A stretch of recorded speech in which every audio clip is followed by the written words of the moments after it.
Ladies and gentlemen, welcome to the African qualifiers here for Iesf. It's the AEC, the road to Casablanca 2024, and then eventually over to the WEC in Riyadh once again. I'm Naisu. Joined here with me is my boy Mirko. Mirko, how we doing, man? Doing great as usual, man. Can't wait to get into these matches instantly, right? I mean, straight out the bat, I'm already kind of impatient, Naisu, because I really want to see the progression of all these African teams, right? I was actually able to also go and cast for the African Championships just last year, and I'm very curious to see how much they've developed, how much have they improved since last year. Coming into this year, I'm hoping to see that big improvement. Yeah, I think that's a good case because for a lot of people that tune into this, I know we have so much Mobile Legends going on right now, and it's insane. You just casted, by the way, last night. Well, this morning for NPL MENA, right? Like you finished that. We know there's a bunch going on. Of course, there's Snapdragon out there as well. And I think for a lot of people tuning into ISF this time around, especially here for the African regional qualifiers, there's going to be a lot of names and teams that people aren't familiar with, right? I mean, the representation here, of course, going into this. And I think that's where you really get to see what is out there further than what the majority of people see from Mlbb. And I think that's the big thing that we're going to see unfold here in the next couple of days. Yeah, and I think I was fortunate enough to cast for both times that I've seen the African teams in the international stage. But again, we're going to start things off here with our first match, Tunisia versus Senegal. And then we'll continue on with the other matches later on. But you guys, just get ready for some non-stop action for Mlbb. Absolute crazy bangers of a match of these matches coming in for you guys. Namibia versus South Africa, and then Ivory Coast versus Djibouti later on.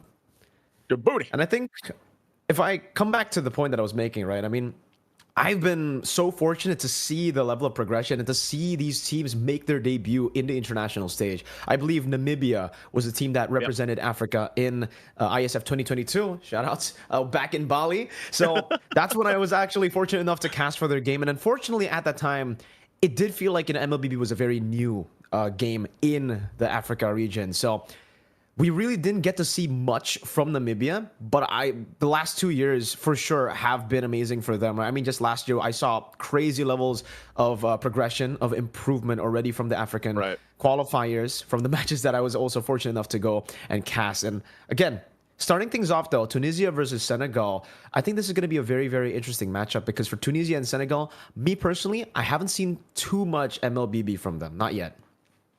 Yeah, it's as we get ready to watch this matchup, really, there's only so much speculation I feel like we can do and viewers that will be tuning into this. But of course, one thing's for sure, all these teams, all these players, whether they have, varying levels of experience, the main point is they want to get to that next stage, right? They want to go to Morocco, Casablanca, battle it out there. Then they want to go to Riyadh because, man, Riyadh, we know everything that's coming up soon with that.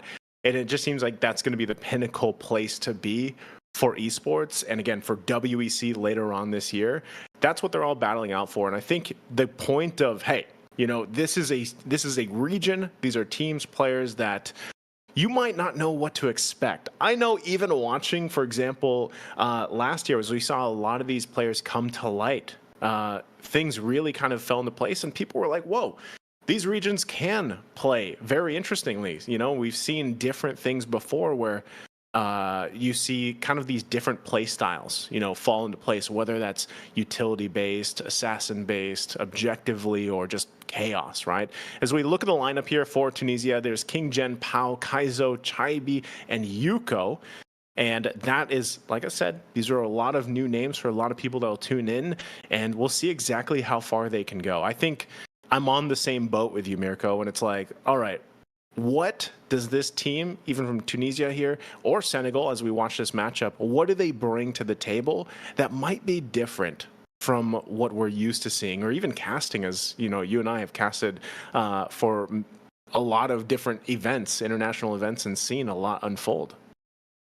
I think for a lot of these newer regions, we're definitely going to see more of a brawling team fighting style in Oh, their yeah. in the way that they actually love to play the game. I think again, I just got the reference of MPL MENA just yesterday, or actually today, in the morning for MPL MENA. Even in the grand finals itself, I saw two Saudi teams battle it out. Twisted Minds, and also we had a Team Falcons, and it was still Falcons, very, yep. very brawly, very, very team fighty. It all comes down to the damage output, actually. And I'm very interested to see if maybe Tunisia and Senegal want to try to replicate that style. The more damage output you have, the pattern was, at least in the grand finals earlier that I casted, was you have more damage output, you win the game. You get the Mashas, the Ediths as well. But I want to give a massive shout out as well to South Africa, because take a look at these names. Pimp My World. Gotta love those names, man. Those IGNs as well. I'm really expecting Pimp My World to pimp this game up a notch.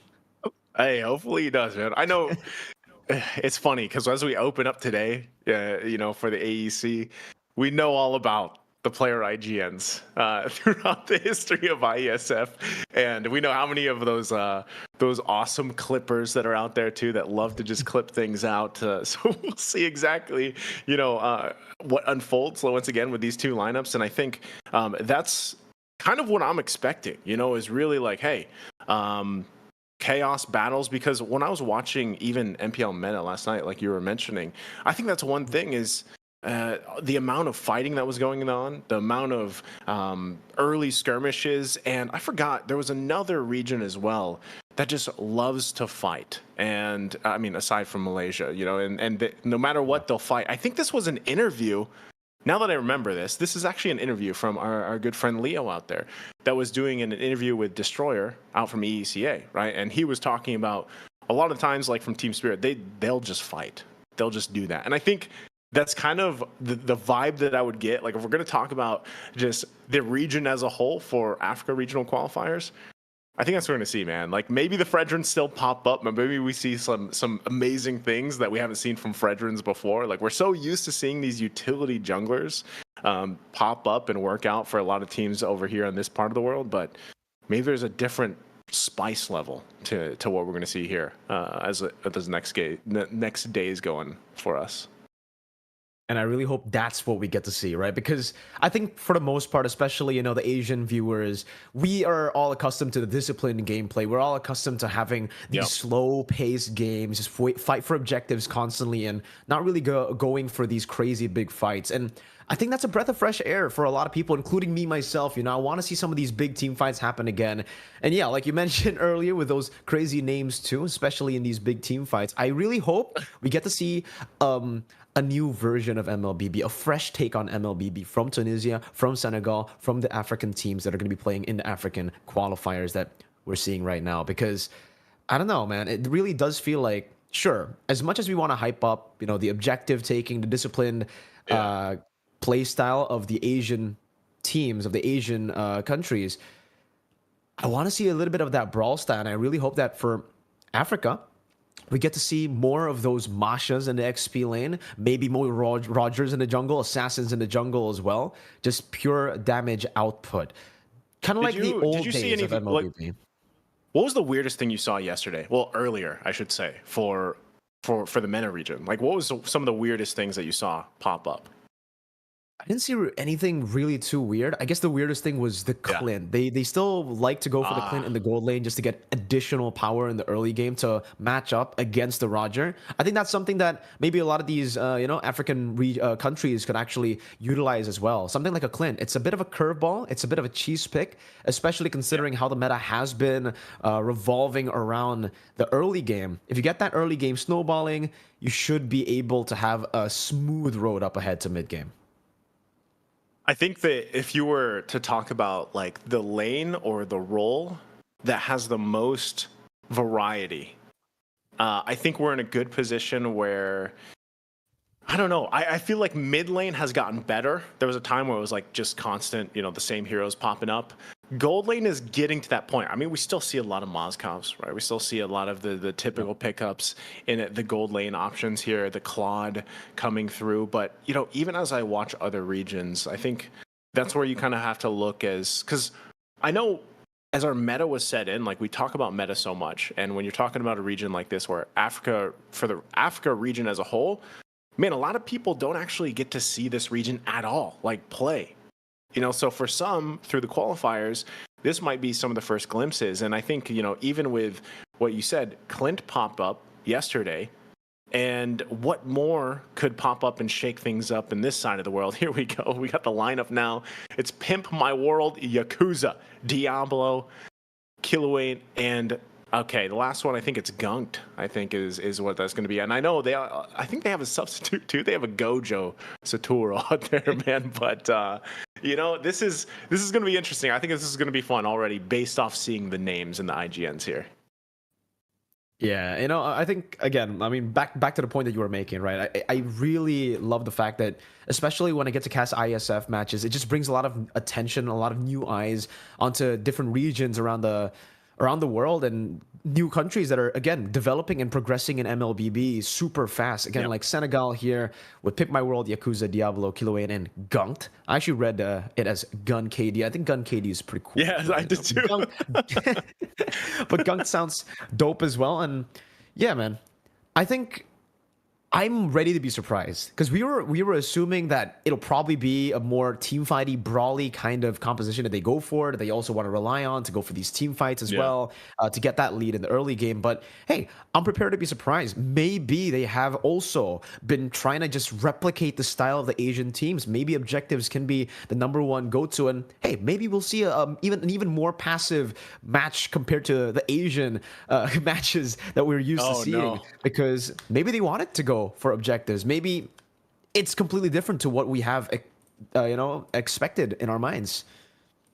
Yeah, it's too bad because as I'm looking at the lineup here, I'm not exactly sure on roles, which roles they're going, but I'd love to exactly know where some of these players are going to be going, of course, for the roles as we get through the African qualifiers. Of course, we'll have the information once we start getting through this, but I think that's part of it too, man. Like there's a varied degree of people just know. Like when you tune into Mlbb, you know what you're going to see, right? You know what's going to unfold for a lot of people that watch the esport. And so when you come in through this qualifier, I would say if you really had to break this down, like the biggest thing for them is just getting this region in front of people's eyes. Like that's what I actually love so much about Iesf. Because as someone before I was even casting it, actually, when I was watching you in 2022, man, out in Bali, leading up to that, I think that's one of the biggest upsides to just Iesf in general, and maybe not even just for Mlbb, for all the games involved, is like you finally get your eyes on these players that you wouldn't necessarily have the opportunity to. And I remember even last year when we were out in, of course, the World Championship in Romania last year. That was also still a time when it's like, wow, when all the teams came together for Mlbb, you're like, dang, there's some really like key players out there in the world. And maybe, now that we see this tendency for this esport, for this game, where these imports and these exports are just everywhere, who's to say that one day this isn't a platform for some of them, to get to one of the professional leagues out there even and compete and have those opportunities, because even like the matches you casted yesterday, Mirko, with Twisted Minds and Team Falcons. Remember what happened in Iesf? I think, what did they place? Did they place fourth? Was it fourth or fifth, I think? And people were like, whoa, like who are these guys for a lot of people, And I think that's what's so great about Iesf as it unfolds here. Yeah, dude, that's very, very good way to put it, right? I think we saw Saudi Arabia and Egypt go really, really far in the Mlbb Iesf World Championships just last year. I remember casting that match as well. Gave Indonesia a run for their money, the defending champions of Iesf from 2022 to 2023. And then ultimately, Indonesia was still able to get into the grand finals to face off against the Philippines. We won't talk about the result of that match, but again, we've seen the development of Saudi Arabia, of Egypt as well, of these new nations that are starting to just pop off in the international stage. But as you guys remember from earlier, we got Tunisia versus Senegal for our first match. And again, can't really wait, honestly, for this match, for Tunisia to go up against Senegal, because the draft will be spicy. I'm just gonna try to put an expectation, a certain level of expectation for you guys as well, because usually when we see these new countries, new regions that we haven't seen before in MLBB play, they play in a very different style. Sometimes they actually just prioritize their own team synergy. They don't care about the prio picks. They don't care about what counters what. You know, no counter matchups. Yeah. At all. Sometimes just go for what you're comfortable on, especially on a stage like this. That's a good point because you know, really, until we eventually get to that first draft, we'll see just how there's the tendency to, all right, let's see if they, I don't want to say copy, but are influenced by what they see, obviously, from around the world. And I would say, like, honestly, if we get to that point, you know, I know we're building up, like, hey, maybe we'll see some crazy stuff and unfold here and everything. Maybe we will, but let's say we don't. And you mentioned this earlier too, Mirko, like, hey, maybe they've mastered their own utility dances themselves. You know, is that the case? So we'll find out. We're going to jump into the draft here for game number 1. Once again, this is a best of 3 between these teams, Tunisia and versus Senegal, to kick off the African regional qualifiers here for us. And so, again, we'll see draft-wise if this is something similar we're used to seeing. Bans, how are they going to play out? What is going to go in the gold lane? You know, even yesterday, the fact that Clint was picked up in the games that you were casting, we'll see if they want to go that way. They might even go new meta here, dude. They might just go no bans. Oh, no, Still seems like, you know, it's going to be the Angela. Yeah. I think, wait, so far, Angela Herod, this is pretty normal to what we've, you know, come accustomed to, yeah. Nice too, so far. With Angela also just rising in popularity, especially amongst the regions where team fighting is number 1, the number 1 priority. And again, we did mention that earlier as well. For the team fighting, it might be the number 1 priority for both these teams, for Tunisia and for Senegal. So both the team fighting heroes, both the super prio heroes have been taken out. At this point, yes, not really going to be surprised if they go for the Loyi ban, the chip as well. But honestly, for Tunisia, they might want to let that chip go. They might want to force Senegal to ban it out. Yeah, there's so much. Okay, the X-Borg is going to be taken out. Dude, chip and Loyi has been just, I don't know. It's been everywhere. It changes up the game, like the pace, on a whim. And I think that's what's so strong about those two heroes and why they're picked up so often. And then, you know, for example, if you even throw in, for example, we've seen so many combinations with Loyi alone. Like the Claude works with it really well. Actually, to be honest, I would say almost a majority of the meta picks currently that we see in the competitive play work well with Loyi. Not to mention she just has monster amounts of damage that she can pull off. So they're going to ban out Fredrin. This is interesting because if we talk about the variance between the picks, the metas, maybe it starts in the jungle, man. Maybe it is these assassins, and like you said, they want to just duke it out. They want to battle it out. So if they don't go with any more of these jungle bans, I know the Fredrin's taken out. Usually we opt to see a Barrett's or the Bakshas still kind of pop up here, but again, I'm great. I was happy to see. There's the bear. Okay, great. Utility's taken off the plate here for the jungle to start. Beautiful. Anyway. Love it. I love it too, man. At this point, ban out the Baksha as well. Let all the utility junglers be banned out. Pick up a chip, pick up a Loyi, get the Lancelot and the Ling in as well. Maybe we might see a Fanny too. Some of these big assassins, but they go for the Mathilda ban. So still value. Some sort of setup for the utility. Good value on the Mathilda. We have been seeing actually Mathildas not really pop up as much as they used to pop up. You know, not as prio as they used to. But it's very interesting that Senegal have left open the chip, right? Now, the question is, do they want to try to counter it with a Carmilla, counter it by going for these massive team fights, or do they want to get global presence for themselves as well? Something like a Loyi, maybe even a Moskov could show up here if they want to double down on the teleportation duels. The Moskov. You mentioned the Moskov. He's probably going to come through in this first phase. He's just, honestly, he's just too good. Loyi too. You take a Loyi Moskov, man, you have value upon value for Senegal to start off. And if that's the case, like I said, there's something I feel like that needs to be done to Moskov. And I know I think there was talks about, you know, that second, getting that reset from that first, or from the auto attacks, I believe it was. But looks like they're going to go Roger. Now, this could possibly be planted in the jungle. right? But we're so used to also seeing it in the gold lane. So let's see what the swing back here is going to be from Tunisia. They already have the chip. This plays great in the fact that, all right, Louis over there. We at least got the chip. We can play around this. And, okay, so, I mean, we're getting an early glimpse at this too. We're already seeing some of the spells being switched by the Roger, but the Baksha gets picked up. So first thing for me, right off the bat, is these guys are tanky as heck. They already have a great front line. They've got great rotational speed, having a Baksha. Again, the downside of this is you're playing against a Louis. You always have to, like, keep your head on a swivel, as I like to say. So in order to deal with that swivel, it looks like they're going to hover over the Yuzhong. They pick it up. So I feel like the bases for Tunisia right now, Mirko, are covered really well. Really well, but take a look at that, the Terizla as well.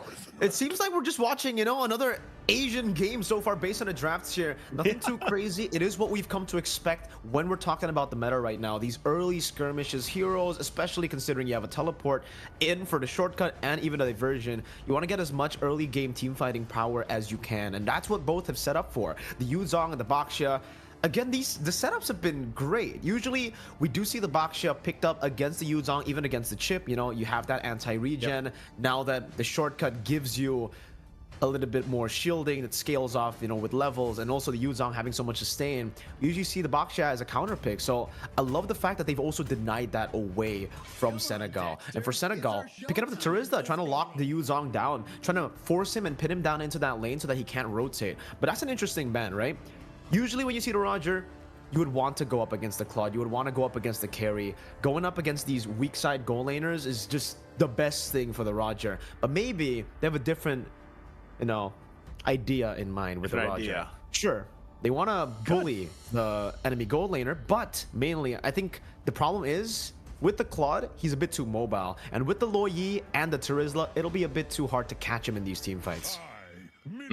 Yeah, good points. This really does feel like we're just, you know, seeing the current meta we're so used to seeing, man. I mean, even with these bans, and so the fun part about that, even though this is something very similar for a lot of people that might see this that have been watching Mlbb for a long time, is again the different playstyle that you can go still with a similar composition that you're used to seeing. Like that's where that difference between these regionals, these qualifiers really happen for us. Because, I mean, even when you go back and look at some of the team selection that happened to get to the online qualifiers, you would be surprised at some of the stuff you would see from over, you know, parts of here of Asia as they were getting prepped up for the Asian qualifiers ahead of us, you know? So even though these are familiar heroes being picked up, again, I think that's really crucial to point out is how do they move? I think when we talk about that, it's like, okay, what is the movement like? What is the rotation like for these players and these teams right now? So we're down to the last ban before we get to the second phase of the draft. And, you know, so far, what are we left to pick up here, especially for Senegal? They're rounded up their lineup really well. Actually, both sides, you could say that for both of them. So as we look at this last ban, what do they want to ban out here? They know that that's obvious, most likely going to be gold lane Roger. Got the Loyi picked up. You got the XP locked in already. What is this last one going to be? Whoa, see, okay, there's the swerve. There's the swerve we were looking for. That's the curveball. That's a spice that we were expecting, yeah. The Hanzo ban coming down from Team Tunisia. Again, maybe a little bit more respect towards the jungle. Maybe that's a respected ban towards, you know, an individual player coming in from Senegal. Maybe they have seen that in scrim somewhere before as well. But yeah, I think that's what's great about the Roger pick right now, at least so far, right? They have that as a flex pick. They can utilize that, put it in the jungle, put it in the gold lane. Depends on what they want to go for next. And I think the safe choice would just be to go for the roamer first. No real rush to go for the jungle just yet. And speaking of the roamer, it does seem like for Team Tunisia with the Baksha, the chip, and the Yuzhong, they want to secure a neutral objective win.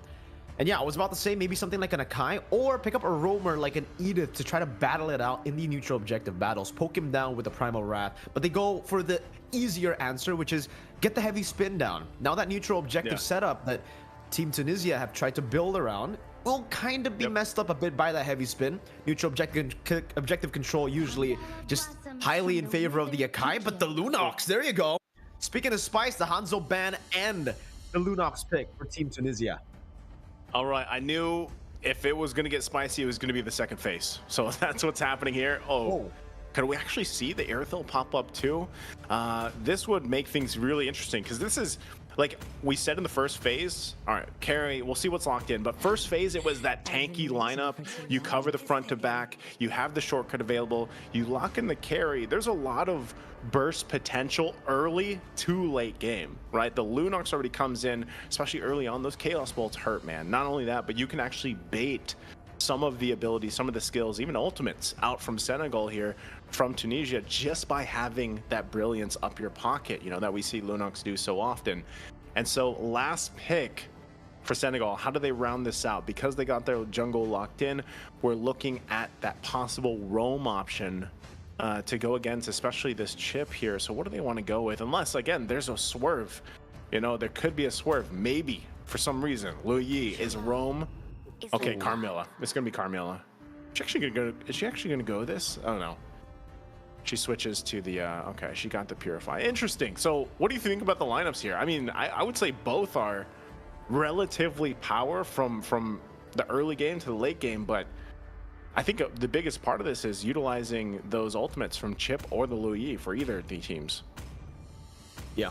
I think that's the main threat for both these teams, right? A diversion to create some creative angles for the Carmilla to flank, for the Akai to flank. We've seen the heavy spin comboed in with a diversion to just get a random pin down and to shove some of these members back towards the team into the brawls. So forcing the enemy team to brawl, that's definitely what Senegal wants to do. But also, man, that Carmilla is a great counter to the Chip. We're talking about how Chip can be very creative, about how he can attack from different angles. But if they take the shortcut without, you know, anticipating that Curse of Blood, they can be punished real hard in these team fights, man.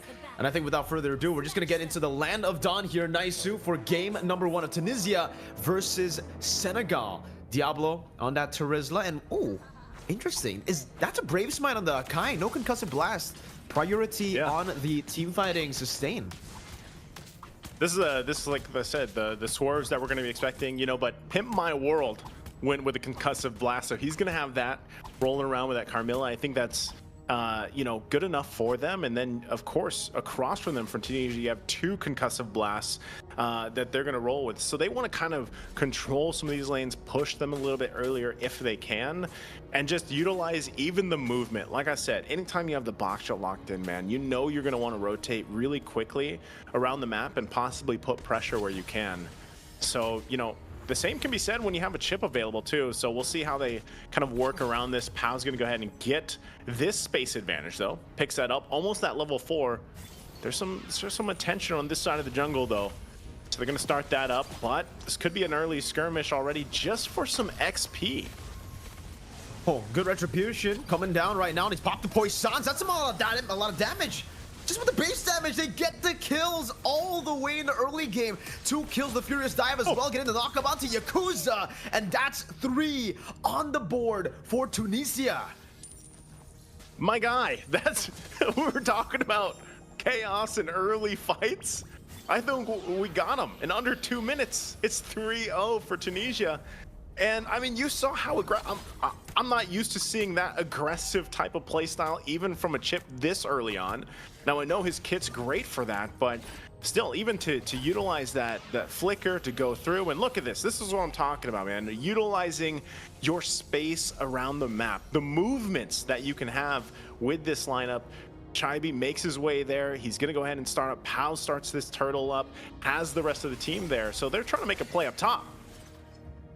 For sure, and Kaizo has to respect this, man. I don't think he's going to be able to do much here unless, you know, again, Chibi rotates over, has a shortcut, Pimp My World. No Curse of Blood to be used up just yet. Crash Course finding 2, and look at the damage from the Chaos. Absolutely obliterating, gunked. Oh, man. Okay, that's still, I'm going to say it again. It's going to sound like a broken record. You utilize the advantage you have with getting across the map. And that's why Chip is so strong. I mean, here, hold on, Brilliance. Are they going to commit? Bit too overextended, definitely, coming in from Yorichi here. Way too committing into the enemy jungle, or enemy turret, rather, in the early game. So they again, this is the things that Tunisia is, you can expect from them. utilizing the lineup they have with the Boxer, with the chip, getting across the map the best they can. So if you're Senegal, it's like, all right, how do we deal with that? How do we counterplay into some of this speed? Here's the diversion. They do send them down bottom side, but they already get the readout. King Jen's going to be fine unless they wait patiently enough. And it looks like Senegal wants to do that here. See if they can bait a play out, but they might just call it off for now.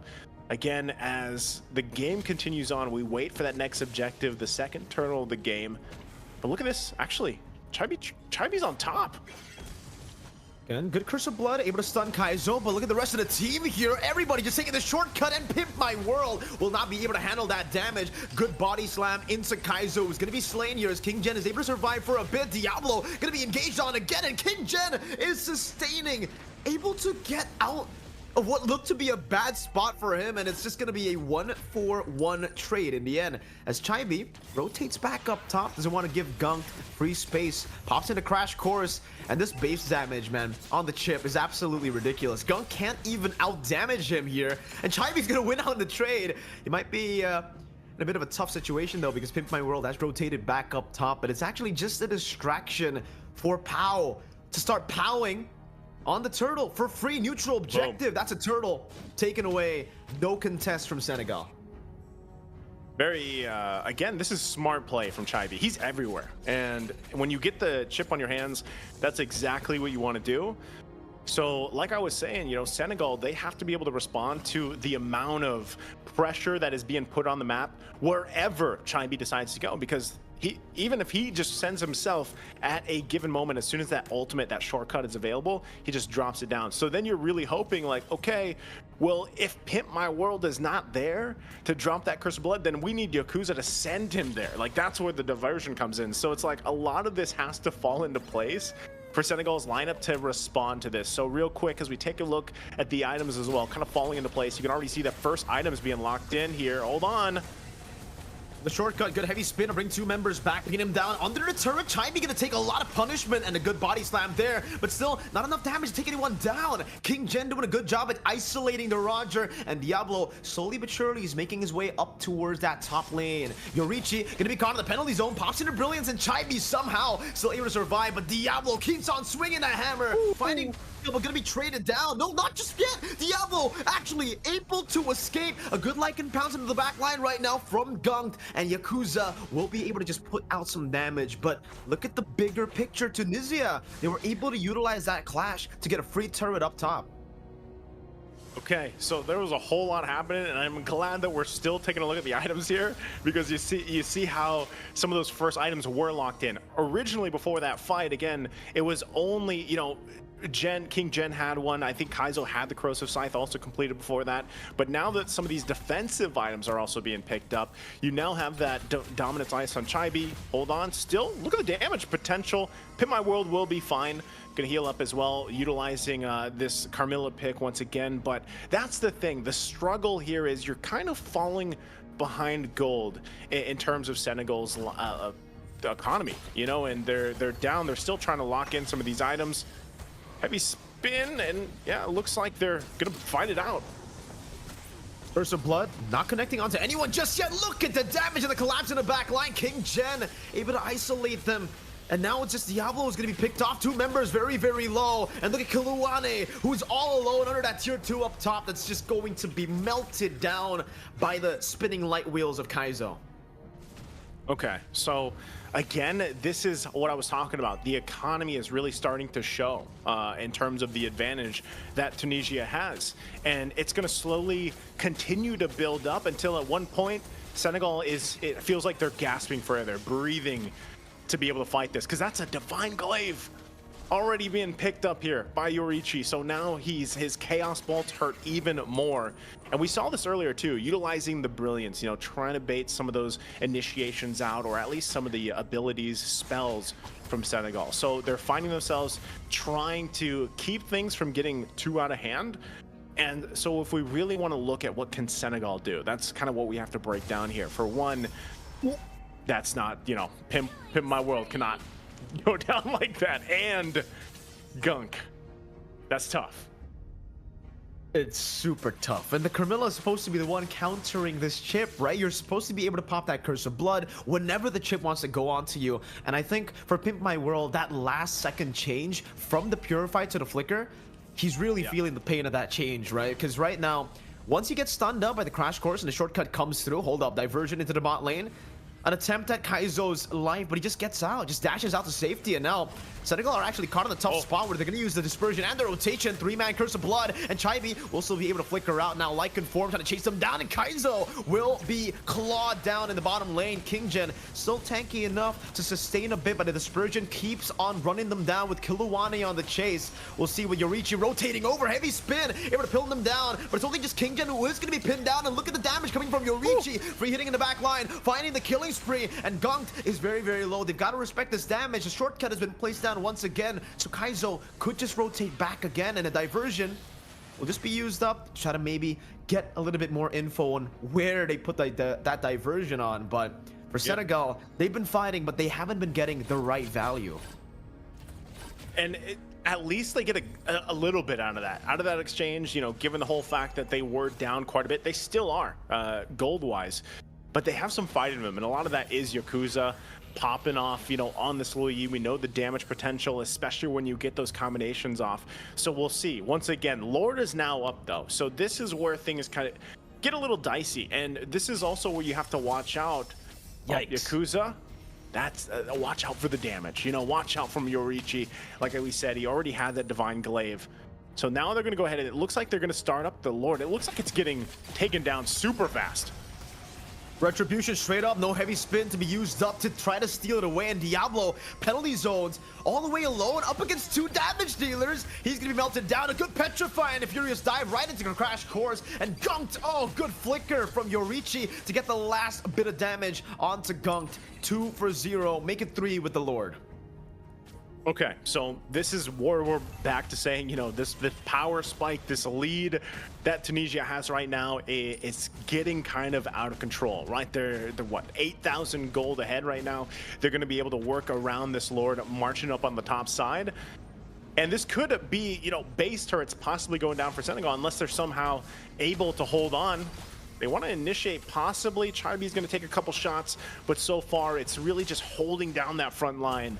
And Senegal has to get ready for this defense. They're going to deal with these minions. Shields are going to be popped here on the turrets as well. So right now, Senegal, the best thing they can do is hope for just to defend. Drag it out, but heavy spin already comes out. Yeah, and the Purify, last few hits! Kaizo gets the fadeaway! And Kiluwane will just be slain. Even with that Retribution, he was not able to survive. Now Black Dragon form to isolate them away from the turret. A good Furious Dive, knocking out one, just one though, and Diablo will still be able to play within the vicinity of his base. But look at the chaos order from Yorichi inside of the fountain, just scratching them down. A good light compounds into the back, but isn't able to find Yorichi, who's a bit too clean with it. Pops into Brilliance before the damage comes through. All 3 base turrets taken down with a shortcut in the base too, and it seems like the crystal is gonna be wide open. Kaizo just locks it down, and slowly but surely they're just getting rid of this base. They're gonna get a few more members before they crack the base open, but game 1 goes to Tunisia. What a game 1 for Tunisia. It looked like Senegal was going to be able to hold it down for a little bit. I actually didn't expect things to even end just yet, but the lead that Tunisia had, I guess it was just too much for Senegal to handle here. Again, it's a great game 1 for them. You know, Kinggen, Chaibi, Pao, Yuko, Kaizo, they pulled off this lineup just near perfectly, I would say. You know, they knew the game plan, they knew the win conditions that they had, they knew the advantages of moving around the map, and I think that was a big part of it, man, is that the movements were not able, Senegal was not able to match the movements that were happening from Tunisia in that game number 1. I think that's really what helped them kind of snowball out of control. So, you know, for Senegal, I like their lineup. They actually, the lineup wasn't bad. It's not, you know, this lineup versus that lineup, so to speak. It's just, again, the pace was set. It was almost like they just came out, you know, 60 miles an hour right away. And Senegal, unfortunately, was not able to keep up. And things slipped out of hand so quickly. Like, I don't know, visually, it was like a snowball that slowly kind of built up towards the mid game. And then all of a sudden, it's like you're dealing with this mountain of snowball, like just coming at you. I don't know what happened there, but it was just really well executed from Tunisia's lineup. It really did just feel like it was an out execute, right? It was just Tunisia out executing Senegal because Senegal had the tools to deal with this chip. They had the curse of blood, they had a penalty zone as well to try to lock them down if they wanted to go and use a shortcut in these gangs where they all clump up together. And in a lot of these skirmishes, that's exactly what happened. But Tunisia were able to utilize the early lead all the way from the first 2 minutes to punish Senegal in every single rotation, in every single play that happened after that second minute of the game. I think it was up top when we saw Chaibi just rotate a bit faster. Yep. And he noticed that for Pimp My World, they didn't have the Curse of Blood just yet. He was still level 3, no ultimate, so he decided to go in and all 5 members just came through the shortcut with the additional shielding. And when the Camilla is just so far behind all the way from the early game, from the first 4 minutes of the game, it just gets to a point where does the Camilla even still counter the chip, right? Because as we can see from all the fights after the 6 minute, after that big gold lead that you were talking about, that big snowball, every time the crash course is used up against the Camilla, he disappears before he can even use the Curse of Blood. And at that point, Senegal, all they could do was really react to the plays that were happening, react to how Tunisia wanted to dictate this pace, the matchup, and they tried to make the proactive move in the end there, I think, with the Akai, right? I mean, Kiluane tried his best to go for the heavy spin, try to catch Kaizo, but that's why the Purify was just so valuable for Kaizo. And in this game, he was just kind of a distraction. I think the main carry was Pau and Yorichi.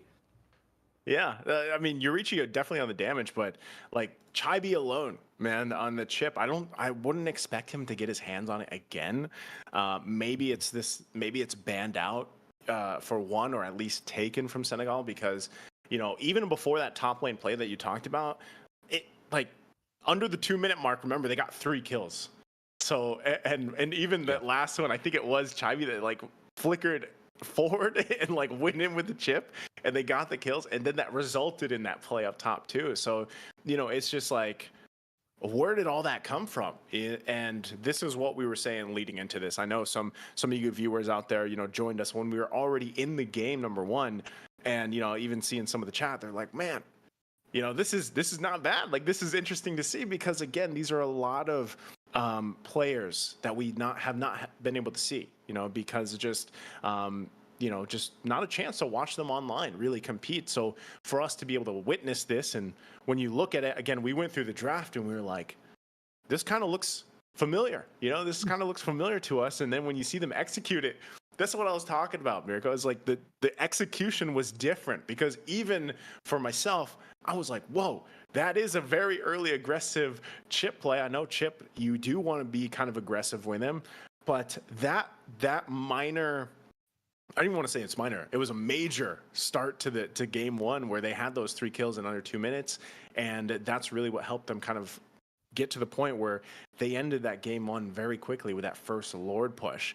I mean, how many games have we seen where really a game ends on that first Lord push? We know that typically, because of the way that it works, the shields are there for the turrets, they explode, it clears the lane, you're able to kind of defend and turtle up in your base. But this time, this kind of lead in game one from Tunisia, there was I guess there was just no hope for Senegal in that game one. So, when we really break it down, it's just like, yeah, I don't know. The speed was too much for Senegal in game one. So that makes me really wonder, going back to how we led into this, was how fast do these adjustments happen? How fast do the adjustments from, again, it's a best of 3, so how fast can Senegal kind of adjust to what just happened in game one?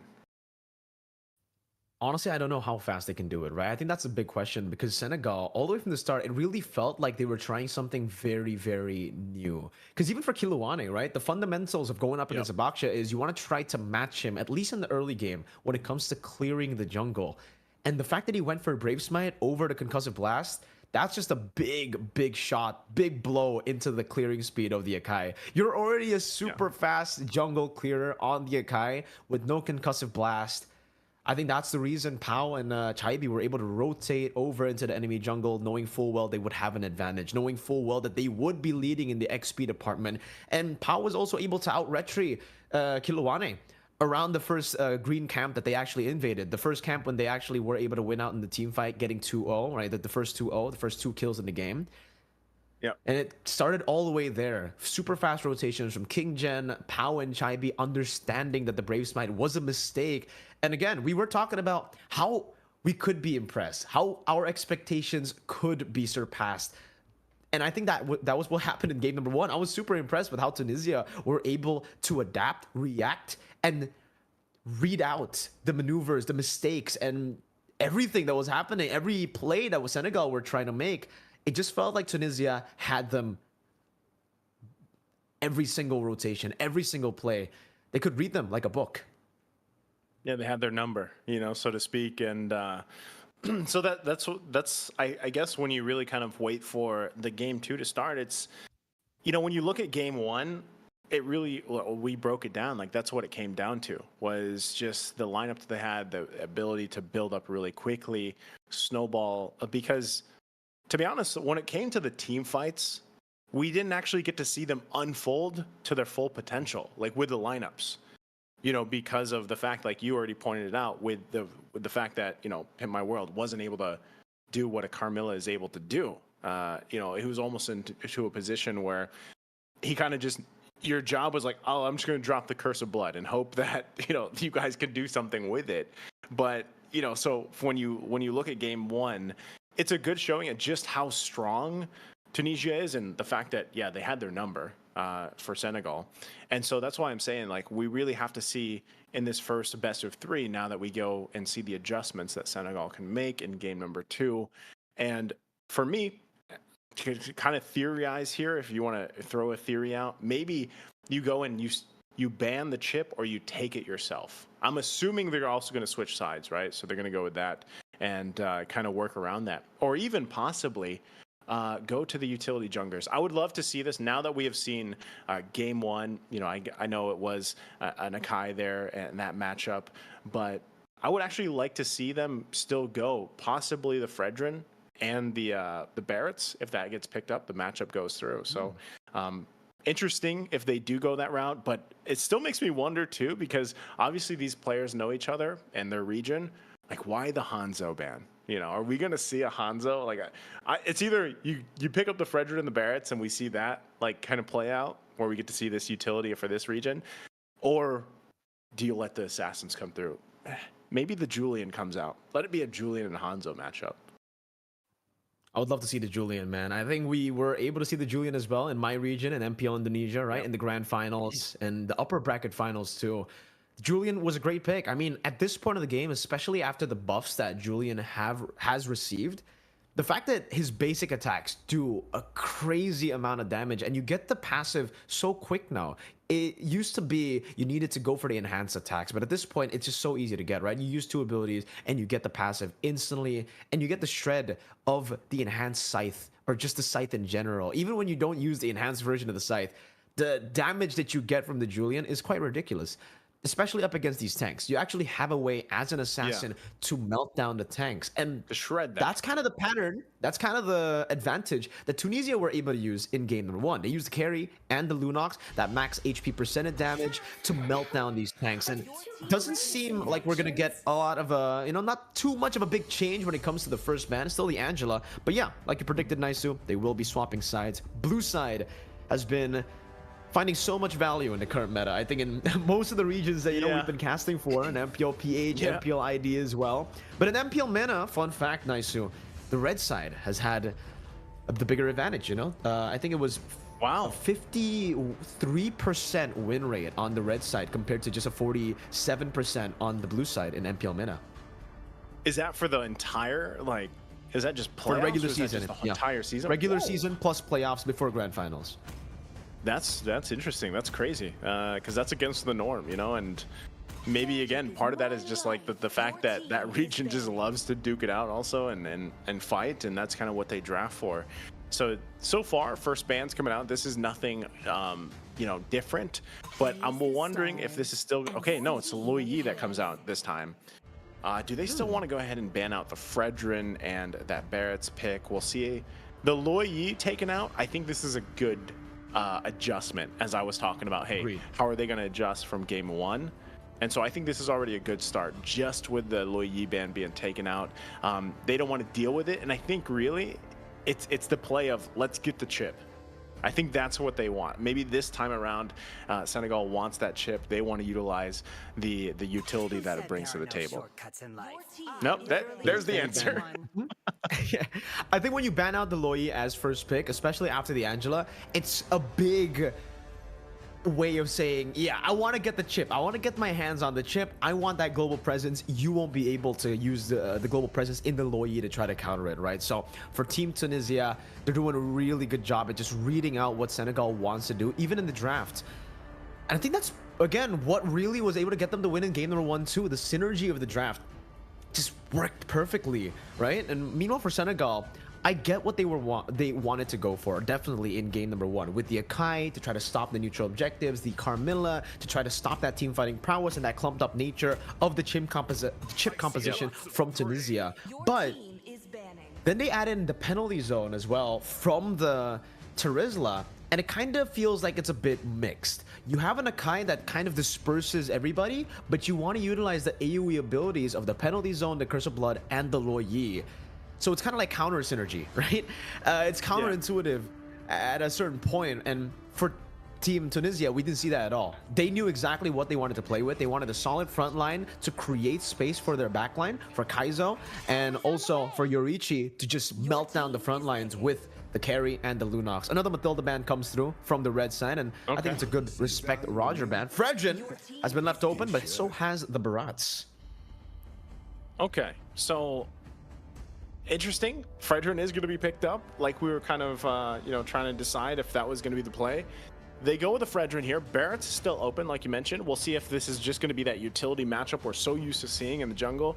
Fredrin, Barrett's. That would already just give a good kind of solid foundation for jungle matchup, and then you really can just build from that. Yuzhong is going to be locked in right now. Again, this is it seems like a really comfortable pick that is going to be picked up for Tunisia. Now, is this the jungle option for them? Do you go ahead and grab the Barretts? Oh, they're hovering over Nathan. Okay, they're going to take the Nathan.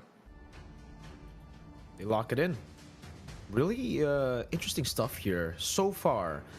Kaizo on the Natan. It's definitely in sync to what they did in game number 1. Technically, Kaizo was also on a weak side goal laner, right? Maybe that's just a plan for Tunisia. They have a very strong XP laner to set up for these neutral objectives, and they try to give the goal laner as much space as possible through that weak side. It was carry in the previous game, but the double down on the neutral objective contest. You get a Fredrin, and that's already some solid foundation to go for neutral objectives, right? At this point, you have basically a free last hit on the turtle, plus the Minotaur and the Terizla, but we were talking about how, okay, you get the utility, but maybe it's time to bring up the assassins. We were talking about that for Senegal, but it seems like Tunisia, they're the ones hovering over the lane. They pick it up, Please though. pick it That's up. the big question. Please pick it up. No, they tease us with it, man. They go for the Carmilla instead, which is, again, a great pickup against this composition that wants to go in team fight. This composition that wants to kind of clump up as well. But, me and you, Nice, we both know, and I think the viewers as well, we wanted the Ling. We really wanted the Ling. I don't want to bet my beard on it, but I would say that by the end of Africa Online Qualifiers, we are going to see some assassin matchups, and that's what I want to see. If it's the Hanzo that we saw banned out earlier, then let it pop up. Let's see what the African region can do with these assassin picks. But right now, again, it is only the first best of 3, in day number 1. And it seems like, once again, you're kind of just seeing these teams kind of go with that safer option. Again, when we watched the lineups in action, though, it was played very aggressively in a manner that, is even we're not so used to seeing, and it worked out for them. So this time around, like we said, if we want to get to that 3 game, we have to see if the adjustments can be made from Senegal. So far, they're still very tanky. They have good sustain as well when you lock in that Minotaur. And really, it's kind of like, all right, what do we see them throw in the gold lane?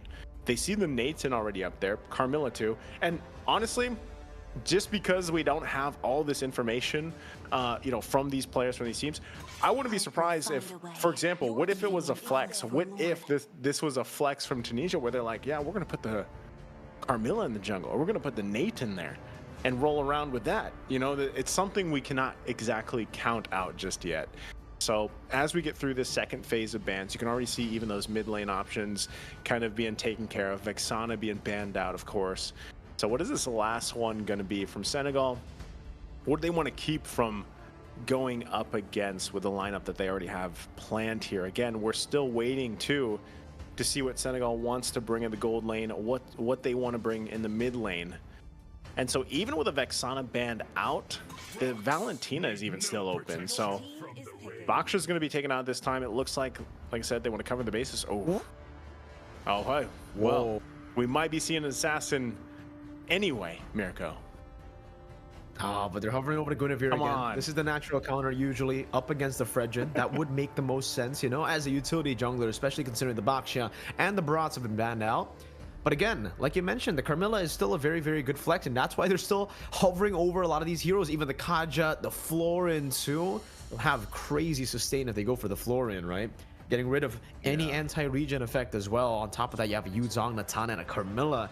So crazy levels of sustain, but they go for the Guinevere pick, and technically for the Guinevere and the Carmilla, both of these picks can be still used as flex. The Carmilla can go jungle, can go roam. Same goes for the Guinevere. Can go jungle, can go roam. I think that's really the confusing part for Team Senegal. That's why they decided to ban the Baksha and the Barats. They banned out the Barats early. I love that ban. Yeah, there's anti-CC. There are ways to get through the Fredrin, the Terizla, and also the Minotaur. The Baksha ban, not too big of a fan of that pick, right? I get it. You have crazy clear, and you're also very, very mobile, but I feel like with the Terizla and the Minotaur, you've already created a space, a composition that will do well up against the Baksha. He won't be able to use that shield unity freely around the neutral objectives. You can knock him up, cancel it out, and set up for the Fredrin. But now they want to add more utility, more damage, and more range. That's a Brody pick up against a Yuzong and a Guinevere. There's a lot of CC here, and Brody not known to go for Purify. It doesn't seem like anyone on the side of Senegal wants to go for Purify, so it's just them battling it out. Guinevere will be the roamer, though, so that's definitely a concern for this Brody. You do well against the Yuzong, but I'm not too sure you're gonna do well up against the CC that can come from out of nowhere from the Guinevere, bro. Yeah, this is what I like to say. When it's all flicker and none of that Purify comes up, everybody just wants to be athletic. Like they're going, oh wait, there is one. So you're oh wait, no, he swapped back. Okay, he's like, you know what? Maybe I should. All right, maybe I shouldn't. Swaps back. He's like, I'll just go with the athletic plays, the athletic flickers. That's the plan here. So interesting, man. Interesting. I like the lineups. I like how they were rounded up too at the end there for both teams. And like we were even kind of speculating, it was the Carmilla that was flexed in, and now it goes into the jungle here. And when you think about it, there's a whole lot of CC available to them, and I think that's why it's a good thing to point out. We'll see if just rolling with all these flickers for the battle spells ends up being okay for Senegal, or if it ends up kind of biting them in the behind, as they go through the game and deal with this. Because I think you and I both were at least hoping to see maybe even one or two of those Purifies pop up. But we'll find out. We're already here into game number 2, again between Senegal and Tunisia. Right now, Tunisia up by 1 point in this first best of 3 for the AEC. The road for these teams to Casablanca and eventually the WEC in Riyadh for 2024. So as we take a look at these early paths getting set up here, just to confirm, so it is still all those flickers here for Senegal. That's what they're going to play around with. And so really it's like, can they get an early foot going in this game? Hold on, top lane. They can. Spatial migration into the Furious Dive. Petrify set up perfectly by King Jen. And Tunisia, once again, they strike first with a fast clearing of Pau. He's still ahead, and good retribution to take it away from Kilowane. Deja vu to game number 1. Pow, an absolute menace in the jungle. So early on, even when he's not on the Baxia, Naisu. He's on the Carmilla, and he's out jungling, out pathing Curse of Blood in the mid lane, straight into the damage. Spatial migration with a combo. Pimp My World, able to flicker out to safety. But man, they've burnt out so many battle spells in the early game. That's 2 flickers. Man, he about got pipped there. He had to flicker out, dude. So, you know, he's fine with that. But this is already showing the signs of what we were talking about, of the fact that there's so much CC that can be layered. And it feels like Tunisia knows that they have this advantage early on. So they're actually just throwing everything at Senegal's lineup. And eventually they know, okay, that flicker is down. That's 2 minutes we have. We can make another play. Right now, Turtle is up here. Do they want to fight this out? I don't think they can. Good Black Dragon from the zone in the back line. Yakuza isolated completely from the Turtle. Good penalty zone from Diablo. Let's see if they can actually go and get the Turtle. And King Jen just slays Kiluane, unable to get into the vicinity of the Turtle. Well played to Pau and Tunisia. Back and forth, so clean, so disciplined in their initiations. Okay, so Turtle is secured here. They go around that. Tunisia, like we saw in the previous game, early lead, they're building on it. They're playing very confidently, even with this lineup that they have here. So that's something just like the previous game Senegal has to deal with. They have to kind of rely on Pimp My World to get the setups, you know, with this Minotaur. And not only him, but even for Diablo, once that flicker, that penalty zone combination is available, then that can play a crucial part. But right now, it's starting to feel very similar to what I was saying, where they're trying to catch their breath. The momentum, the speed being set by Tunisia on these early rotations and decisions to set things up with the CC layering that they have is what's tough to deal with for Senegal. So really, when you look at it, it's the flickers are coming online except for Diablo. It might be the time for Pimp My World to get that setup, that dream setup that he's going to be looking for on this Minotaur. Hold on. Punishment, that's why you bring the Purify, and Yakuza has to pay for that mistake with his life. That wasn't even really a big mistake from Yakuza. It's just Chaibi, who's so much more proactive. And in the bottom lane, we do see Kaizo able to get out with the Purify that we were about to mention as well. But look at this, another initiation. Curse of Blood locking him down. Chaibi rotating as well. And can he survive? Goes in for the smooch. Chaibi, one more hit. And look at the damage just reflecting on him, bouncing back and forth. Kiluane able to find a kill on the Chaibi, and Pau gonna be taunted up. But I don't think they'll have enough damage to take them down. Not just yet. Pau still a bit too tanky.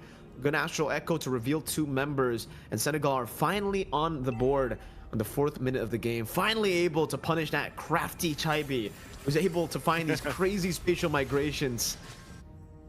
Yeah, he's been on point, man. You know, like we saw from the previous game when he was on the chip, now he's on the Squinavere doing very similar things, you know, just being a menace for them. Big item pickups here for Tunisia as well, Feather of Heaven, and then you've got, once again, you've got that Hunter Strike locked in for King Jen. So Turtle's up, and it looks like they're just going to control this, you know, the space. Dragon Form even going to be utilized. Good spatial migration into the Valid Requiem, into the Feather Airstrike, burst down into the stun of Pau. Absolutely phenomenal chain CC as King Jen just gets rid of Yakuza with a passive that damage over time, able to tick on him and take him out. No Yakuza, no Kiluane. It's an all-out victory for Tunisia. 2-0 in kills, and King Jen wants to go for more. Furious Dive, no Petrify to combo it together though, but Yorichi has rotated up top with the first item, Blood Wings. And if it was already tough for Senegal to try to threaten Yorichi, now with the Blood Wings, how are they even gonna touch him? Good 2-man taunt by Kiluane, but look at that, Pau just takes it away. No, it's still Kiluane who is able to retribution out of that with the Curse of Blood now with the damage that's going back and forth, and look at the entropy. Kaizo free hitting, not even Pimp My World. The roamer can withstand that damage from the entropy. Kaizo, the Natan, the late game carry in the 5th minute of the game, gets a triple kill. He's finding those weaknesses. He's finding it. And that's what he's doing on this Nathan here, now 3-0.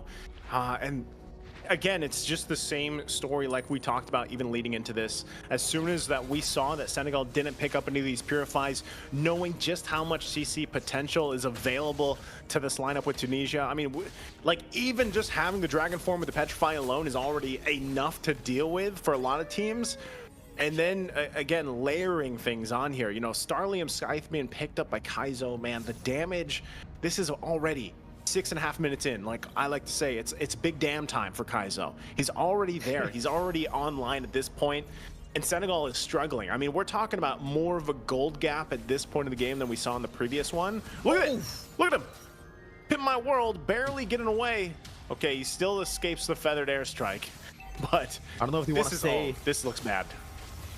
It's looking horrible right now. Gunked, just picked off straight up, and not even Kiluwane. That's a 4-man dive into a tank, and they get it. Yorichi demolishes him, deletes him. Chibi sidesteps away from the astral sphere as well. And Tunisia, they're just styling on Senegal at this point of the game, Naisu.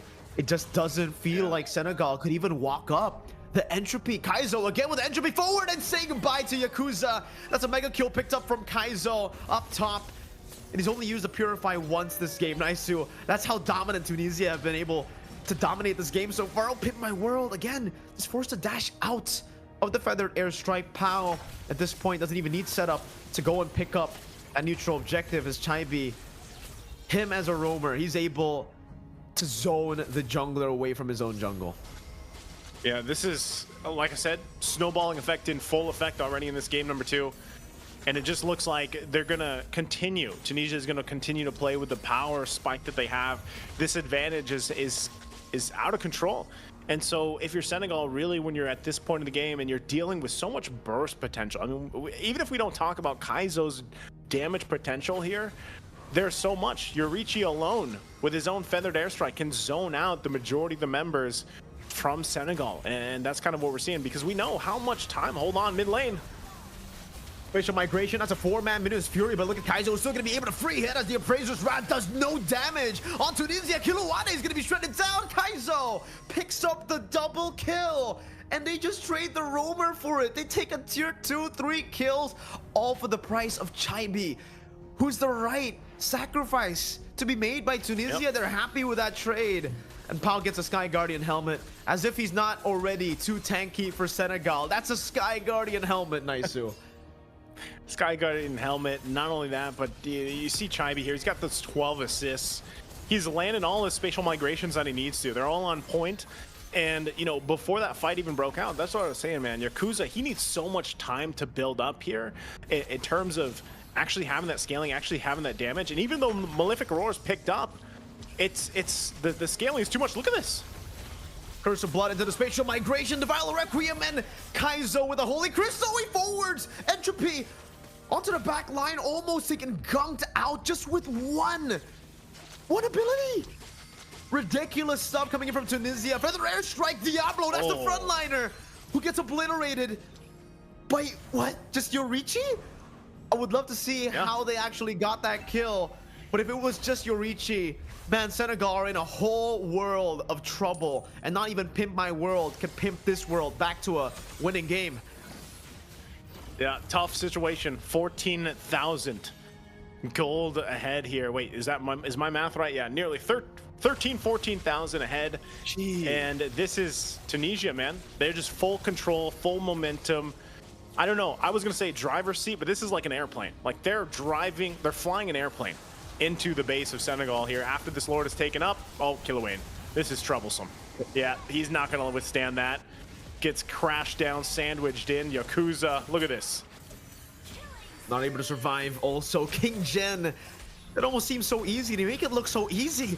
Tunisia is so good. Feather Airstrike on the Pimp My World. And just with the Feather Airstrike, you can see the bounce of that Curse of Blood almost take him down. Luckily, he was able to flicker out of that range, Naisu. But now, 10th minute Divine Glaive for Kaizo. 9-0-4 Natan. They're looking to do what they did in game number 1 with the First Lord. They might be able to end the game again. And this time, Chibi, he can look for even riskier initiations. He has the immortality. No flicker just yet. Spatial migration just to bait some of these abilities out. He just tried to feint there onto Senegal, but Pao is also incredibly tanky at this point of the game.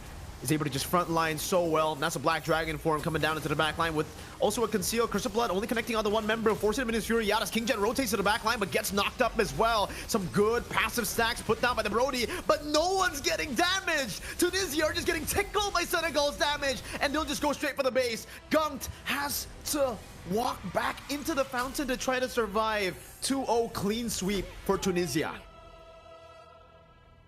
My goodness, was that just a plane? I was about to say an express, but there's already an express out there in the Mlbb world. But man, oh man, Tunisia, they did it again, man. Like the Lord push to end the game so quickly, but this time they did it with an even bigger lead, Mirko. It's just, what happened there? Senegal just, you know, Foley was not able to catch a breath at all. I mean, from game one, if we thought game one was dire, that was a different thing. I mean, even looking at the highlights here, this is the highlights from game number one. And this is what I'm saying. We saw this kind of unfold, right? So even though we're looking at highlights from game number one here, this is the same thing. Like the way that this was played is very similar. So when you just watch game two, it's like, wow, they did it even better. They refined whatever they did in game one, and they did it even better in game two. And they snowballed even harder without, you know, this kind of lineup that they're already utilizing here. Because even when you look at game one, very similar in terms of how they played together as a team. I think that's really, this is a team we have to look out for, Mirko, throughout the whole qualifiers, of course, just because they were so dominant. I mean, every single player, like again, Kaizo was massive on the previous game with that Nathan. It was just unreal how much damage output he had, and you know, towards the end there, just how much little we saw Senegal pump out. So it's just, it was really tough from game one to game two for them to kind of break through this.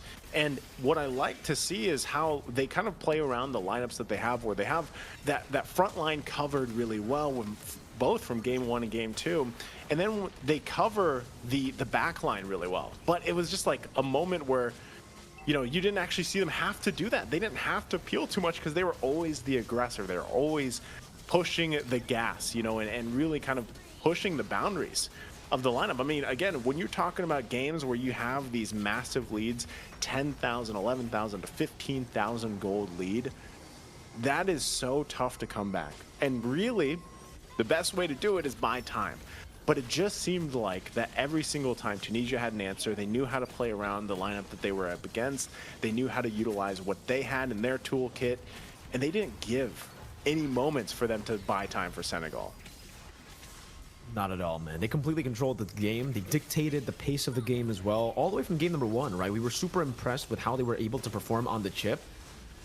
And yeah, we have to go back to what we said in the draft, or before the drafts even started, for Tunisia and Senegal. We were coming into this match with very, like, very particular expectations, I would say, right? Like, how are they going to play these team fights? Will they be, you know, a team fighting style of team, or will they be able to control the neutral objectives? I would say, for Tunisia, at least, it's both. They're able to secure neutral objectives, but to take the fights at the right time, at the right place, every single time. They have the core understanding of how to take these neutral objectives, and that's the real advantage that they have over Senegal, right? They were, I think in this most simplest of words, they were just better in game one and game two. In this first match up against Senegal, they knew exactly how to punish, and the lack of the purifies really, really hurt Senegal, man.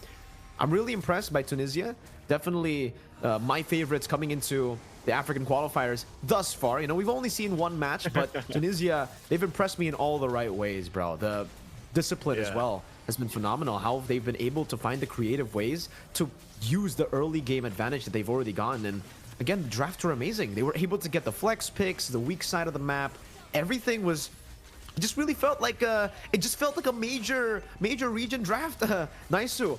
But coming in from Tunisia, a country that we haven't seen in Mlbb at all, and now we're finally getting that attention that they definitely deserve. Chaibi, this guy has been crazy, dude. On the spatial migrations, always able to find the right targets, and even popping off these crazy mechanical plays with a spatial migration flicker combination. That's impressive stuff. Yeah, it's, and I think it goes back to what we were questioning, like even in the draft, man, was like, where's the Purifies?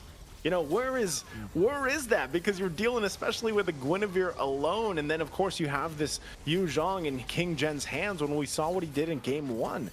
And you were just, I mean, you can't just rely specifically on, being able to flicker out everything, because we know that, that cooldown once it's used up is long, and you are going to get initiated on once again, because spatial migration is always available pretty much to start fights if it needs to, So again, it was just a very well executed from just overall from game 1 to game 2 from Tunisia. I know you said they're your favorite team right now. I know we've only seen 2 teams battle it out. This is the first start. We'll see if that still, kind of continues on. I know in just a little bit we are going to also hear from Kaizo for this game interview, but that's the thing. I really would love to ask him, like, especially with the Nathan. He was having a game of his life, man, and it was just stacked. Like early on, he had pretty much the items that he needed to pump out the damage, and that was the thing, is even with the Nathan pick, that the scaling is going to be there. It's going to build up rather quickly if you get a lead, and you're comparing Nathan in this matchup versus Brody. And I think when we've seen this combination many times, Mirko, like we've seen Brody and the Novaria kind of get picked up in certain lineups, and it's usually utilized to play the long game. Like it's to play the range game. But how can you play the range game when you're trying to get, those marks off from the Brody? You can't get close enough, And so that was very tough to kind of just see how, unfortunately, the Brody wasn't able to really do much, in that lineup, and Kaizo just kind of popped off and did his thing. Kaizo free hitting, Kaizo free farming too. Those were the 2 big threats in the later stage of the game that we expected, but we didn't expect it to happen at the 9th minute of the game. When he secured the Holy Crystal at the 9th minute and the Divine Glaive at the 10th minute, it was absolutely ridiculous. He was melting through everyone. At that point, he was basically dealing true damage, right, Nice? Yeah, he was. And like I said, I can't wait to kind of pick their brains, because I feel like you and I both, we've talked to a lot of players, obviously, like in different tournaments and everything, and kind of seen exactly what they're able to pull off, or what the training was for them. I think we might have him. I think he's getting set up here, but we'll have to ask him, because I want to know, exactly how they were able to kind of train for this, how they got prepped up for this, because it seems like, at least from us too, I know we kind of shared this, the fact that they were able to pick these picks, have this composition, and make it work. It really paid off, and it looked like, hey, they had the rotations down on pat. They knew how to target, the right targets, and kind of play around that. And I think that was very impressive. And I think that's why, even like for you, you're like, man, these guys impressed me in all the right ways, because I felt the same way, man, and just watching them in these 2 games, like I want to see, now it's like I'm in a position where it's like, now I want to see Tunisia challenged. Like, because these game 1, game 2 were very dominant in their favor. Again, they had that core understanding. I think that's what really impressed me the most, right? Obviously, their mechanics were amazing too. We were talking about the spatial migration, the flickers, and the crazy plays made by Chaibi, good spacing by Kaizo too. But all the way from the early game, I think what impressed me the most was the core understanding of how they can use the strong sides, the draft as well. They've got all the right fundamentals to become a strong team, become a tournament favorite, maybe if they get into the main stage, right? And now I have another level of expectations that maybe can be surpassed by the other teams competing later on in the day. Again, we still have a lot of matches to go for, ladies and gentlemen. So if you guys are happy with that 2-0, if you guys are as impressed and as entertained as me already, don't forget to catch the next match, Namibia versus South Africa and Ivory Coast versus Djibouti, because, bro, hopefully my expectations get surpassed again. Or maybe one of these teams will be able to just pop off and show off on the world stage. I don't know, man. Tunisia already popped off. Like that was apparent here. And so when we see this, like, because we're already, like, this is the first stop for us to really, the journey to eventually WEC 2024. And this is where you kind of get a glimpse of how things are kind of falling into place. And I think that's always something that at least for us, as casters for these tournaments and seeing, so many familiar regions and teams and faces, players kind of pop up. It's nice to see how the growth is and how, I mean, even just down to movement is in regions, like I said, that don't typically get a lot of eyes to watch them play competitively. And so when we see this, like I said, it just ended up working out really well for Tunisia. And I think as we get through the online qualifiers here for Africa, we're gonna have more surprises, man. I know, for me and you both, like we were personally hoping, hey, bring that assassin out. Like we saw it, they toyed with us. The Ling, the Fanny was there. But even so, like that's why I want to see it even more, because just the way that this was played on even these utilities, I was like, dude, what's gonna happen if they pull out an assassin? So And they kind of teased us it's something with to that. look forward to. Dude, I don't know what it is with Chaibi, right? In the game, he was already so flashy. In the drafts, too, he tried to steal the spotlight by just hovering over all these massive assassin picks. The Fanny, the Ling, the Hayabusa. Definitely, that's going to be my question, right? Were they actually thinking of those picks, or were they actually just teasing us and the viewers back at home with those hovers? Because actually, I don't know if they want to answer that even, right? Maybe they want to save that strat. Maybe they want to save it for the other nations that they're going to be up against later, the other teams as well. Yeah, But I think so.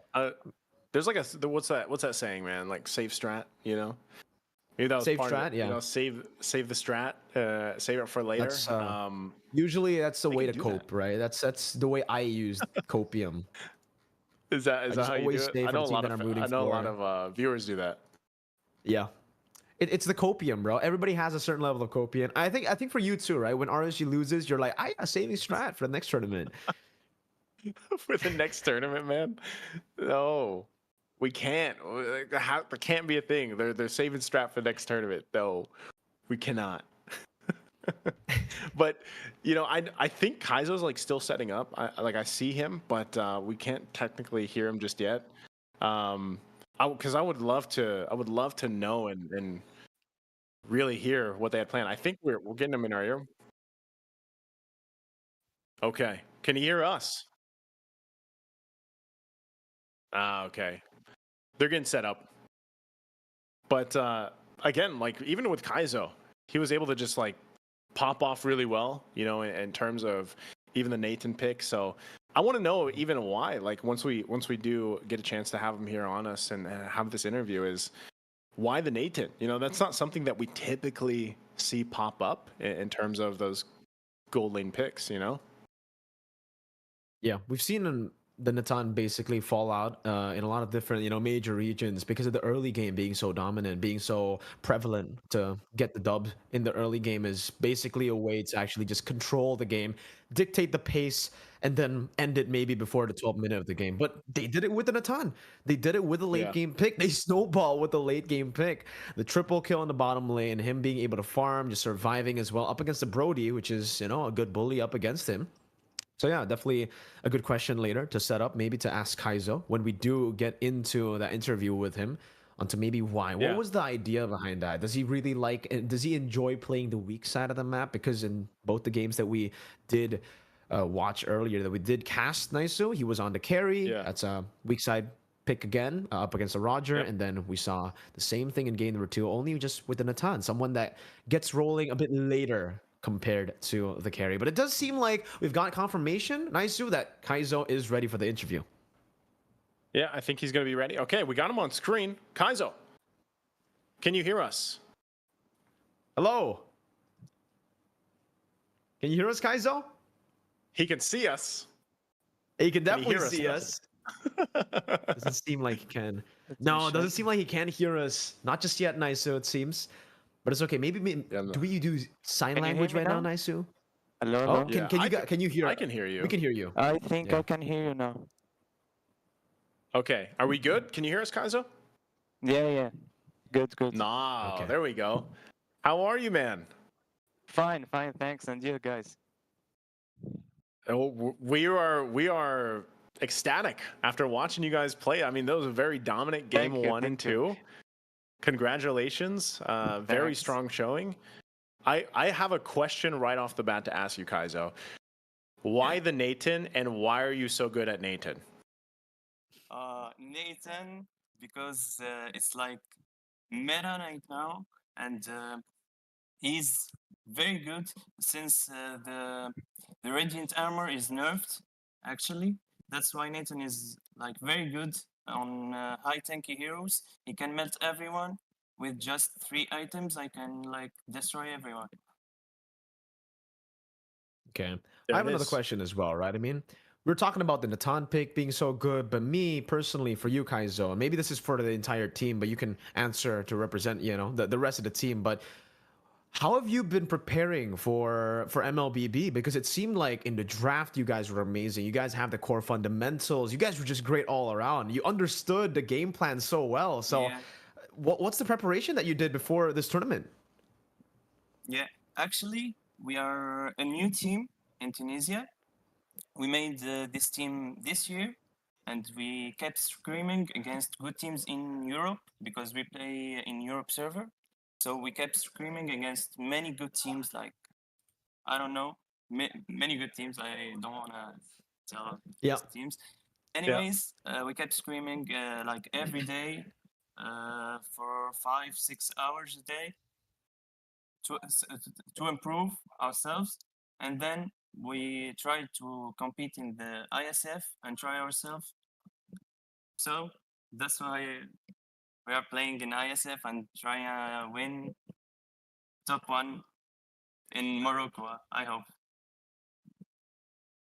Awesome, man. Yeah, I think you guys are well on the way, and it's great to hear that because, like we were saying leading into the match, a lot of these people that will be watching this is their first time seeing you guys, and what a way Yeah. to start, for this first series. So again, congratulations. I have one last question before we let you go, Kaizo.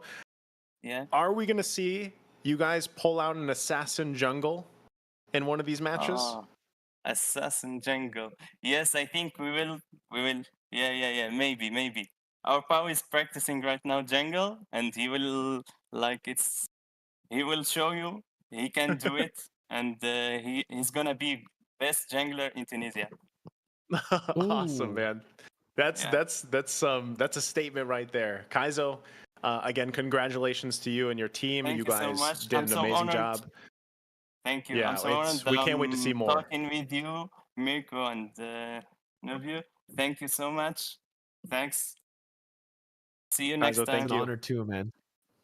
Thank you. Take care, Likewise. man. Thank you Bye so Thank you bye. so much. much, Can't wait to Kaizo. watch more. Bye. Man, it's There we always great go. to see, nice. I mean, these players from the new regions finally getting the attention that they deserve, finally getting the eyes on their country, their nation, and dude, the Yeah. development, right? I guess we kind of heard that he has been screaming up against the European teams.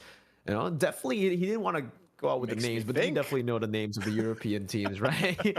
And it's great to see again Tunisia. I mean, I love the confidence too from him. I just hope that for Tunisia, after this win, after getting this attention, the new attention from the world, that they don't get complacent. I hope they keep on, they stay hungry, because there's a lot of different tournaments to fight for now, and there's still a lot of improvements for them to be made. It's always cool though to see these new up and comers in the interviews. I mean, for the first time ever, I think he's cool in the interviews, man. Not a lot of players are good at interviews. They usually answer Yeah, with like yeah. super He's formulaic, basic confident. answers. But shout outs to Kaizo. Good interview. Love that energy. Yeah, he's as confident in the interviews as he was on the Nathan. I always say Nathan, man. Nathan, You say Nathan, Nathan? Nathan. Nathan, to be fair, that's the right pronunciation. But I just feel like Natan sounds more epic. I feel like it depends where you're from. Nathan, Nathan, tomato, tomato. Tomato, tomato. Yeah, that's true. So that again, we got that interview with Kaizo. Great to hear from them. That wraps up round number 1, or at least match number 1 for us today. We still have 2 more matches for us. And of course, it's a 2-0 for the first one. We'll see exactly how that adjustment happened. And next up, man, I think we can say this throughout all. For Namibia and also for South Africa, this is kind of the same thing. It's like we don't 100% know. I know you've had glimpses of them even last year, in the years Yep. past. But things change, things change very quickly. So even as we get ready for this second match, I think we have to pretty much just keep our expectations the same as going into match one. It's like we don't actually know just yet until we even get through that draft and we see really what is the play style, how do they want to play, how do they want to execute. But man, if match one is already kind of a hint at what's to be expected, I feel like one of our good friends out there would say there's you can't expect things. There's nothing you can expect here. So I can't wait to see it. Mirko, I know you as well can't wait to see it unfold. We are going to take a short break, though, I believe, before this next matchup and get prepped up. Okay, it's going to be a 45-minute break. That's right, because it is a sweep. So we're ahead of schedule here. So we'll be back. We're going to go ahead and get some refreshments. I hope you guys watching as well get some refreshments. We're going to take a break, and we'll be back here for match number 2 right after this. I'm Naisu. That's Mirko. We'll see you shortly.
We saw Tunisia dominate Senegal in match number 1. And ladies and gentlemen, welcome back to match number 2 after that short break that we had. Still with Mirko and Naisu for our second match of the day for the group stages still of the Iesf African Regional Qualifiers. And we have Namibia facing off against South Africa this time around. Another banger of a match, I hope, especially with that first match that already set the tone for the entire day, Naisu.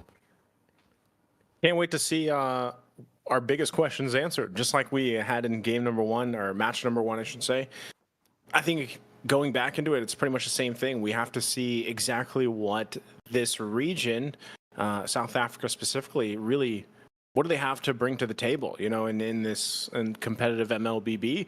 That was our question previously, and man, did it get answered by Tunisia. You know, as we heard from the interview as well from Kaizo, it's they have been practicing, they have been scrimming, and I'm also just curious, and maybe we'll get to have this answer to this later on. Is like, you know, do these players just continuously go out of their way to set these things up themselves, the scrims, the practice time, you know, everything else, because we are familiar with another region that did that before, you know, in the western part of the world. They had to do that, and then eventually look what happens, right? They get noticed by these big organizations, and then things are really developed off the input and the backs of the hard work of players and organizers and everything. And I think that's something that we have to keep an eye on. I think every year as we go through, whether that's IESF or even other competitions around the world that include Mlbb,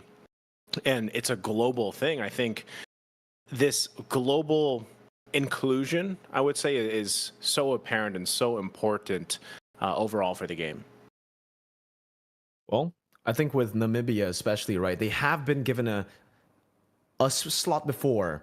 I remember ISF 2022 back in Bali, Namibia was able to qualify all the way into the main stage. So they have that experience of already playing on the main stage. Today, they have a different lineup though. Robin, Spider, 911, Wakao, LeBron, Jimmy, and ASF Demon here to try to get a win against South Africa. We'll see if they actually are able to get it done, because like I mentioned just earlier, for Namibia, they've had that experience before. They have actually played in the main stage of the ISF World Championships, and it'll be very, very interesting to see how they have progressed from the last 2 years. How much have they progressed? How much have they improved from the last time we saw them on that main stage, right? Because when we did see them on that main stage in Bali, it was a very inexperienced team. It was a team that were really still struggling to even understand the meta at that point. So again, we've had our expectations shattered with the first match being so amazing by Tunisia, displayed a very dominant showing of Mlbb prowess, of that macro prowess as well. But for South Africa as well, we got Twinkerbell, Swag, Virus, Doofenshmirtz, and Gambit. I love these names. I love the first ones because there's just Jimmy, you know, but then you go over to South Africa, Twinkerbell, you know, Twinkerbell, Swag, Doofenshmirtz. Again, I can't wait to see both these teams kind of battle it out. And I think your points are great because, you know, really having that experience of watching Namibia, for example, previously, how much have they improved? We know that actual time frame of, what'd you say, 2 years, 2022? 2 years. That's a long time. You know, that's a long time to improve, Very man. And even if it's different players this time around, it's interesting to see exactly what they have accomplished over that time frame. And I think that's why even when we talk about what, you know, is the next major tournament out there, that's all, you know, all these eyes are going to be on as well going forward. It was the rebranded Mobile Legends Southeast Asia Cup, now the mid-season cup, where you have this inclusion, you know, this inclusion of the world being a part of it. And again, as we started our journey here for over to the WEC 2024, that's the same thing, you know. But this time around, I think it's still what has happened, what has developed. Even when we see similar metas, heroes, drafts come through, it's still this different play style. I mean, how many times do you actually get to see, you know, once again, an aggressive Chip play the way he did in the previous game? Chaibi alone, man, the guy was massive throughout both game 1 and game 2 from the previous match, where it was a sweep and it was a very dominant one. So I think that's the thing is like, even though you are somewhat familiar with Namibia and our other ISF viewers as well has seen them play, like how has that transitioned to who they are today, you know, as we get through these qualifiers? And that's the thing, right? We had our expectations shattered, but now for this match in particular, I feel like we can go back to those expectations because we were expecting the team fighty style, the very unique Mlbb style of, you know, the African teams that we have seen before in the ISF qualifiers and even on the main stage. Because again, if I were to bring back what I saw, the flashbacks of what I saw back in ISF 2022 in Bali for Namibia, they had their own style of Mobile Legends. They wanted to brawl, they wanted to skirmish, and even with the Bauman in the jungle back then, with before, you know, all the emblem changes, they didn't go for the Mage Killer emblem. Back then it was called the Mage Killer, if you remember, the one to, you know, clear it out. So it was a brawling Bauman that was placed in the jungle for Namibia. So I would want to see more of that now for this match as well. Maybe they'll still go for the normal, the prio picks that we saw as well in match number 1. But hopefully we get that African flair of Mlbb this time around in this match. And yes, Namibia versus South Africa. That's the match that we will be watching together here, ladies and gentlemen. Yeah. Another banger of a match, hopefully, but just in a different way. The first match was a banger in a way that, you know, we were surprised that Tunisia were able to display such crazy levels of discipline, such crazy levels of macro. And we got the answer to our questions.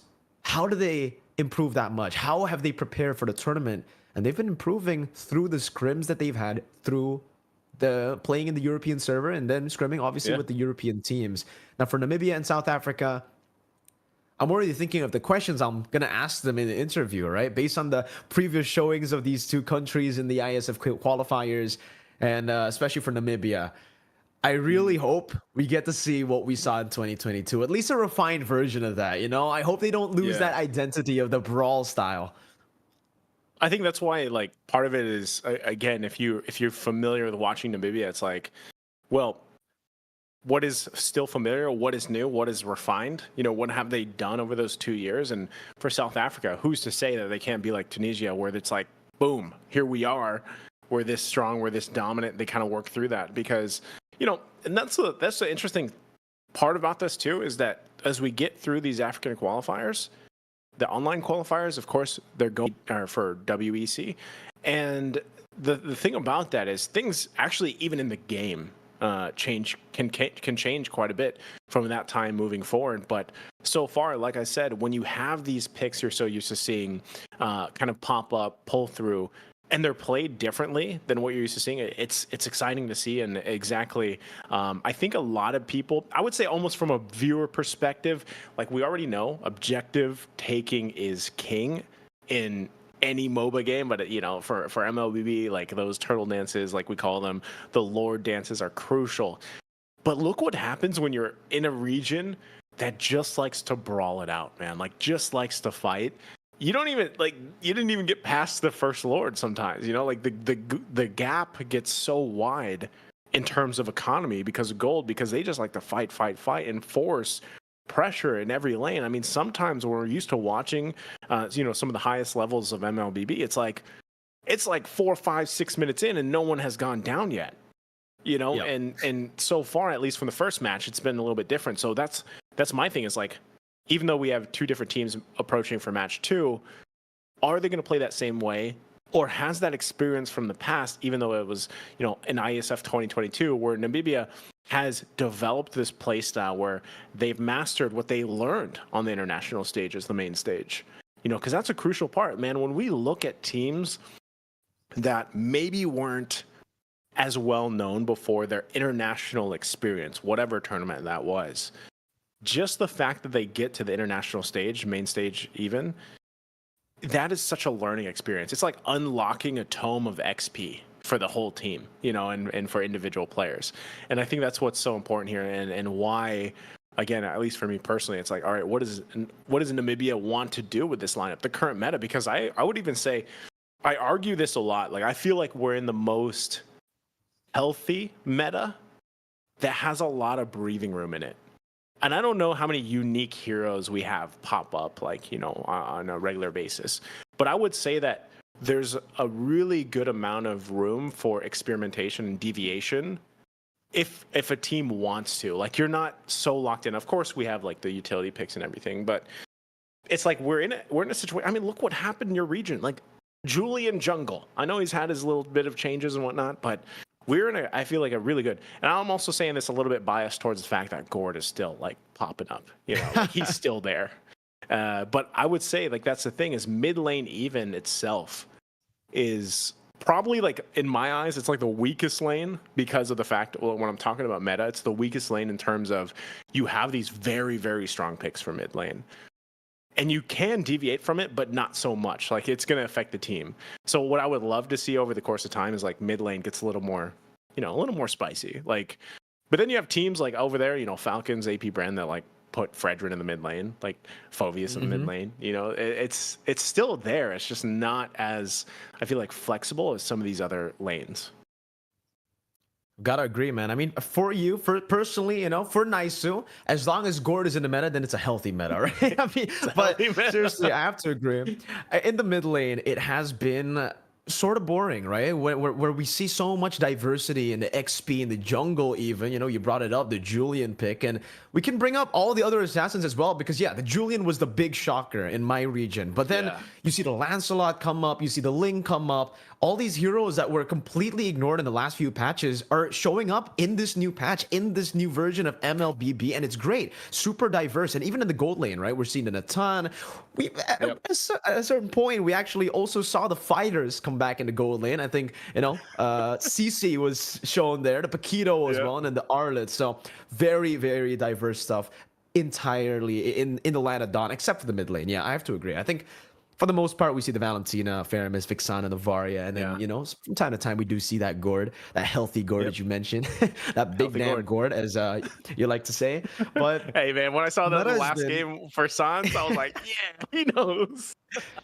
Of course, dude. I mean, the Gord pick, especially when Sans gets, when these high-level players get their hands on a pick like Gord, it's such a, I would say for Gord, it's such a one-dimensional way that you play it usually, right? It's a very backline heavy. You want to play with your team kind of mid laner, but when these high-level, high-mechanic players get their hands on a hero like Gord, for some reason, it just feels like a Valentina. They flicker forward with the Mystic Gush. They find the Mystic Projectile. They find those big damn moments, and somehow they become the X Factor. But in a way where, you know, we can say that for the mid lane, it's been very, very boring when it comes to the heroes. I think it's also been very amazing when it comes to the impact of a mid laner in the game. Like, it's been the complete opposite. As a mid laner, you have so much to say in the game. I think for the longest time, even from the previous patch, the mid lane has been dominating in my region, I think in the Philippines as well, for damage dealt. Usually we see the gold laner, the jungler, maybe even the XP if you give him someone like a Benedetta, Paquito, the damage dealers, like a CC as well. But the mid lane with the Valentina, even the Faramis, I think with the changes of the emblems and the changes of how the first few turtles are so prioritized, the mid lane has gotten so much more prio. And that's why the really, really good mid laners shine so much more than the average mid laners. Technically, we can also bring the first match to, you know, try to give you guys a little bit of that visualization, the visual representation, because in the first game alone, the Lunox was able to deal so much damage. I think even more than the carry, even more than the jungler. Yeah. So the mid lane has had such a big impact in how you can carry the game. Yorichi, I believe it was for Tunisia. So we'll see for Namibia and South Africa if they're able to replicate that kind of style, if their mid laners will be able to have that much of an impact, or will we see those assassins come through again? Because if you have an assassin in the jungle, usually you go for a bit more utility in the mid lane. It's a give and take every single time, and that's what makes this very diverse and multidimensional meta. And with that, we're going to get straight into the draft of game number 1 of match number 2, ladies and gentlemen. Here we are, Doofenshmirtz on the red side. With Twinkerbell. So, you know, when you were talking about that, I know we're getting through this first phase too. Like, who would have thought that you would see a Lunox in that first game? You know, I mean, I know that it's kind of a niche pick. It does work, but it popped up. The damage was obviously there. It always has been. Like, that's why, you know, you do pick up the Lunox pick. But you know, it was nice to see because it's a deviation from what we're used to seeing. So as we get through the first phase, Chip, Esmeralda being banned out first. That's interesting, but I know how strong. Like Esmeralda has been popping off lately, man. If you've just been watching even some of the competitive streams going on, you know how deadly this Esmeralda is right now. And I think it's also a really good setup for Namibia right now. Namibia is on the left, ladies and gentlemen, on the blue side, and it is going to be South Africa on the red side. But with that Esmeralda ban, it actually sets up really well for an Angela or a Harith. My, choice definitely has to go for the Harith if it does get left open into the first phase pick for Team Namibia. Harith has just been such a broken hero. I think we can say broken there for Harith. I think if there's one hero that you can call broken, it's got to be the Harith in this meta.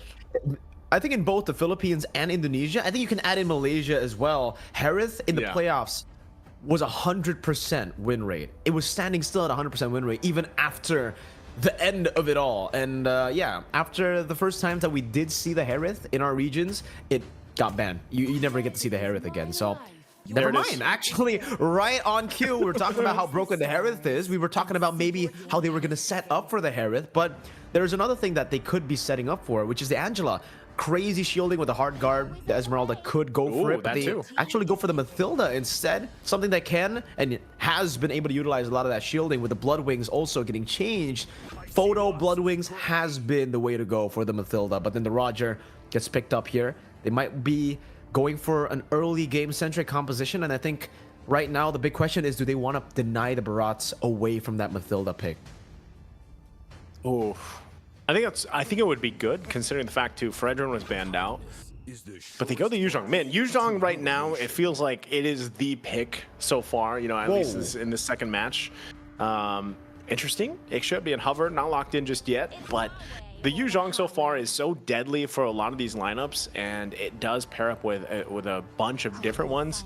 So it looks like they're going to go ahead and lock in the mid lane also. Just off the bat, they lock in the Vex. So this is interesting when you have this already in the first phase. And there's the Angela, like you were talking about earlier. Yeah, I mean, with the Esmeralda ban, you would definitely expect the Angela to be prioritized over the Mathilda, that crazy shielding, especially now considering you were just talking about how the Yuzhong has been phenomenal in this meta, in this brawly teamfight, early game-centric meta when neutral objectives have so much prio. The Yuzhong with the Black Dragon form can force out a lot of these teamfights to happen, can even zone out a lot of members. And when you add in the added threat of a hard guard on top of that Black Dragon form, on top of that sustain, he gets the constant healing from the Angela hard guard, and those blooms, those waves, even the Roger. Both these picks so far for South Africa are really threatening, man. The Roger, Yuzhong, plus the Angela, and they ban out the Exborg, so they're already trying to play with these beefy members, and I think they might add on to it in the second phase.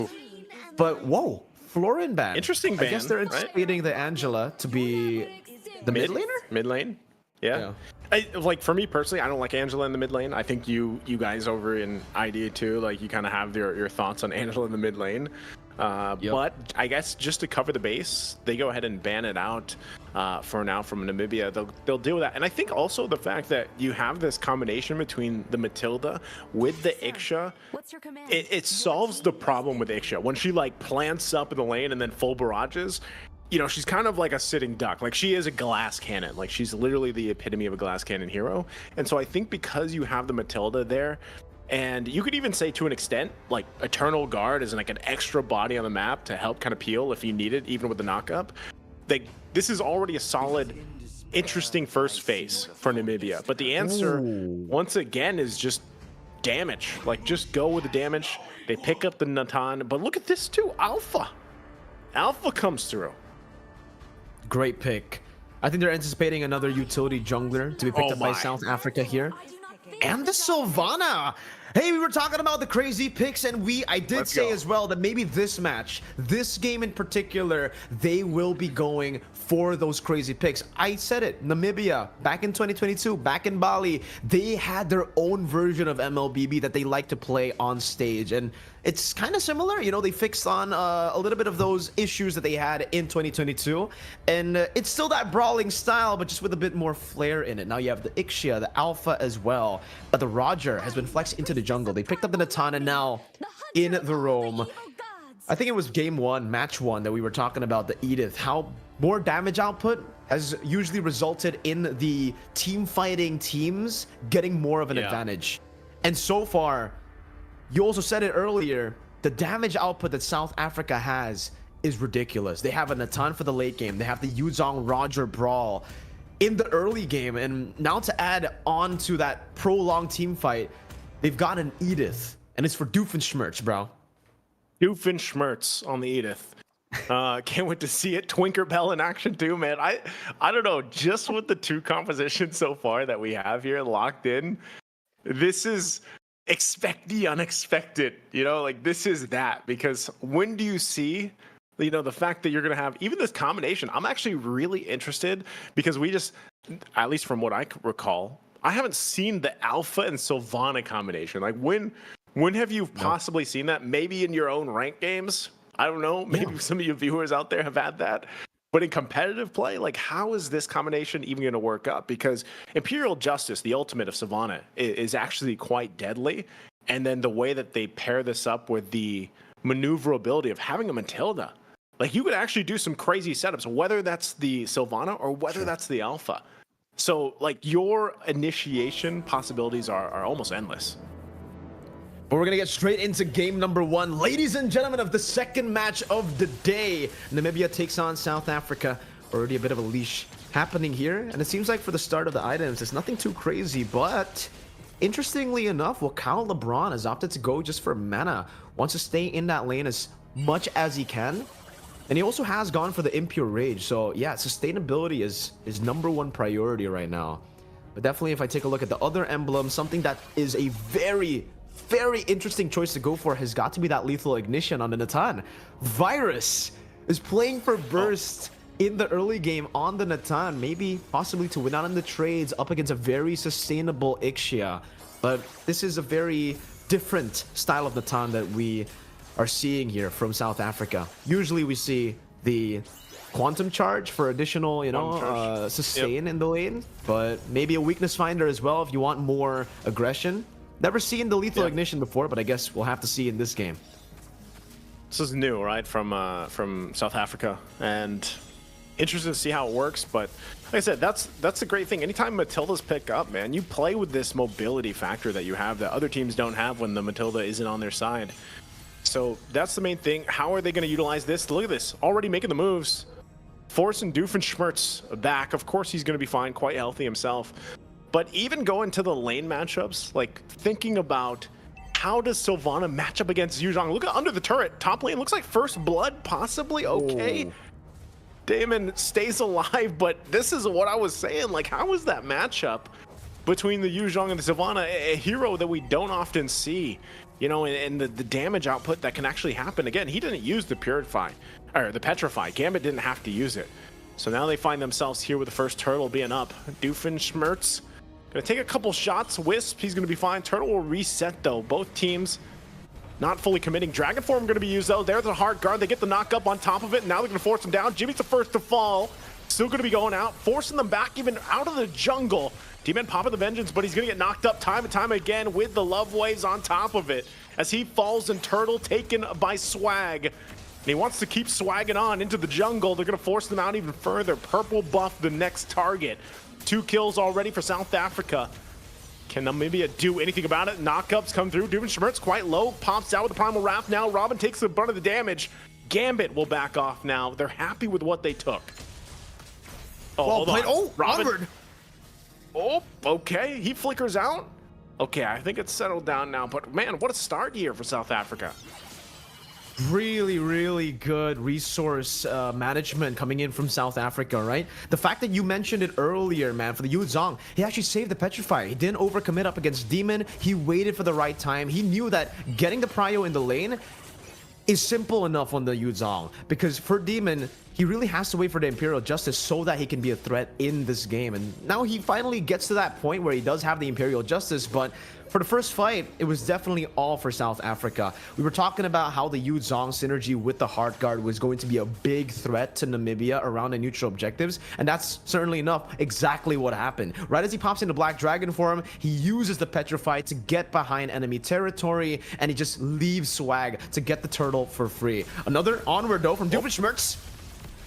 Down in the bottom lane, Spider trying to get out of dodge, but look at the jump with the Lycan pounce under the turret.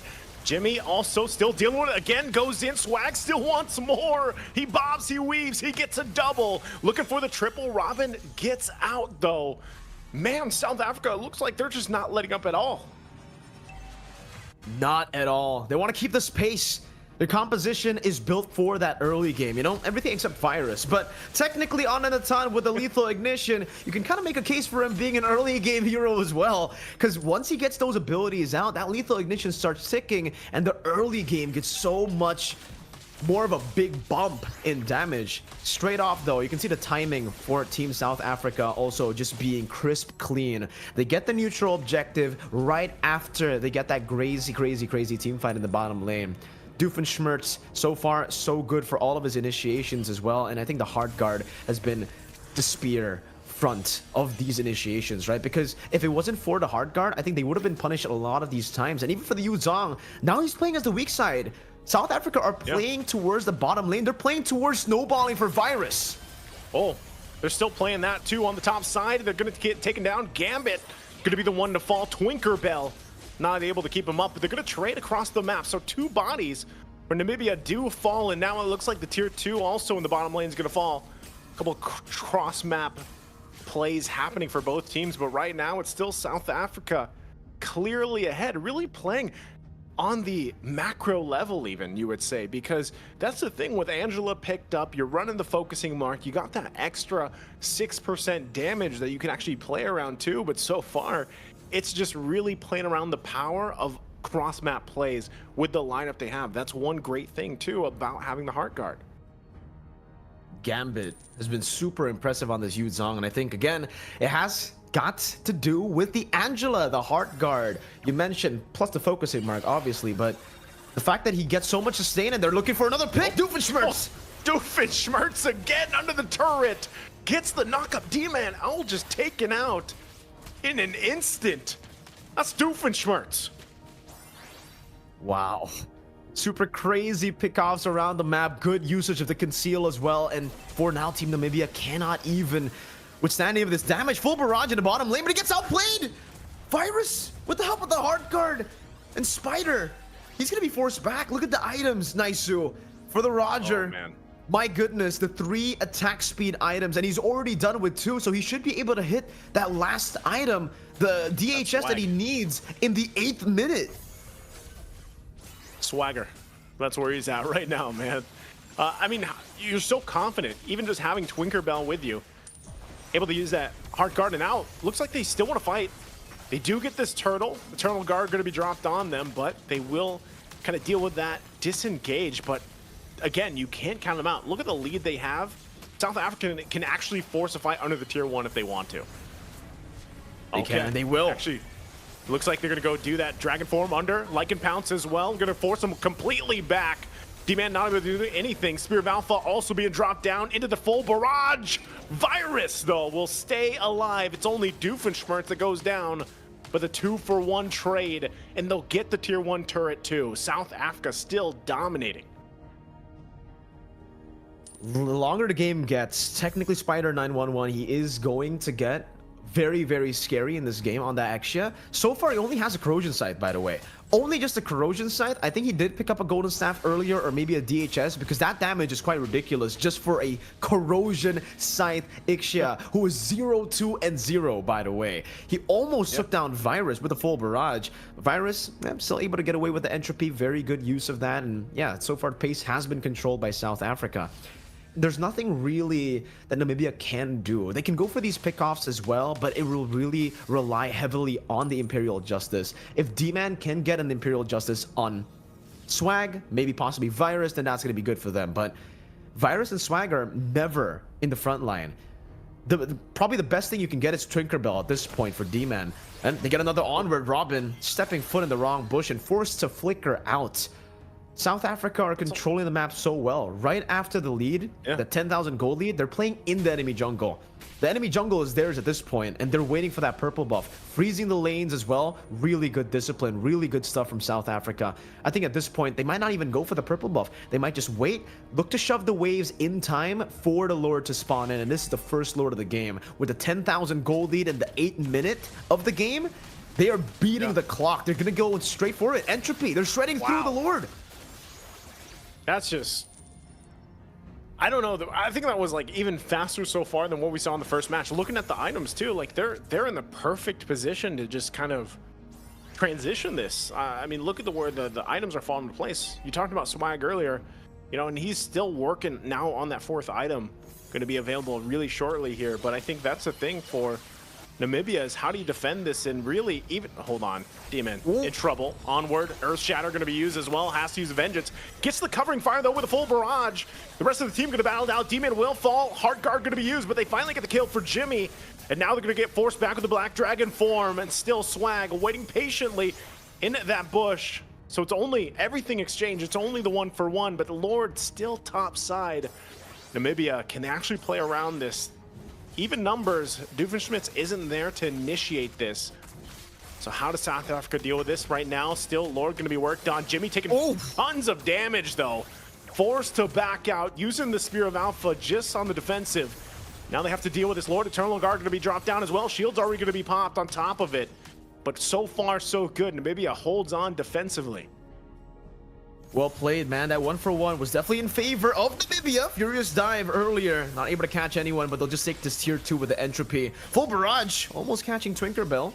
But they're calming down right now. They're slowing the pace down slowly but surely again. They've all the tier 2s taken away, right? With the first Lord, that's still absolute value. So despite the fact Namibia were able to trade 1-for-1, despite the fact that they were able to get rid of the Lord before South Africa could make good use of it, it's still valuable for South Africa. They get every single tier 2, and this allows them to enter the jungle even deeper. At this point, they might not even play in their own jungle. As you can see, for Gambit and Doofenshmirtz just constantly screening away at the enemy jungle, punishing Namibia for walking up in their own jungle. And if they do commit onto Gambit, it's still going to be really good for South Africa because they have that global presence. And that's really why the Angela was so prio even in our first match. Banned by both of the teams in the blue side. First ban was Angela. Now we get to see the true threat of that Angela, especially on the red side when you have so many ways to pick up massive heroes on top of the Angela. You have that.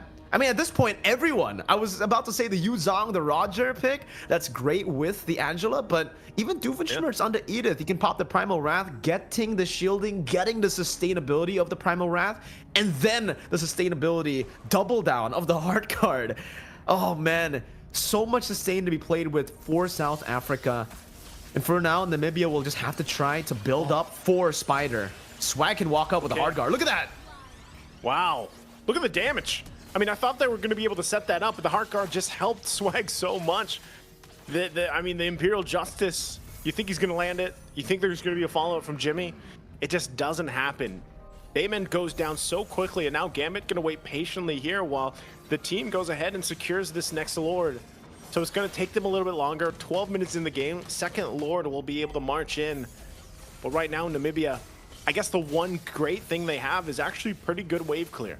If they can extend the game, which we talked about kind of extensively in match number 1, that's the best thing they can do right now. They need to probably buy, I would say, 5 minutes or maybe even 6, because Damon is just shut out of this game, man. He's had a very tough time with the Savannah pick. It was great to see, but so far it has not worked the way they wanted it to. But they have great clear speed, and they can do that just alone, even utilizing the full barrage. They just have to withstand a forced initiation, most likely from Doofenshmirtz. Virus going to pick up the Divine Glaive. There's the charge in from the Lord. Dragon Form going to be dropped as well. 2 turrets now down. Still going to fight.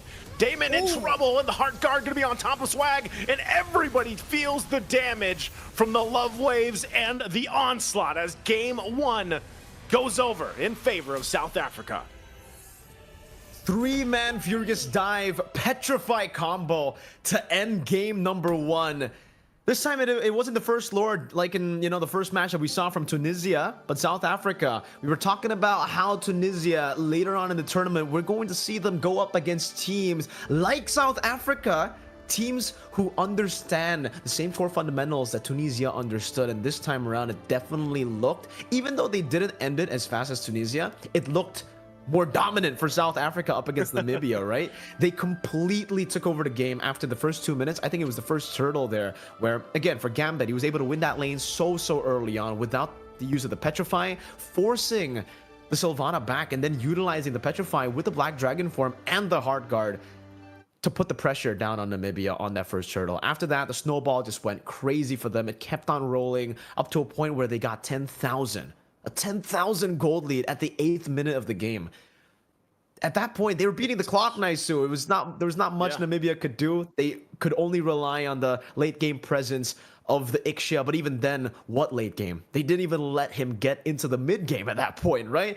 He only had a corrosion scythe, maybe max a golden staff. We'll definitely take a look at the items again later, but first game, absolute dominance from South Africa. And so that makes me wonder, I know we still have another game, but it's like when you look at this kind of unfold and just how well executed the lineup was from South Africa. Yeah. You know, I know it's too early, but it's like, man, now I want to see them go toe to toe with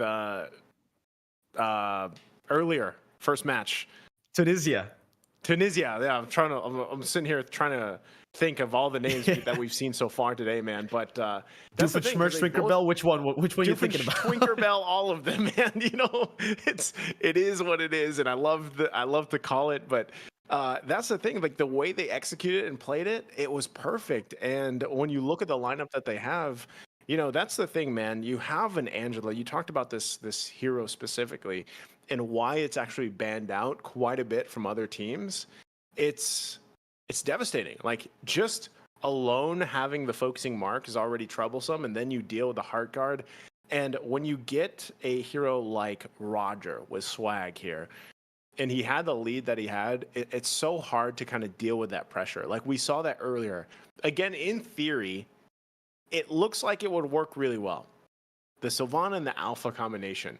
You're literally trying to set things up with Imperial Justice, and then you can actually follow it up. Like if you somehow, let's say you are able to catch 2 or 3 people, then you can just Spear of Alpha into the Imperial Justice, and it's actually a good wombo combo. You know, it's like in theory, but how hard was it to actually execute?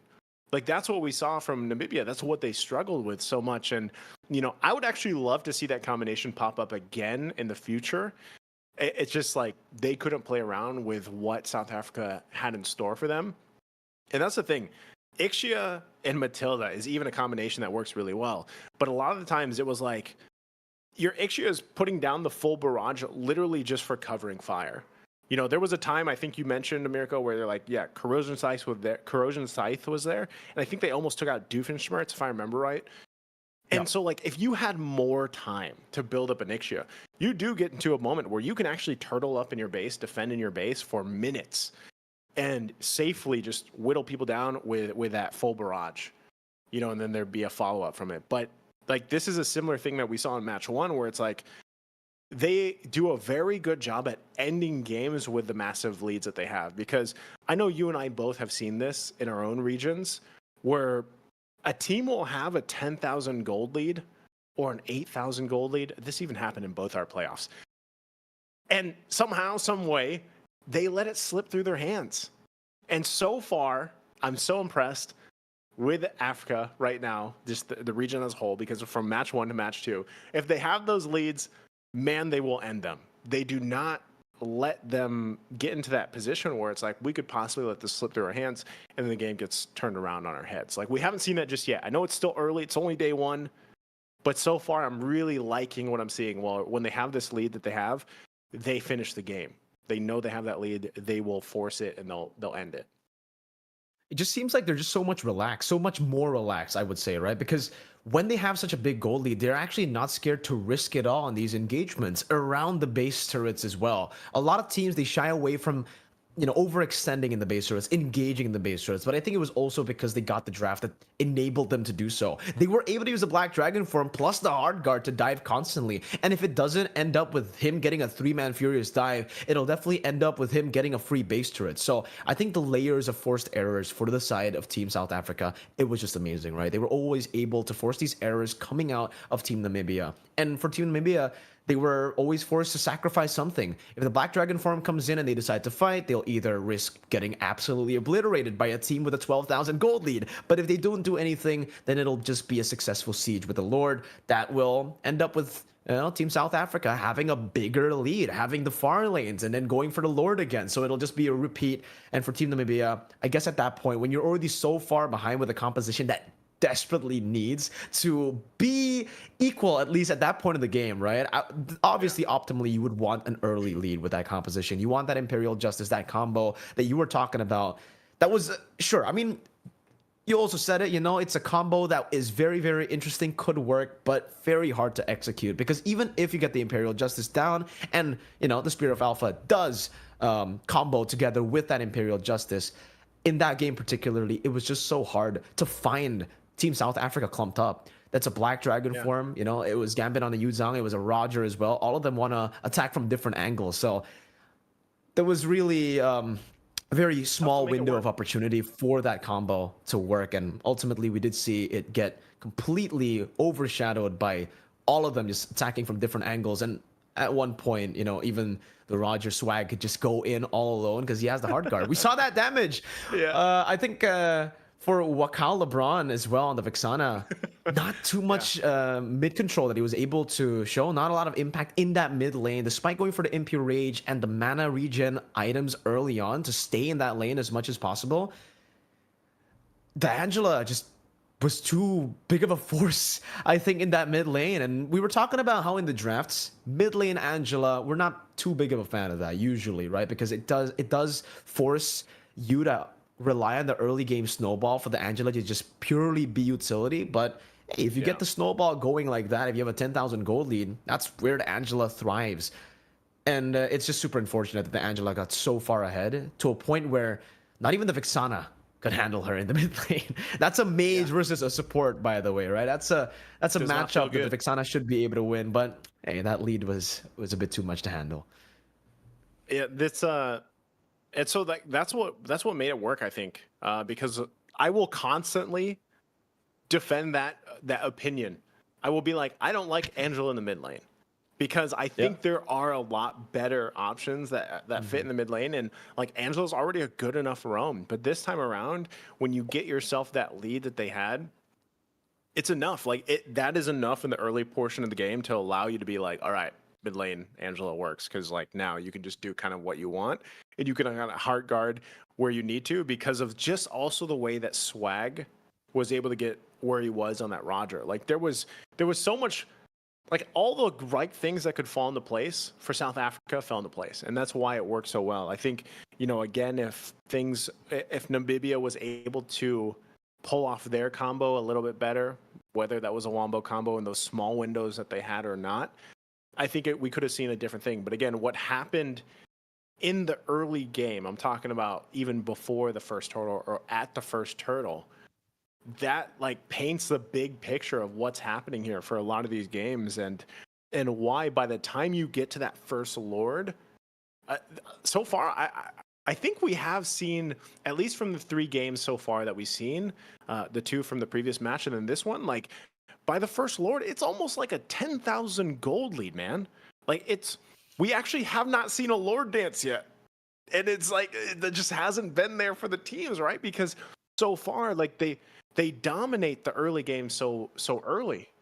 And I think that's one thing that we have to point out so far that we're seeing about just Africa as a region in general. And I can't wait to kind of test this hypothesis as the days goes on, man, because it's like so far they dominate the early game so much that their snowball is so effective that by the first Lord, there is no dance. There is no feeling out the fight. It's just like, all right, we're 8K ahead, 10K ahead.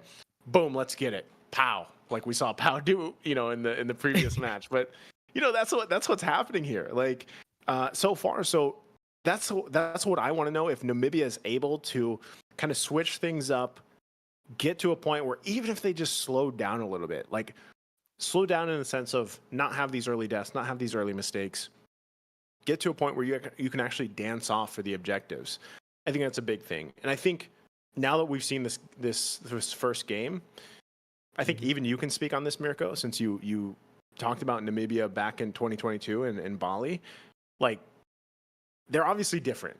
You know, like this game one is, we can't take it as a whole, like sample size. We need to see what happens in the next match or in the next game. But they were not able to execute, I think, what you would say you saw what they did 2 years ago. And I know it was a different team, but like, that's the thing. We were questioning how much improvement or what has changed in the course of those 2 years. And that's going to be the case for all of the Iesf participants as we go through this.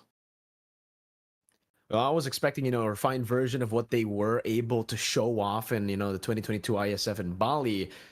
But it's, I would say it's a bit too similar to what we saw in Bali back then, because it was a very, very interesting combo they were going for. It was also very, very hard to execute. And we saw the exact same thing, just with different picks. We saw the Bauman last time with the Brawls. This time it was the Sylvana. And for Team Namibia, I would honestly have to say that just based on the draft alone, right? I wanted to see what was the vision behind that Angela ban, or behind the Angela being left open and the Esmeralda ban, because I expected, at least with the Esmeralda being banned out, for the Angela to come up, for these big shieldings to be able for Namibia to take it instantly right off the bat. But they completely ignored it and they go for the Mathilda. Mathilda, A-okay, no problem. And after that, we do see the Yuzong and then the Roger. But then what was the plan of picking up the Ixia again? I think just a little bit of a lack of vision to what the prio is, right? Because even if they wanted the Ixia, that's not a bad pick at all. But why pick it in the first phase? When the first phase is so important to pick up these prio heroes, to at least deny some of these big picks from South Africa, because it almost seems like they banned out Esmeralda to set up for the Angela on the opposing team, to set up for these big sustainable picks on the opposing team. They gave him the Roger, the Yuzong, and the Angela. That's possibly the best trio that you would want for the neutral objective battles in the team fights in the early game. And on top of that, you don't really build any presence in your, trio for the fights in the neutral objective. The Sylvana, you're very reliant on level 4, and against the Yuzong pre-level 4, you saw exactly what happened. That's going to happen on a Sylvana up against the Yuzong, unless, the Yuzong dives into the turret, you can maybe outplay, or you get an early gank in. So either they fix the execution, either they rotate a bit faster and get the Sylvana ahead earlier, or they go to prios, It's cool that you have these cheese picks, your own vision for the draft, but it gets to a point where the enemy team is just fundamentally beating you based on the draft. You're getting out-drafted. That's what I think, man. It's like, as I was saying when we went through the draft, I was like, man, this Yuzong has popped up so far, 100%, right? He is that hero right now for the XP lane, especially. And we do know, like, Yuzong is statistically probably, if not the best, one of the best XP lane 1v1s. Like, as soon as he gets a lead, you're done. Like, it's a dead lane almost. And it wasn't even a kill. Like, just the fact that he was able to put so much pressure early on without even using the Petrify, like, that's the scary part of it, And so when you have that threat level with Yuzong, it's something that you have to deal with, especially when you're picking a hero like Sylvana. And I think you said it really well. It's like the vision, whatever they wanted to do, that they had the vision for that lineup, that composition. They weren't able to pull it off. I was thinking the same thing. You first ban Esmeralda, like, right off the bat. I'm like, all right, Angela's the first pick. Matilda can work too. I mean, there's shields there. Yeah, like, there's 3 that I think of when you ban out an Esmeralda. It's Angela, Matilda, maybe a Lolita, like, for the most part. Like, those are the 3 that I'm thinking. And of course, like, you have Florin, for sustainability and all that stuff too. But it's like, I think if they had taken that Angela first game, Namibia probably would have had a better time even, because of just, even with a heart guard for utilizing the Sylvana, that would have kept Dayman alive a lot longer. Demon to deal with that, and it just did not happen. So again, we're going to jump into the draft here for game 2. We'll see how they change this, because I think that's really where it starts. And this is why I always love talking about draft, man. I know there's really smart men out there that we know that love to nerd out about the draft as analysts, and I know the nerd you're talking about. Yep, I know. Yeah, I know. And he loves it. He loves to nerd out with it, and you learn so much about exactly the impact of these first bans and these first picks in the first phase. Yeah, and it's going to be the chip ban here for Team South Africa, who have swapped sides. So South Africa this time on the blue side, Namibia on the red side. And still, it's still going to be chip that gets banned out. Despite them being on the blue side, they do not want to pick it up themselves. Yi too. So, all right, just based on the pattern, of the first game as well, when they were on red side, they banned the same things. They don't care that they swapped sides. They just really hate the teleportation in this game. They do not want to use it. They have their own style, and maybe the style is more of that team fighting, more of the individual leads that you can get over the macro prowess that you can get early on with these 2 teleports. But on top of that, I definitely want to ask for your opinion as well as I give out my opinion. But the Moskov has been non-existent in the African qualifiers here in day number 1 at least, right? And the Moskov has been such a prio pick everywhere else. Is it just, the gold laners wanting to be in weak side, wanting to just farm it out and not wanting to participate in the early fights, or what's going on here? Because again, that's an Angela as well, finally now respected by Namibia, so a lot of global presence just getting taken out on the bans. Minotaur too. Is this an Esmeralda first pick? I know I'm going to answer that Moskov question, but I'm wondering, are they going to go ahead and pick up Esmeralda here in the first phase? I don't know if it warrants the priority pick. There's no way. What? First pick Yin? I mean, the new skin just came out. I guess man wants to play with that new skin. I really hope he plays with the new skin, by the way. Okay, we're real quick before we nerd out some more about this. The Moskov has been slept on. Yeah, I agree. And it could just be a combination of just comfort for the region. They opt for those Nathan picks. Of course, we saw the Brody pop up earlier, but this is we're getting a little crazy here. This is what we were asking for. And you've got the Harith picked up with a Yin and a Carmilla combination in the first phase, and then you have Bane across from them. Mirko, what's going on? Firstly, I want to ask if the Yin is even going to the jungle or not. Or it should be in the jungle, I think. Exactly, right? I mean, the Carmilla is a flex. Technically, the Yin is a flex as well. We're known to see the Yin in the jungle. We've come accustomed to that. But I have seen a few, streamers and people in the rank playing in the XP lane. And, oh, thank God. There you go. We got the Moskov that we were about to talk about. But all right, let's think about this. They have a Bane and they have a Moskov. I think they're trying to just split open the map in the side lanes, right? Again, don't know if the Bane is actually going to go to the jungle because it's still a very good flex pick. Technically, for Team Namibia, they can use it in the jungle, can use it in XP. But I think with the Moskov pick, they have a very, very good goal lane. They can stay in that lane when South Africa want to go for these team fights. So maybe punish South Africa's team fight dominance by staying in the lane itself, by split pushing. And if that's really the idea, they have 2 very good heroes to fit in that style. The Bane that can split push, really, really good at taking turrets. Moskov that can teleport everywhere, some global presence there that clearly Team South Africa are not a fan of, right? That's why they banned the Yi and the chip. But then you see the Faramis ban and maybe you think, hey, is it not a split push composition? Maybe this composition is just purely team fight, because it can certainly do that as well. They have so much AoE, and with the Faramis ban, it kind of seems like that's the route they want to go for. Not the split push route, but more of a, yeah, let's battle it out AoE in these neutral objective vicinities. And if it turns into that, if it's just let's battle it out, this is the time for Carmilla to shine, man. This is where your Curse of Blood with your Zaman Force is supposed to shine.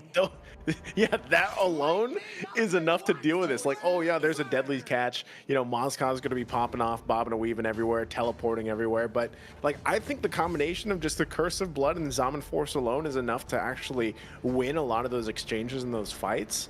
And if that also results in this Yin, which is our biggest question mark, great pick, by the way, the Kufra, But if Yin takes the Mozkov into the ultimate, the My Turn, if he just takes him out, you lose a ton of damage potential. And so part of the game plan can be like, yo, Yin, just grab the Mozkov. Just get him.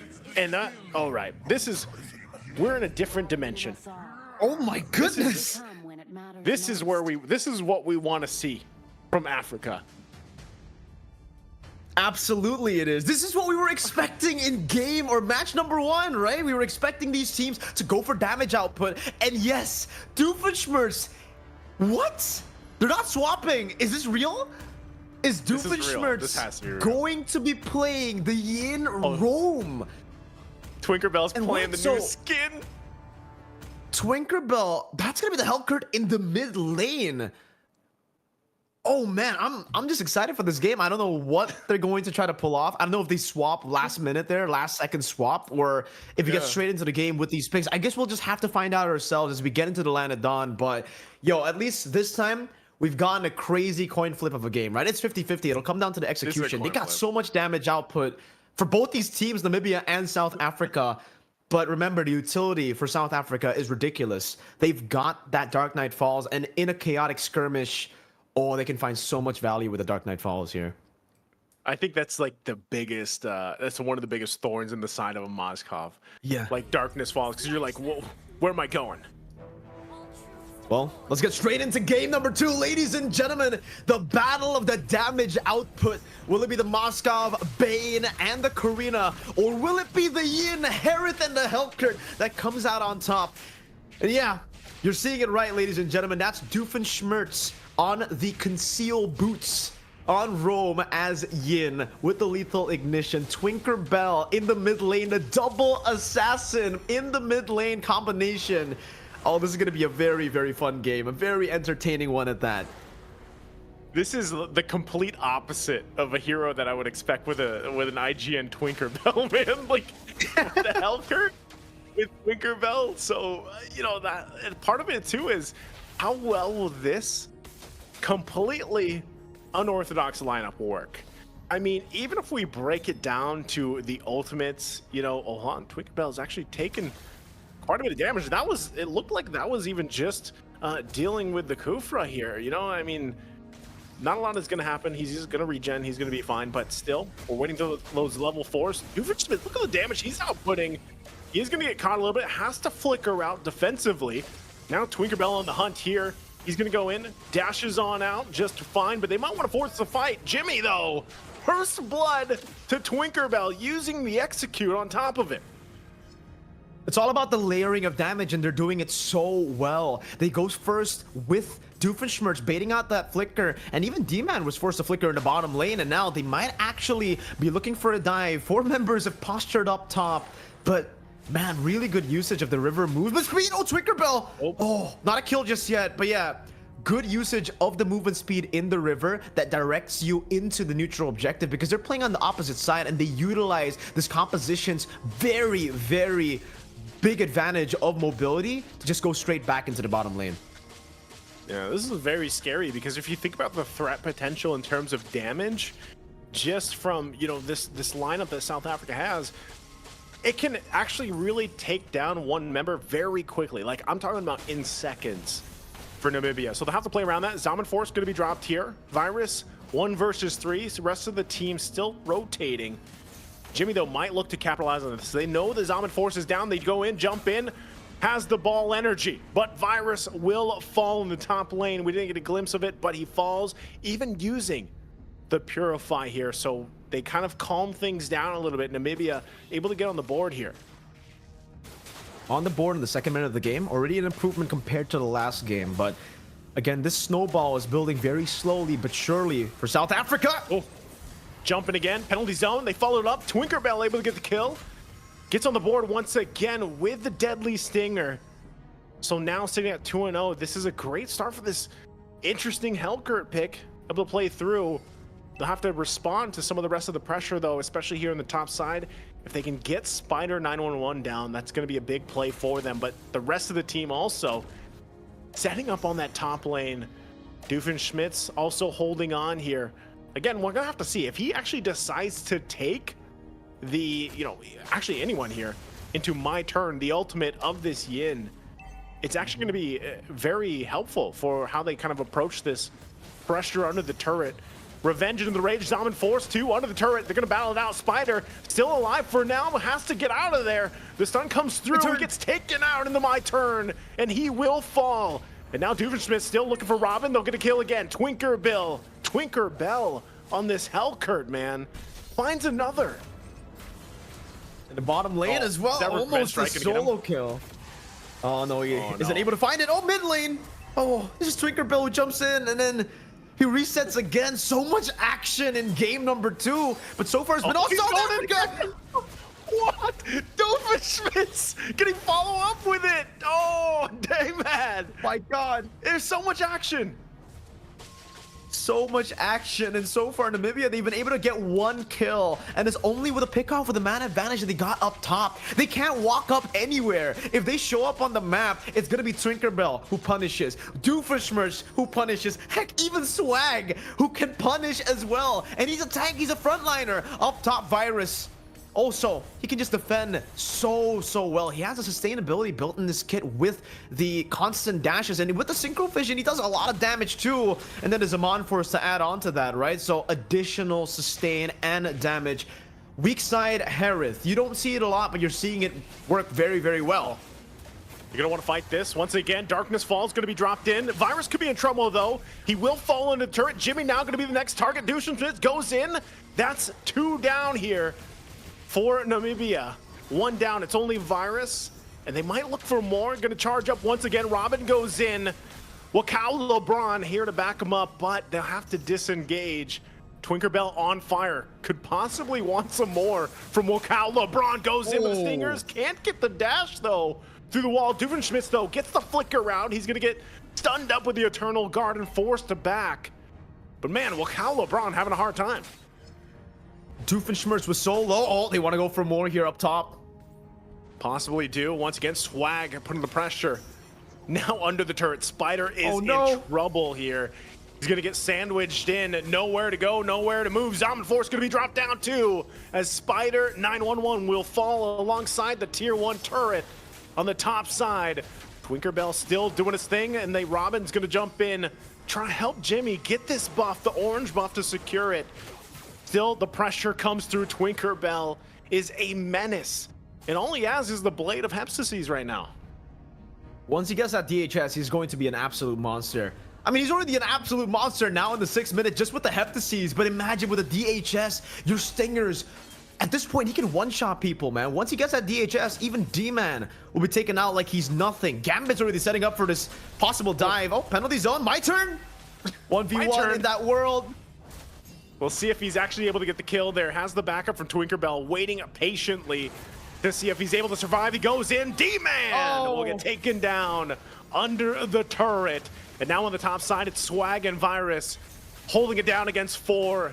Still not want to commit just yet. Spider unleashing, but they can't get the kill. They're too far behind right now dealing with this. So Virus versus 4. Robin gonna go ahead and charge up. Holds on to the revenge, but the flicker comes through. Doofenshmirtz again putting the pressure himself, and they save the turret. The tier 1 on the top side. It looks like Doofenshmirtz still might want to fight Spider. He was not able to get away. Doofenshmirtz gets the kill. Super unlucky for that recall. Just so close. And now Twinkerbell has gotten that item power spike. Look at that damage onto Jimmy.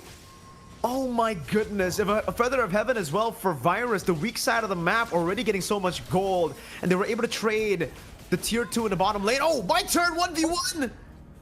We got a nice little glimpse of the My Turn, so he's gonna fall. Jimmy having a rough game. Even with that Spirit of Destruction drop, and Spider does not want to follow that up. And we're finding ourselves in a similar position from the previous game. It just took a little bit longer here for South Africa. Doofenshmirtz just picks up a Malefic Roar to top it off. I don't know what it is, man. I feel like for South Africa, they just really like the sound of your play-by-play, Naisu, because that's all they've been doing right now. They've been going for the action all around the map, and it's gone to a point where they got so much action that Namibia at this point cannot step foot out of their own base, out of their own turrets. If they step foot out, they need to be clumped up like this, like up top, you know, 3 members together. But even then, one jump from Tinkerbell with the DHS, and he's going to be able to one-shot somebody. If they clump up together, he might be able to one-shot both LeBron. Oh, another 1v1. Oh, no, Jimmy. Jimmy gonna get taken down again. Doofenshmirtz gonna be in trouble. Some payback, though. Spider 911 gets a kill. But that's Doofenshmirtz's job. Look at him. He's 5-1-3. There's a shutdown given, so it's still okay technically now. But then you can see Swag. Oh, Dark Knight falls. Oh, no. It's a Dark Knight again. Spider taken down alongside Demon. And Robin, all he could do was just watch as they fell down. Gonna go ahead and charge up. The Revenge does go in with Rage as well. Still, turret goes down tier 2. Robin now caught up in the front side. Curse of Blood gonna be dropped. The damage is there, and the pincers come through on top of it. Twinkerbell and Twinkerbell again. Virus will get the double. It's a wipeout. Spirit Destruction gonna be thrown out. Lord still has to be worked on the bottom side. Can they keep it together? Demon and Spider. Deadliest Cash gonna be dropped too. Penalty zone under the turret, already forcing him out. D-Man in trouble! To the Zaman Force, it's a double for Doofenshmirtz before he falls. They can't even get a trade, right? Like an okay trade. They've been able to get Tinkerbell and Doofenshmirtz, but I think they're okay. They're assassins. They want to go and trade 2 for 1, 2 for 1, no problem. It'll still be worth it for them. But luckily for Namibia, they still have their base turrets intact. So technically they can still play within their own base. But even then, that's a big question. Can they survive the onslaught of damage, the layering that South Africa can provide towards Namibia? At this point, I feel like if Swag lands a Curse of Blood onto 2 members or more, that damage is going to bounce a bit too much for Namibia to handle. Virus can come in with the layering of damage, now Magic as well, and Doofenshmirtz can just steal anyone from that team. And once again, we find ourselves in a bit of a tough spot like we saw in match number 1 too. No Purifiers on the board for Namibia. So anyone who gets caught by the My Turn, they're gonna be gone. And just as I say it, Doofenshmirtz, okay, he doesn't want to go onto Robin, right? That's definitely not the right target to go for on the assassin. Oh, what happened? Oh, like Twinkerbell. He is just everywhere. He's everybody's nightmare. And it's darkness falls everywhere. Because the guy is 10-1-4. I think previously he picked the Mlbb Roar. Now going to force a fight in the bottom side on top of the penalty zone. Eternal Guard going to be used. They do get the stun though. Spider unleashing will punish Gambit. So able to find something. That was 2 down for South Africa. Namibia going to fight back. They will lose the base turret though. So this could be a green light. If South Africa wants to start with this Lord, they possibly could. Swag's still up here. But Namibia looking to find some hope around the map. Doofenshmirtz again. Gonna find Robin. Not the target for him though. Still gonna put quite a bit of pressure on him himself in the 1v1, but no one committing to this Lord just yet. Swag will start it up. This might be the first Lord dance we see of the night. Maybe. So far, it's still quite a massive goal lead that South Africa has, but like we mentioned in the draft, technically for Namibia, they can still play in a split push fashion, right? Spider 911, we see him up top already, just clearing that wave, and technically for South Africa, they can just pull the trigger around this area. Doofenshmirtz already into My Turn. Oh, Jimmy's still gonna be alive, but the follow-up is there. They do get that stun with the Eternal Guard. Swag chasing him down. Deadliest Catch gonna be used. Demon able to get the heal off too. So he survives from Twinkerbell on top of it. So right now though, they're still gonna find themselves possibly losing this Lord. But Namibia able to withstand a lot of that damage, a lot of the forefront from South Africa. Now they have to get ready and prepped for a defense of their base. Oh, to make it even worse, man, take a look at the items here. The 100 Strike, Mlbb Roar, and the Endless Battle already done for Doofenshmirtz. Holy Crystal done for Virus, and for Tinkerbell, he's already on the way to that 4th item. I think we're so used to seeing the Hellcurt being used as a roamer that we're not really used to seeing the Hellcurt having these many items at the 13-minute mark, right? He has a Heptaseas, DHS, and a Mlbb Roar, and it does seem like he's building towards a 100 Strike for his last item to add on to that mobility in these skirmishes, in and out even faster than he's already able to, you know, produce. Now Robin in that bush. Robin gonna jump in, gets the rage into that revenge, and now Deadliest Cash gonna be dropped. Spear Destruction, though, will miss its mark. D-Man goes down. And now Robin taking the brunt of the damage to the front side. Tinkerbell has revenge as he takes out Robin. And now down 2 members. Namibia, very difficult. They're gonna have to defend their base here. Down the 2 members. It's a 5 versus 3. Hunter Strike also just picked up from Tinkerbell. Ice set on that bottom turret, mid turret gonna be worked on as well. Lord still worked on. They could just focus on the crystal, and it looks like they're gonna do that. And they go in for it. And South Africa will sweep Namibia. Another 2-0 in day number 1 of the African Regional Qualifiers. Swag, Tinkerbell, Virus, Gambit, and Doofenshmirtz absolutely obliterated through the forces of Namibia. With this damage output composition, they were brawling, they were skirmishing, they were dueling across the whole Landadon. And we're going to take a look at the highlights all the way from game number 1 first. In game number 1, it was so much more of the normal, the usual Mlbb that we get to witness from the other regions that we're, accustomed to. With the Black Dragon form, with these core fundamentals, securing neutral objectives with the Black Dragon form and the Heart Guard. And then utilizing that early lead to create the snowball. Obviously setting the pace and constantly just pushing it super fast with this early game composition that they have. Very good execution from Swag on the Roger as well. And for Jimmy on the Alpha, he wasn't really able to find any way to equalize on the board at all. For the Alpha, you need to have a snowball in the early game, and when the enemy team has a 7,000 gold lead at the 6th minute of the game, when they're already at a point where they can do anything, even under the turret, just dive you and, have no respect for you, yet still win in the team fights, it's a big problem. We did see a little bit of, glimmers of hope here and there for Namibia when we got to see the damage from the full barrage from Spider, but even then, it was definitely not enough in this game. He had to wait for the late game, but the late game never came through. Heck, even in the mid game, we didn't even get to see the mid game. It was still a very early stage of the game for Namibia, despite us getting into the 13th minute. They were so far behind.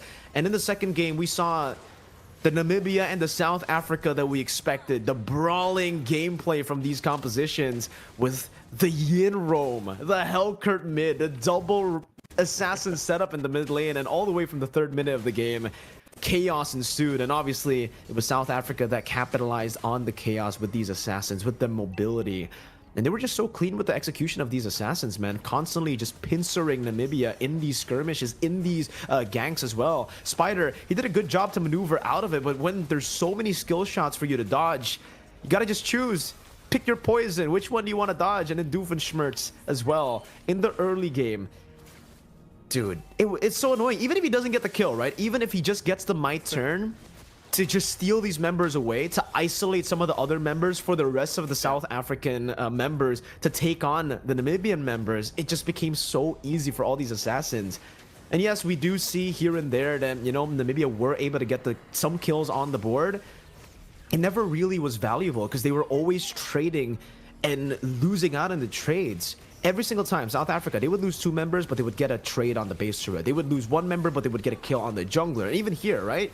It looks like it's a bad trade for RSA, but then you realize that's a Yin, that's not a jungler, that's a Yin roamer. So trading it in for a jungler, it's absolutely worth it. And when you have a tanky frontliner like Swag who can just bait out so many resources as early as the 9th minute, he's not taking any damage, even with the Curse of Blood, even with the Curse Blast.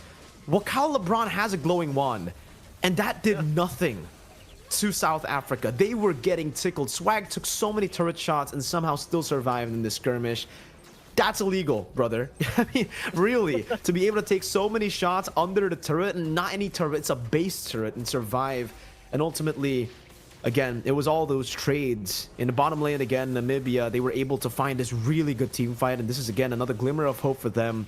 But then you take a look up top, and they were able to utilize the chaos in the bottom lane to get a base turret, and that was a base turret in the far lane that enabled them to force out that Lord for free. And then Namibia, in the 13th minute, it was just desperate calls, desperate moves that they were making. They desperately needed a pick. But even then, even if they got Tinkerbell there, everybody else could still carry the game. I think that's the brilliance of the composition from South Africa. When you have so much damage dealers, so many damage dealers, everybody becomes a carry. Yeah, it was like, I loved this lineup in game 2. just because it was kind of what we said, like to the point where, we were talking about Mozkov, like why has he been slept on up until this point? And then he comes through and it's like, and then you pair it up with a Hellkurt, man. Like there was so much chaos and Doofenshmirtz as well. Much. Like everything just worked out in a very chaotic manner. Like if that can be said, like they played around that part and that condition. It's chaotic really good. Yeah, it's chaotic good. There you go. There it is. Chaotic good. It's they just thrived in the chaos, right? It's controlled chaos. I think that was a term that we used for a team in Indonesia before, and I think that perfectly, depicts the game that we just saw earlier from South Africa, because they were chaotic, but it was so controlled. It almost seemed like they always had the calculations whenever they went in for the initiations. And in a bit, we will be getting an interview with a member from South Africa, and Naisu, honestly, with the Hellkurt, with the Yin, I expected it to be a snowball, but after the last few kills that we saw from Namibia, I actually thought that maybe Namibia could pull it a bit towards the later stage, and maybe we get to see a bit more of the Mozkov shining, especially if he goes for the Wind of Nature. But in the end, I don't even think he was able to get the Wind of Nature. He was still stuck on the first 3 items, and he needs those first 3 items. If you go on a Mozkov and you build Wind of Nature early, I think in that game it could have worked, but even then, remember the layering of damage. It's not just the physical damage. If Tinkerbell jumps on you, you pop into Wind of Nature, sure. But then Doofenshmirtz jumps on you, and he has the Endless Battle. He does true damage. And even if you're able to withstand that, the last layer of damage is the magic damage coming in from Virus.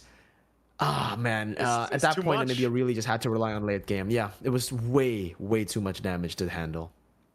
Yeah, again, I think when you talk about just Doofenshmirtz alone, like the fact that I actually can say I have not seen a roam Yin, dude. Like even picked up first pick. Same, bro. It worked. Hey, they made it look so clean, and so that's the thing, man. Like I give a big thumbs up to that, because I love the fact that you have these unorthodox picks, come through, and then you have a roam Yin with a Hellkurt in the mid lane. Like, where are you going to see that? Here in Iesf. That's where you're going to see that. So, I know you and I were both excited because we talked about the possibilities of, something like this popping up.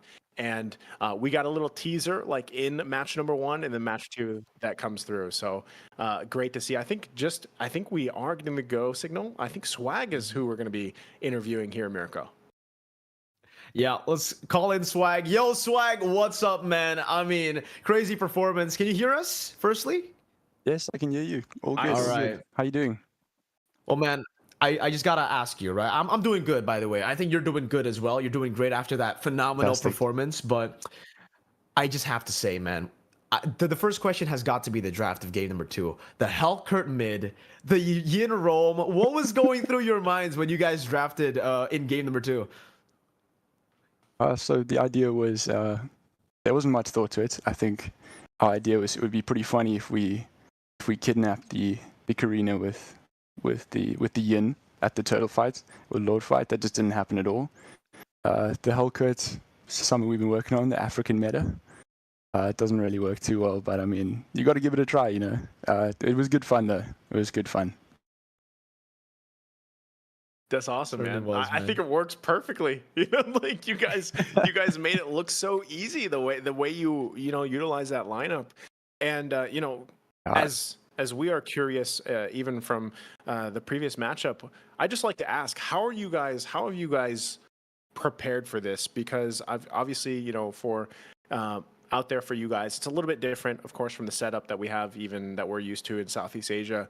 So how do you guys prepare for a tournament this big for ISF? Like, are you guys just, do you guys just play Mlbb like 8 hours a day, or do you guys have like your day jobs and you're doing your things in life and then you just kind of gather together for a little bit? Like, how is that training process or the preparation process for ISF for you guys?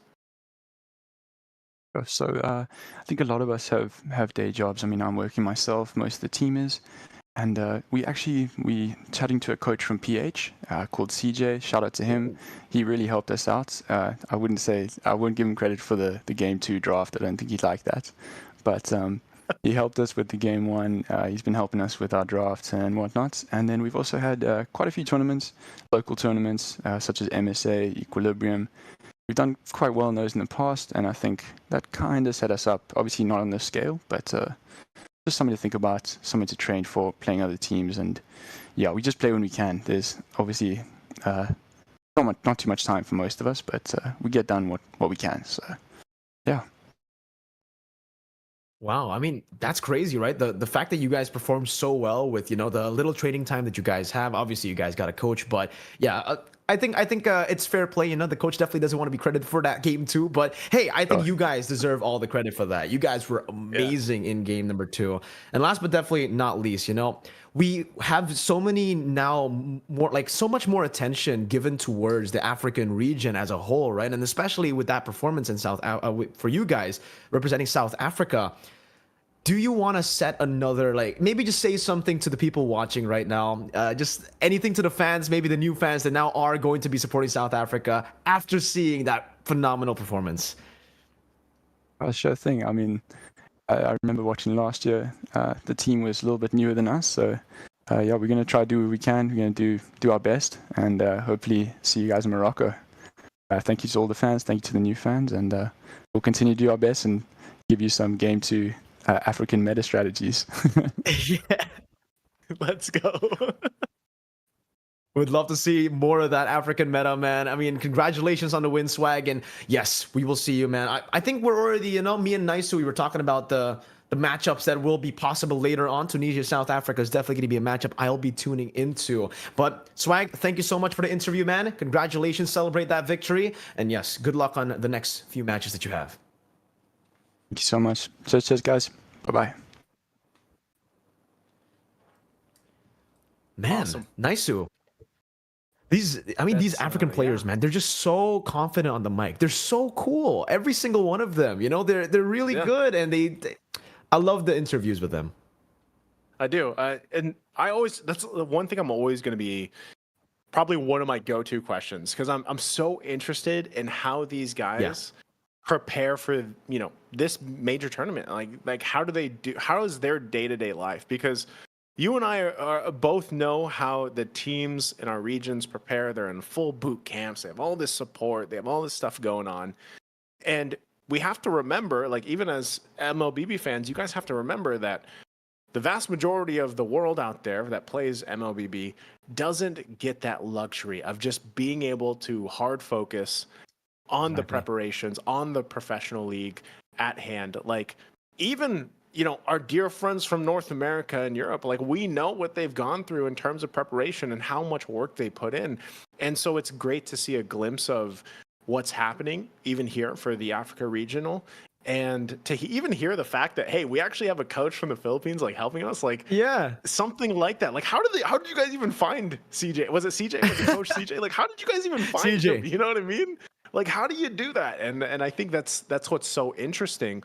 And getting to hear that story and hear their kind of insights about preparations and getting to that point are so great to hear. And I hope that, for the teams and players that we do get to see moving forward, I can't wait to talk more, about their journey. Same, dude. I think the interviews have been phenomenal, right? Amazing, because they're able to share so much insights. And dude, I'm tuning personally. Me, after the game, usually I'm excited for the items, the highlights, but specifically for the African regional qualifiers, I'm actually excited to get to the interview. Right? We've got very well-spoken dudes who are confident on the mic and who can share so much more insight. And yeah, I love the question that you asked them earlier, right? How is it just practicing and preparing for a tournament like this? We saw a different answer. We heard a different answer from our first match from Tunisia, where they scrimmed. But for Swag, it's a bit more chill. They have their day jobs. They don't have too much time to practice, but when they do have time, they go and they try hard. And they sometimes create their own metas that maybe the coaches aren't too happy with, Naisu. But if they continue to perform that way, it's okay. It's okay. Hey, listen, that's your own meta, and I think it's perfect. His name, his IGN, perfectly, captures Swag, what man. they did in game 2. It was just swag. It was pure swagger, bro. Just swag. I mean, think about the change up Think about the change up from game 1 to game 2, where he was like a hyper carry swag Roger. And then he goes to a Carmilla who's not hyper carrying. Like he was 0-0-9 at one point, No. but he's still swagging. You know, he's still like the value with that. Like the fact that he was able to be a Carmilla jungle and then popped off still for the team, especially for, you know, Twinkerbell and Doofenshmirtz, like that is, even if it's a draft that wouldn't be approved normally or the coach wouldn't be happy about, you got to be happy about that. That just, you know, just the way that worked for them in that game too. That was great to see. I can't wait to see what's in store for us, you know, for the rest of the days.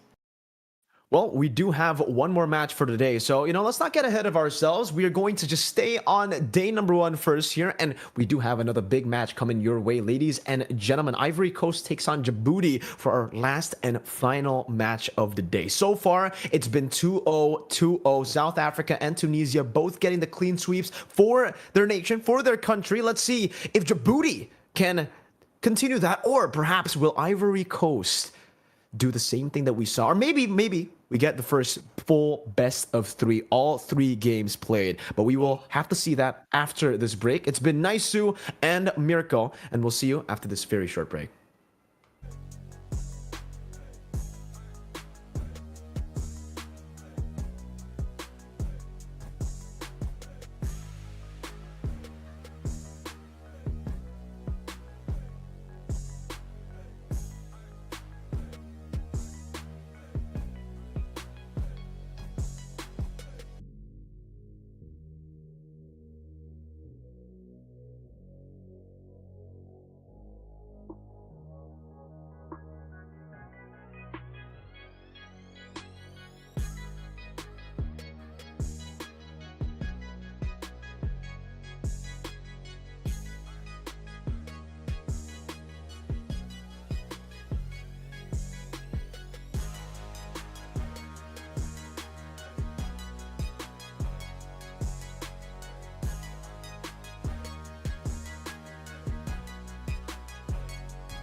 Ladies and gentlemen, welcome back to joining us here for the AEC. It's the African Online Qualifiers, the road to Casablanca, Morocco, and then to the WEC 2024 in Riyadh. Again, I'm Naisu, and I'm joined here with Mirko, bringing you the action all night tonight. And we're down to our last match for day number 1 here to start us off for the Africa Region Qualifiers.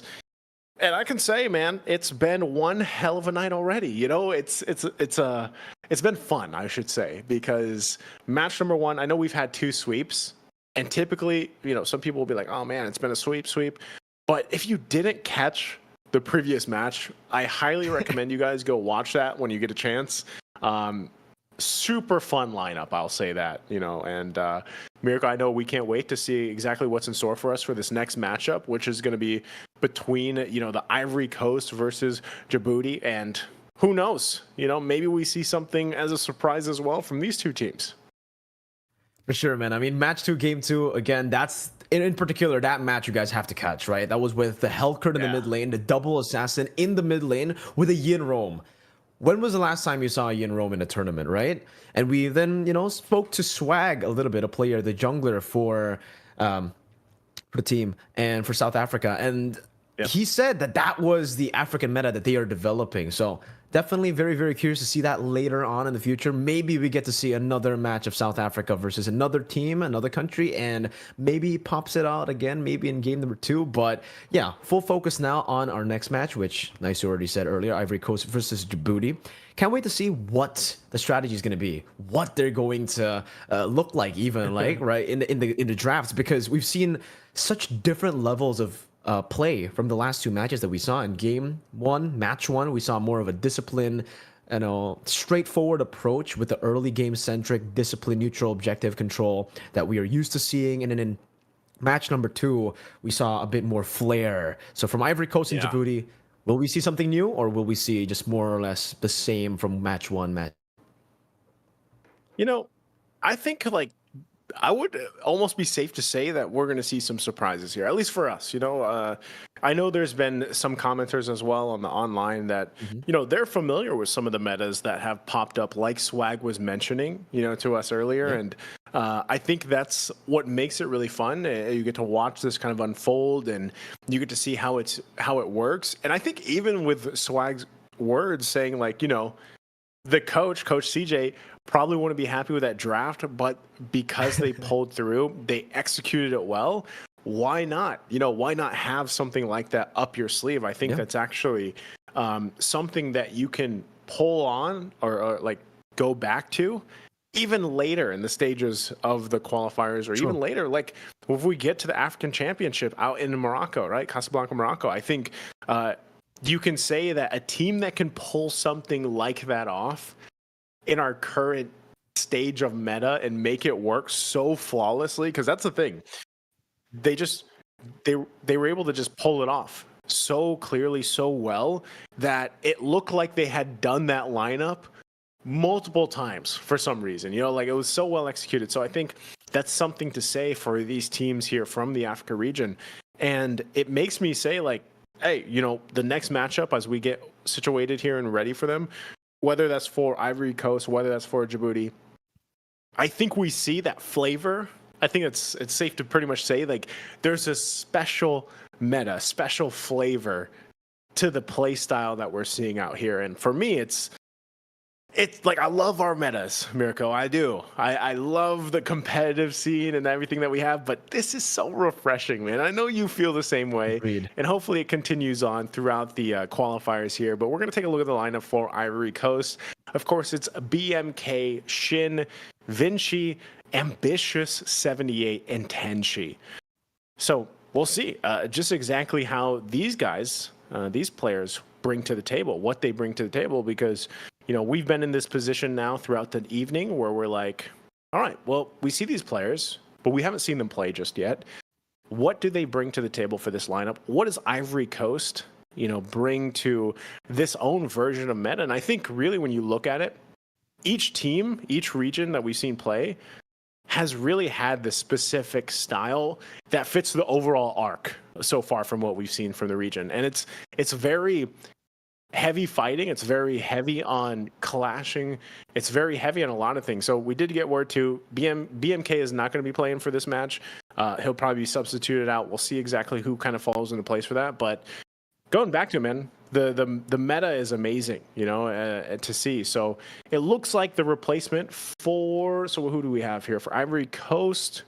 Fish All right, for we got dead. Flash for dead. Yeah, Flash for dead. So we got Flash for dead here. Shin, Vinci, Ambitious 78, Tenchi, Flash, and yeah, Flash for dead. And then we'll be taking a look at the roster here in just a bit too for Djibouti, and they are going to have some subs too as well. So here it is as we see it on the screen. So we've got 2 subs actually. So instead of Lucky Boy and Nightcrawler, we've got Brun, Dexter, Shanks, Katao, and Swag Boy. We got another Swag. We got another Swag Boy. Another Swag. Yeah, we got just Swag. Now we get Swag Boy, right? We don't get to see Lucky Boy, unfortunately. No Nightcrawler as well. But maybe we get to see the boys play later on in the tournament. Who knows? Maybe we get the combination of Lucky Boy and Swag Boy. But the last time we saw a member named Swag, he was able to pop off on 2 very different styles. Firstly, on the Roger, right? For South Africa, the jungler Swag, he was able to pop off on the Roger in game number 1, a very carry-centric playstyle. Meanwhile, in game number 2, he was also able to just adapt on the go, on the fly, super fast to a utility style with the Carmilla. So we'll see if we can see the same thing here. Maybe Djibouti wants to play in just more of a straightforward way, just like in match number 1, we saw full utility junglers, no real carry junglers. Even though we got kind of a flash of that, you know, they teased us in the draft in game number 2 of match number 1, Tunisia, where they were hovering over the Ling, the Fanny, the Hayabusa. Maybe we get to see that for the first time now, because we still haven't seen an assassin. We've seen a fighter / marksman.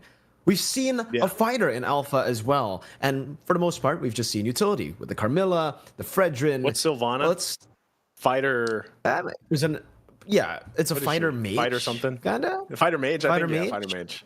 But yeah, I mean, she was used as the XP lane. So in the jungle, maybe. Hey, who knows?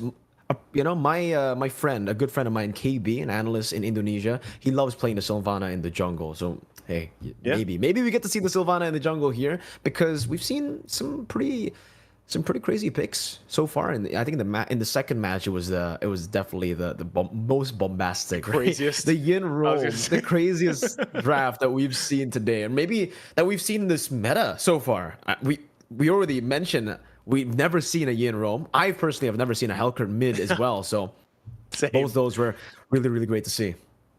That's why I'm saying, man. Like, I think this is a good kind of preview. Like, I feel like day 1, at least for me personally, has been a good preview of what is this meta. Because I think whenever you're tuning into Iesf, the online qualifiers, even from last year, it was that setting of what does this region play like? Like, what is this team? What are these players? How do they adapt to the current meta? Because we all know, like, we even heard in the interviews, you know, they scrim. They learn, obviously they're watching the other major tournaments going on. They learn from, you know, trying to emulate some of that stuff, but they still adapt to that style, that play style. And that's so far from, I can say that's what we've seen. And so I think even as we go through the days here, I mean, we have more teams that are going to be playing it out tomorrow and the days after, but it's like, so far I can say like this meta, this overall like meta from the Africa region it's intense. It's intense, and I think as we were building up before, when we didn't really have our sample size yet, before match 1, we were like, well, there's a lot of room in the current meta for you to experiment, for you to bring, you know, new things to the table, and this like basically was the number 1 supporting evidence to that statement. You know, like, this is what we're talking about on what you can make work. And the funny thing is, if you've been watching a ton of Mlbb esports, like, you will know that some of this stuff might be seen as, oh, that's kind of cheesy. It's like a cheese strat. It's niche. But this stuff can work. It can be enough to shake up even the most developed teams in the meta. And I think that's something that can be said. Now, obviously, some of those, you know, most developed teams from other parts of the world, they're going to know right away how to punish some of that stuff. You know, but still, it's fun to see how things are developing, especially in other parts of the world. I think you brought up this point already earlier before we got into the lineups, right? You were talking about how these curveballs are great, especially up against teams. I think I want to emphasize that point, who are very, very used to going up against the utility junglers, going up against a normal, standard composition. There's so much, you know, I think usually in ID, Arashi brings this out a lot. If you know the rules of the game, you know when to break the rules as well. And that's where you get high-level Mlbb, the tactical Arashi, yes, those were the words that come out from his mouth. Okay, but I'm gonna be using it here in for this match too, because sometimes these curveballs are great for your team, especially when you're up against a team who are not ready for those kind of cheese picks. So with the cheese picks, you kind of break down those rules, the core fundamentals of the game that you are already so used to, that you've understood to a T, gets thrown out of the window. When you meet a Hellkurt mid, when you meet a Yin Rome, right? You want to go for the retry battle, you do the Lord Dance, and then the Yin just gets you with a My Turn, kidnaps you, and that's what we heard from Swag too. Initially, they chose the Yin as a roamer just to kidnap the enemy jungler, the Karina, so that in these skirmishes, she won't be able to execute anybody, she won't be able to retry. And hey, that's actually something that it's like it's definitely an intrusive thought, you know. Usually we have these intrusive thoughts whenever, you know, it's late night talks with the boys. You're talking about Mlbb and you're like, yo, dude, you know what'd be really cool? You go for the Yin Roam and you just kidnap the enemy jungle when you want to go for the retry battle. So you just commit to every neutral objective and the Yin will just go and flicker, My Turn. And I've had this conversation with some of my friends. That's why I know the Yin builds full tech. So you're just there. You kidnap him and you force him into that 1v1 that will never end. New meta. You're just there standing. New meta, kidnap Yin meta. Oh no. Dude, you know what's funny about that though? Is I already saw the clip from Iesf on their social media, and it was a perfect like preview. And I feel bad that it was Demon that was dealing with this, but it was like a perfect preview of dealing with that kind of meta. Like Twinkerbell on the Hellkurt, and when he thinks he escapes it, like you do everything right. You bob, you weave, you survive, and here comes the Rome Yin.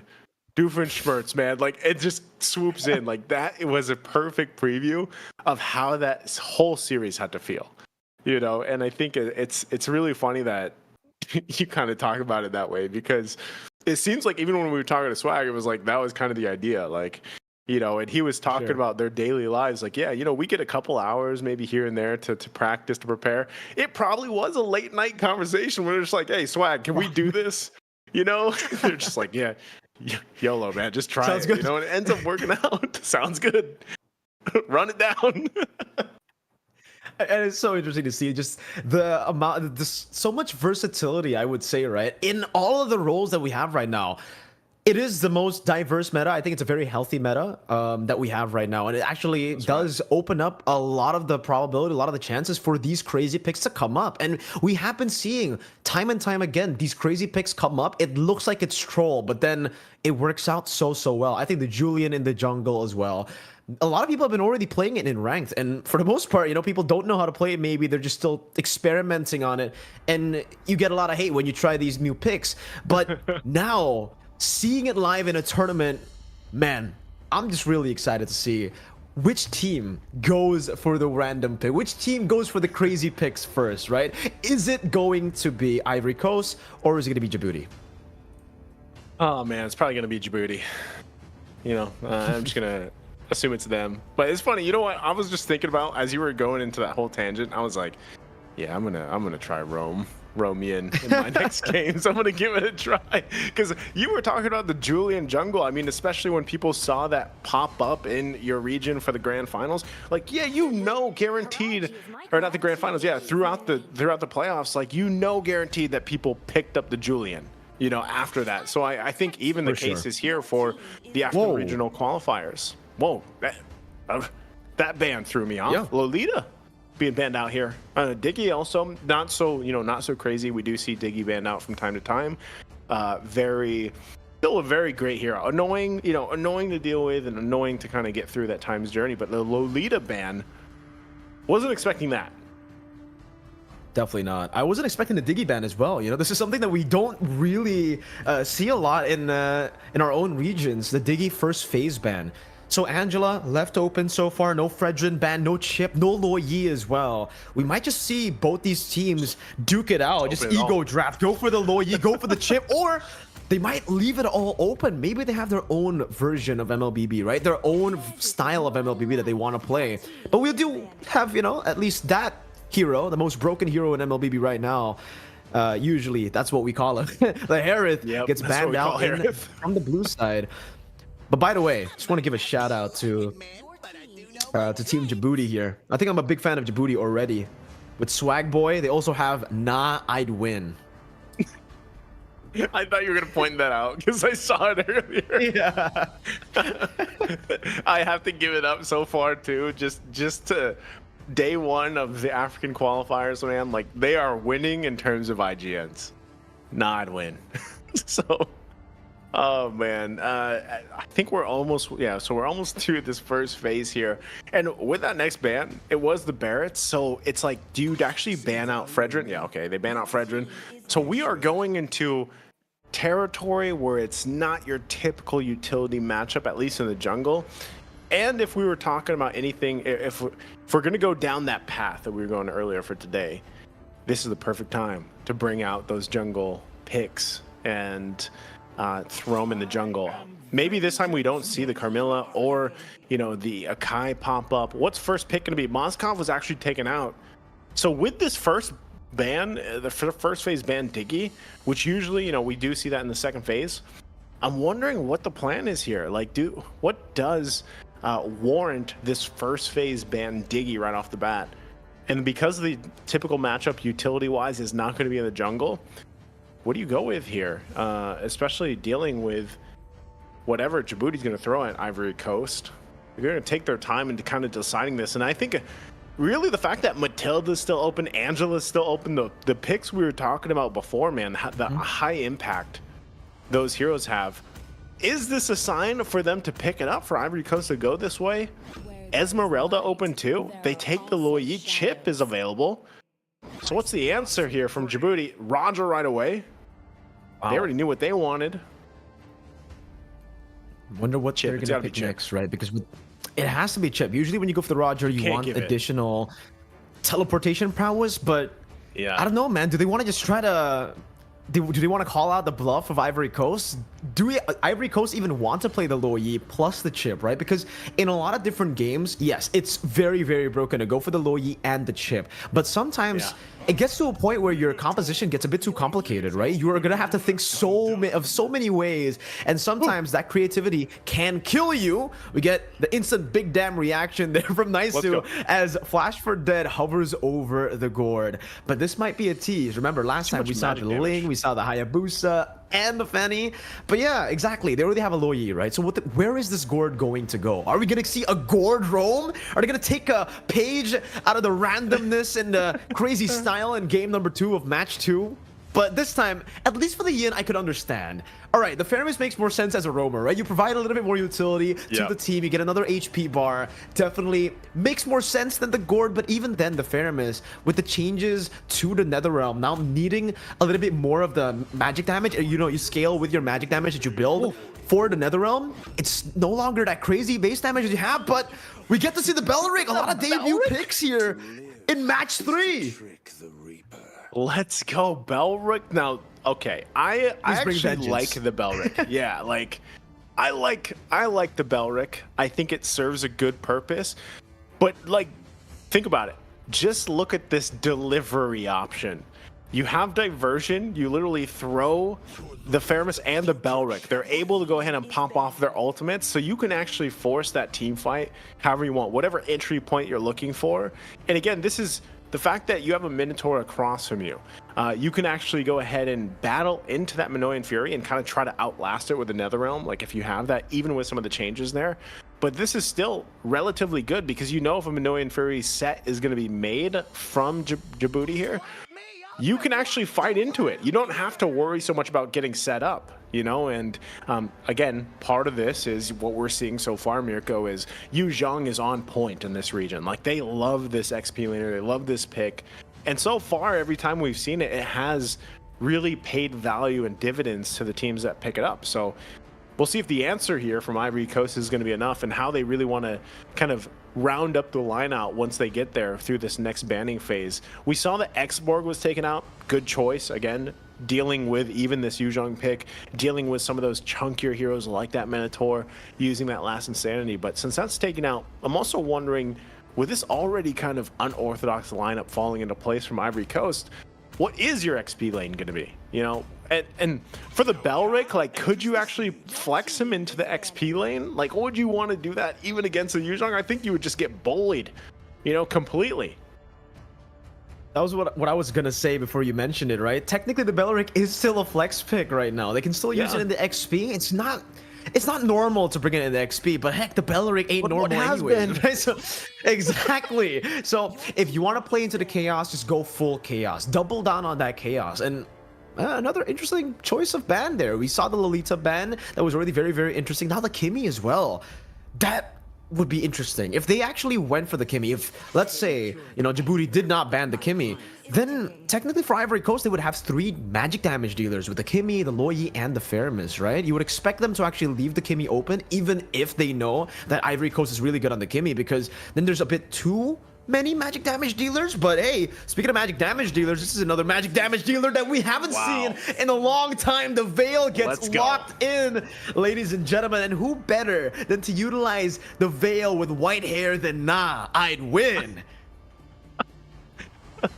Oh man, when was the last time we did see a Veil? Like, and you know what's funny about it is, like, just because you haven't seen him in typical competitive play does not mean that the value of this kit that Veil brings to the table is going to pay a huge value to the lineup they already have. And this is funny because we talked about the Clint earlier. You know, this was kind of a surprise for you when you were casting earlier for the other region grand finals. But this is the thing, like, Clint pops up, they lock it in. Whoa, and Amon! Amon! This is a swag pick, if ever. This is... this whole lineup? I actually don't know which lineup I like better, Mirko. I cannot decide, because both have their pros and cons. But you said it earlier in the draft. You're like, if it's any lineup, it's going to be Djibouti. Like, you're already impressed by them. Look at what they brought to the table here for game 1. Man, I mean, there's so much damage output, honestly, for Djibouti, right? That's going to be very, very good for them. They'll have so many ways to actually fight in these team fights, to dish out damage in the team fights. But we have to remember that for the side of Ivory Coast, they have Flash for Dead on the Feramis, so they have another layer of HP to play with. On top of that, they have a very, very tanky Belric. And I think that does confirm it, Naisu. We will be seeing a Belric in the XP, not a Roam Belric, not a... not an XP Feramis. That was something I had in my mind as well. I don't know if that was, you know, something that they were thinking about as well. But hey, we've got such an interesting draft. I think we'll put it at that, right? It's a very, very interesting draft. I think, funnily enough, the team with the Veil and the Oman is the more normal side compared to, you know, the Belric, the Feramis Roam, a little bit old-fashioned with that Feramis, and we were talking about that. I don't know, is it? I think the Belric XP has to be weirder than a Veil mid, right? I mean, at least for Oman in the jungle, we know that he has been played in the jungle for a long time. That's true. That's true. Well, we're gonna find out here, jumping into the land of Dawn. It's the last match of day number 1 here for the African regional qualifiers. The road to Casablanca, Morocco here, all the way to WEC 2024 in Riyadh. And now it comes down to this Ivory Coast versus Djibouti. And as we look them get set up, yeah, I mean, well, hold on. Wow, already a lot of early poke, of course. But man, yeah, I'm gonna have to agree with you. Like, I think as weird as the lineups are, you're right. This lineup here from Djibouti is more of the what we're used to seeing, at least. You know, Amon has been able to actually do quite well, even in some of the matches that we see in regions that we see dominant, you know, in internationals even. So I'm really curious how Swag Boy turns us Amon into to work for the team, because I don't know, I'm becoming a believer, man, in swag. You know, the swag junglers from Africa right now doing really well. And even the Belric matchup. Yuzhong has been a problem in the XP lane all today, man. And I think we might see if Ambitious has the answer to that. I mean, he's getting poked down like I expected to deal with this, especially early on. But I'm just wondering, how does this Belric come into play from the XP lane? We're so used to thinking like, okay, Belric's going to be locked in. He's going to be roam. He's going to have vengeance. Oh, hold on. Oh, Setups. good Curse of Blood onto 3. That's an endless shard as well. Swagboy still able to escape right now as the Lycan form gets popped by Shanks. He's trying to get that execute down, but Flash for Dead is a bit too far. Something I do want to point out, though, before the turtle spawns, Naisu, is the fact that Flash for Dead, early on, at least when we saw the items get flashed up, he didn't have the roam boots. So I don't know if he wanted to just delay the roam boots so that he could get a little bit more gold in the mid lane, maybe possibly get level 4 with the other members, or if he isn't really interested to go roam boots, maybe we'll have 2 mages in this game. Yeah, so that's what I was wondering too. Like, in terms of that, we have seen iterations of damage fairness, like, which is weird because you're thinking, okay, well, you already have a low E, you already have quite a bit of damage, but we'll have to see how he kind of builds up. They might give this turtle away. They're actually gonna fight for it. Good Furious Dive and a good Windstorm as well, catching everything. But now with Wrath of the Dryad and the Curse of Blood, good combo in to secure the neutral objective. Black Dragon form still going to be used up into the back. Not able to find that Petrify on anyone. It's a small victory here for Ivory Coast. Dexter, though, jumping in, forcing that flicker out of Ambitious 78. Yeah, I think that's still my biggest question mark. How's this Belric going to work? So far, he burns the flicker, but he's going to at least get away with his life. And again, Dexter didn't have to use the Petrify, didn't use that at all. Things kind of already still working on those first items falling into place. Now, one thing you are going to have to look out for too is how fast can both these teams hit their power spikes. I mean, when you're talking about Swagboy being on this Amon, it's an assassin jungle for a reason. Like, you want to be able to provide that burst. We saw a glimpse of how much damage can be provided with the shards, but hasn't been able to get that kill just yet. But I think that's why, as we get to this point, now that the level 4s are available, you have Minoan Fury available on Brune. This is a big point. This is like a turning point in the game already. No one's died just yet. Oh, hold on. Whoa, there's some action. And the shard's gonna be used up, but it's onto the wrong member. Good Windblade though, as Shanks jumps in with Lycan, Pounce finding one. Curse of Blood to disengage, but Angie will still be able to escape there with Vincey doing some damage. He does have the flicker. Does he go in forward? Ooh. Flicker forward! What? But now straight into the Petrify of Dexter, and Shin will be taken down as well as Swagboy gets the last few hits onto him. But a bit of a quick update here. It does seem like Flash for Dead, he just delayed the buy onto the roam boots. He does have the roam boots now. Yeah. Oh man, I'm surprised Vincey went in. Like, he flickered in forward, and it was unfortunate because the rest of the team kind of knew he was going to do that, right? Like, they baited it. Hold on, Vincey again. Wow. Okay, like, this is tough, Mirko. This is tough for a Clint. What? Oh my goodness. Another endless shards right into the diversion. They played into that. I think they thought Swagboy had used it earlier to get rid of Vincey, but Shin miscalculated. Nah, I'd win. Just munching on a turret in the mid lane. Full turret shield for Nah, I'd win. What? Like, I didn't even realize how fast Swagboy was able to take him out. Yeah, you were right, because just the amount of bursts, and this is what I was saying, you pick up these assassins, especially Amon, that's the whole plan. That's what you want to do. So you're already doing everything you have to in this part of the game, where you transition to have a very smooth mid to late game transition later on. This could just be, of course, an easy turtle for Djibouti to go ahead and secure. And I think this is also a really difficult time for Vincey, because you now have to deal with this. Diversion play was used down bot towards the turtle side, but they're just going to wait there patiently. Ambitious, quite tanky himself. They're just going to kind of poke back and forth, but look at this. They're not committing. Djibouti's not going to commit to the turtle yet. They might just want to fight something out here. Oh, he's going to go on Shin. Has the endless battle, pops it, but another realm saves him in time. Good timing by Flash for Dead, but it's a flicker burnt out from Shin. And meanwhile, this non-lane in the XP lane, just a battle of sustain continues. Hey, maybe that's the answer. Oh, they actually wanted to fight for it.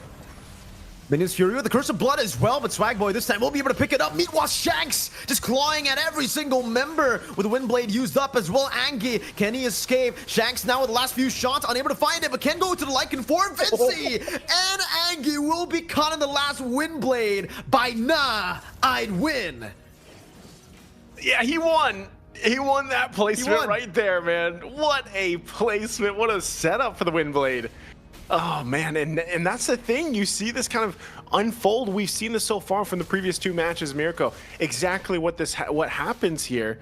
And so with this lead that you see Djibouti already has gotten themselves, you know, we're talking about 7,000 gold at nearly the 7-minute mark. Swagboy. Oh, Endless Shards almost takes Vinci out. And that has zoned them away from his bottom lane tier 2. Swagboy still trying to run away right now as the sun connects with the Curse of Blood. Swagboy will be taken out. Good dispersion by Shin to retaliate. And finally, after 7 minutes, Ivory Coast are on the board. But Nightwin gets a Windblade with Storm. Boom! A flash for dead. Taken down. An assassination by I'd win. He's still every time he gets killed, he's winning, man. He's got it. And right now, this Veil is just, how do you deal with that type of burst? The Windstorm alone is enough to just kind of take down at least half a bar of any of these members here from Ivory Coast. And so, like I was saying, you know, when you get to this point, you have this kind of lead for Djibouti. They're playing around the lead really well. I mean, yeah, they're taking some chances. We saw Swagboy do that earlier. But that's just them playing around the lead. That's them playing with this type of momentum. That's a Divine Glaive also, by the way, picked up by Swagboy. So now, those times he's missed that little bit of health with the Endless Shards, now he's probably going to get it, now that he's locked in a Divine Glaive. So this is a little bit tough for Ivory Coast to kind of deal with. Hold on, mid lane. Good Windblade and Windstorm as well. 3-man Curse of Blood, though. Good re-engage coming down as Swagboy goes into the midst of it all, pops into Endless Blade, and will be able to catch Vinci, but he's still able to flicker out to safety. Now gets caught in the dispersion, brings him back just a bit. They will lose Shanks, but that's it. Just 1 member lost for Djibouti. And it seems like in the resource department, they've actually won. They're still controlling the map despite being 1 man down. I would say, like, even with that exchange of the mid lane, it was good that Ivory Coast was able to withstand it. Like, that was a lot actually thrown at them, and given the whole, you know, gold gap that I was talking about. But right now, it's really, they don't want to play into this. Swagboy's waiting patiently. They could have started up the Lord, but they're going to fight once again.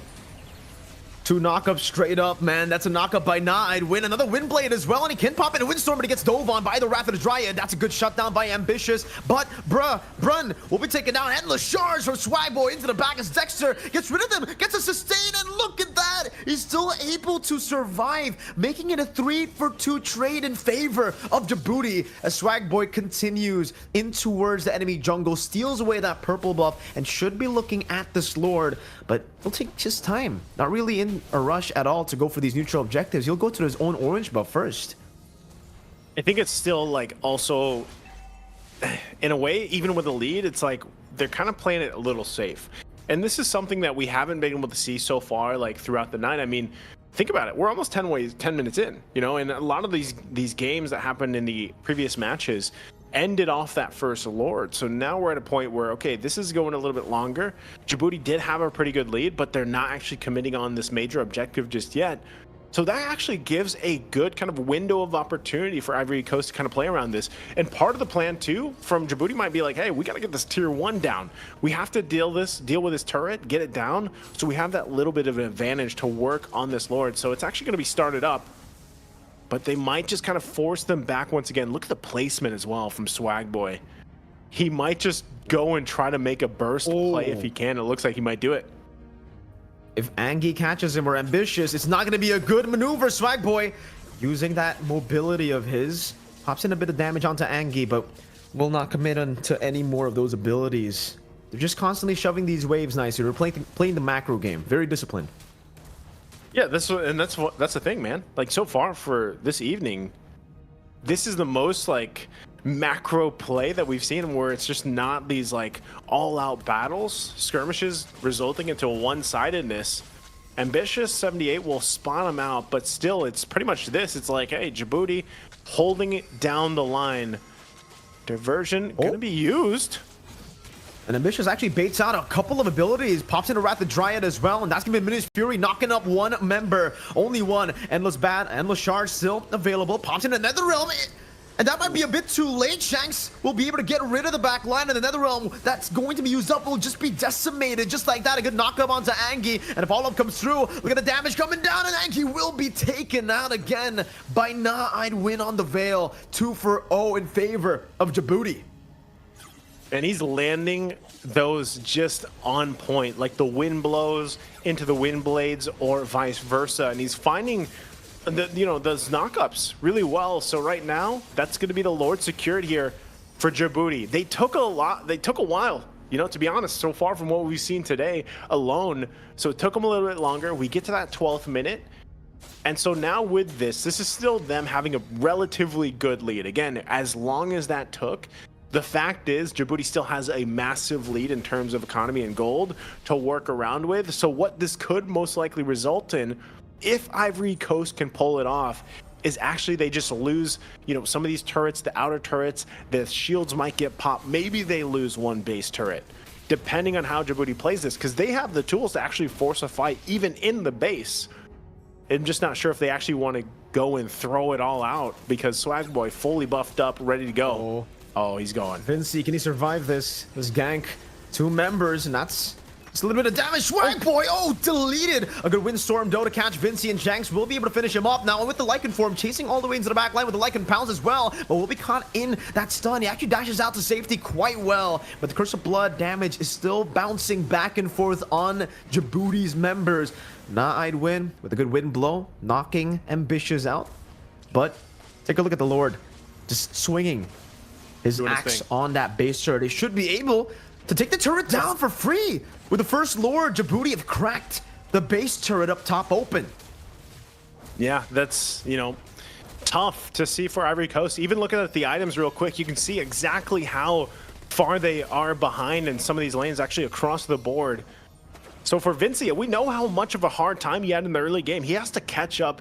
He needs to be able to provide that damage. He's only got the Endless Battle. He's also got the Blade of Hepsies. He's working on his next item because it's crucial. He's going to be the one to really kind of provide some of that damage in the base. Meanwhile, you still have that interesting combo we talked about earlier, Louis Yi alongside the Faramis. Genius Wand is there to help with some of that magic resistance that's being built up. You can kind of work through that, but still, you're really relying on Vinci to get to the point where you see the traditional gold laners start to pop off. And right now, honestly, I'd say maybe in a couple, maybe 2-3 minutes, he's actually going to be in a better position. It's just I'm not sure if he's actually able to go ahead and solely defend against the next Lord push. Now they still, like I said, you still have almost half a minute to kind of deal with that, kind of stall things out, because that's what has to happen here for Ivory Coast. If they really want to turn this game around, they have to stall this out. Guys, they have no turrets. Remember, there's no turrets, there's no space for them to work with. They feel so just kind of bunched up in the base, backs against the wall, literally, against Djibouti. And that's why they just own this side of the map. They can just play around it, deal with it. Do they actually want to fight this, though? Good stun with the Curse of Blood, connecting onto 2 Endless Shards, only connecting onto Angie, who's the frontliner, and look at that, the Veil! I'd win has been taken down with the Desperate Minions Fury. Brun will be able to flicker out to safety. That's a Black Dragon form as well, just used up to escape from the skirmish. Remember, for Djibouti, they've been in the lead, they've been controlling, they've been dictating the pace of the game, but all their team fights have been reliant on one cycle of their cooldowns. Now Shin able to flicker out of that Furious Dive Petrify combo. Those tough boots doing work. Tenacity to get out of those CCs. Coming in from Dexter. And it looks like Ivory Coast want to push on the tempo. They want to go for the Lord right now that has spawned in the game. Ambitious 78 trying to zone right now as Dexter jumps into the backline with a Furious Dive onto Shin, who's still able to survive, getting the shielding down with a Dispersion. Curse of Blood backing them up again, and Dexter will lose his immortality. Lycan Pounce though from Shanks. Still trying to deal some damage on the Flash for Dead with another Lycan Pounce baiting on the Netherrealm. Meanwhile, the rest of the team of Djibouti trying to deal with Ambitious 78, who just cannot die. But look at Vinci, who's forced to flicker out. Shanks will flicker as well, and Swagboy comes in with a cleanup, looking to go for another 1 Endless Shard, and last attack onto Angie to take him down. Vinci running to the other side of the map. He's getting cornered by Swagboy, who's just running him down. Vinci with a kite, with some damage on the Swagboy. He should be able to kite as well, but look at the flicker from the I'd win. Windblade not enough to catch a Windstorm as well. 2 last hits. Meanwhile, the base, Ivory Coast, they asked the question, would you lose And for now, Djibouti, they answered with, nah, I'd win. Oh man, did they just buy enough time to actually stay in the game here? It looked like they were actually going to end game number 1, but it turns out Djibouti cannot end it. So they might just make a beeline right to the Lord. They know that there's still some time here. Members of Ivory Coast are going to come up, but they do have quite a bit of damage available to them to go ahead and start up this Lord and take it down as fast as possible. But we might possibly see even a diversion play going to be utilized here, unless they just take the defensive route, and it looks like they'll do that. So Ivory Coast clears lanes, preps up, gets ready for a defense. Mirko, this is the closest game we have seen tonight so far. This is, I know, the longest, the closest, like even with the fact that you had Djibouti have quite a bit of lead earlier on, there's still some fight in Ivory Coast. They were actually able to win some of the fights, but still, Djibouti, the way they played that last exchange, that last team fight, is what helped them really kind of get the reins back under their wings here. So now Lord down in the mid lane, this is where it comes down. Half health on the base as well. So they could quickly push this in and end it. And we'll see if they do that just here. Oh, the wave management isn't that clean. Minus Fury Flicker combo, knocking 3 members up, but there's going to be another realm as well as Ambitious 78 tanks up a lot of damage, but this time isn't able to survive in the back, and the charge right into the Dragon Tail. And look at Dexter, who picks up a double kill and a good Petrify onto Flash for dead. The base wide open, and Djibouti finally in 17 minutes gets it done. First game over to Djibouti. As we said, longest game of the night so far. And it was a fun game. It was a hell of a fun game. Great drafts, but Djibouti took them a little bit longer, but they finally ended there. And that's what I was saying. It was good work. Like the whole exchange before they actually took the Lord was what allowed them to get to the point in the game where it's like, all right, now that base is half health. We don't actually have to win this fight coming up into the base. We need to get the Lord there, and then we can just knock on it, get that win. Because it looked like, again, if it was dragged out another few minutes, or maybe a mistake was made, Ivory Coast could have actually ended up winning a fight, turning things around, and getting into the base of Djibouti. Unfortunately for them, they had a hell of a start. Even for Vinci, man, like that was not the gold lane experience. He did not have a good time. And I think the Amon was a huge part of that. Anytime you have an assassin, your gold laners are not going to have a good time. Like you're not going to have, this kind of game, this laning phase where it's like, all right, I don't have to worry so much. Anytime an assassin is picked up, you have to constantly be watching your back, and your team has to help you for that. Unfortunately for Vinci, even one time when he died, he was going back to the lane, and then that's when, boom, you're dead again.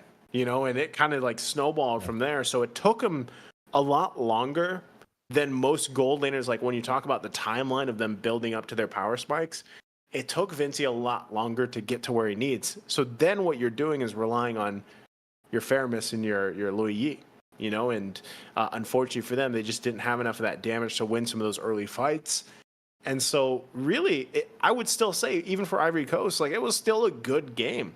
It's just if they needed to fix the early game a little bit more to really kind of hang in there. But so far, that's our longest game as we, get here rounding out day number 1. And I think it's fair to say, like that could have turned around very easily for Ivory Coast if mistakes were continuously made from Djibouti. For sure. Absolutely, that was the case, right? I mean, for Ivory Coast, they were actually holding their ground really well, even towards their defenses, right? Yeah, they have the Faramis, they still have that Lo Yi, and on top of it all, great wave clear from the Clint. So I think even Ambitious 78, he was doing a good job at just standing in front. But unfortunately, I think for Ivory Coast, they were looking to send this Belleric to flank most of the time, and that kind of hurt them as well. Because I think if the Belleric played the way that we're used to knowing, for the Belleric, the way to just pop the Vengeance, use Vengeance number 1, that's first, right? You don't look to catch anyone. You look just to act as a front line for your solid back line. I think that would have worked a bit better for them. I think they were a bit too creative than they should be. I think they overthought their composition because for the most part, Djibouti were struggling to get through Ambitious 78 without the Vengeance. Imagine if you had a Vengeance, right? I think if that did happen, if they did have a vengeance on Ambitious 78 and he was able to survive longer in that final fight, Vincey would have enough damage, would have enough time to deal the damage he needs in that team fight to maybe look for the turnaround.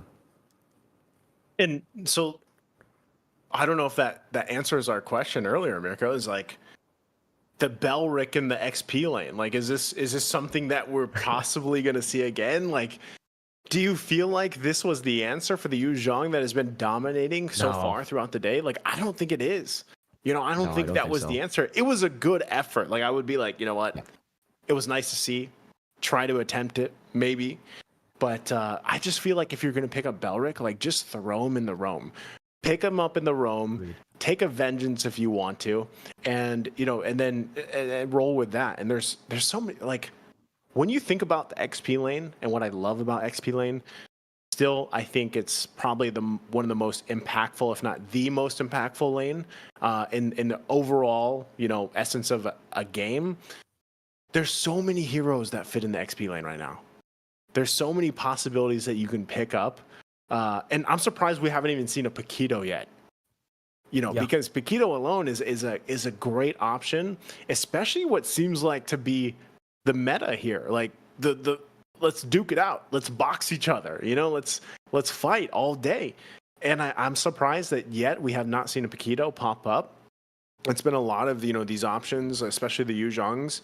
But still, even then, like, there's still a lot of options available in the XP lane. So we'll see kind of what adjustments are going to be made. I think still, even with this lineup, even with the way the bans went, I know we were surprised ourselves, but this is interesting to see because it's the closest so far that we've seen two teams kind of go.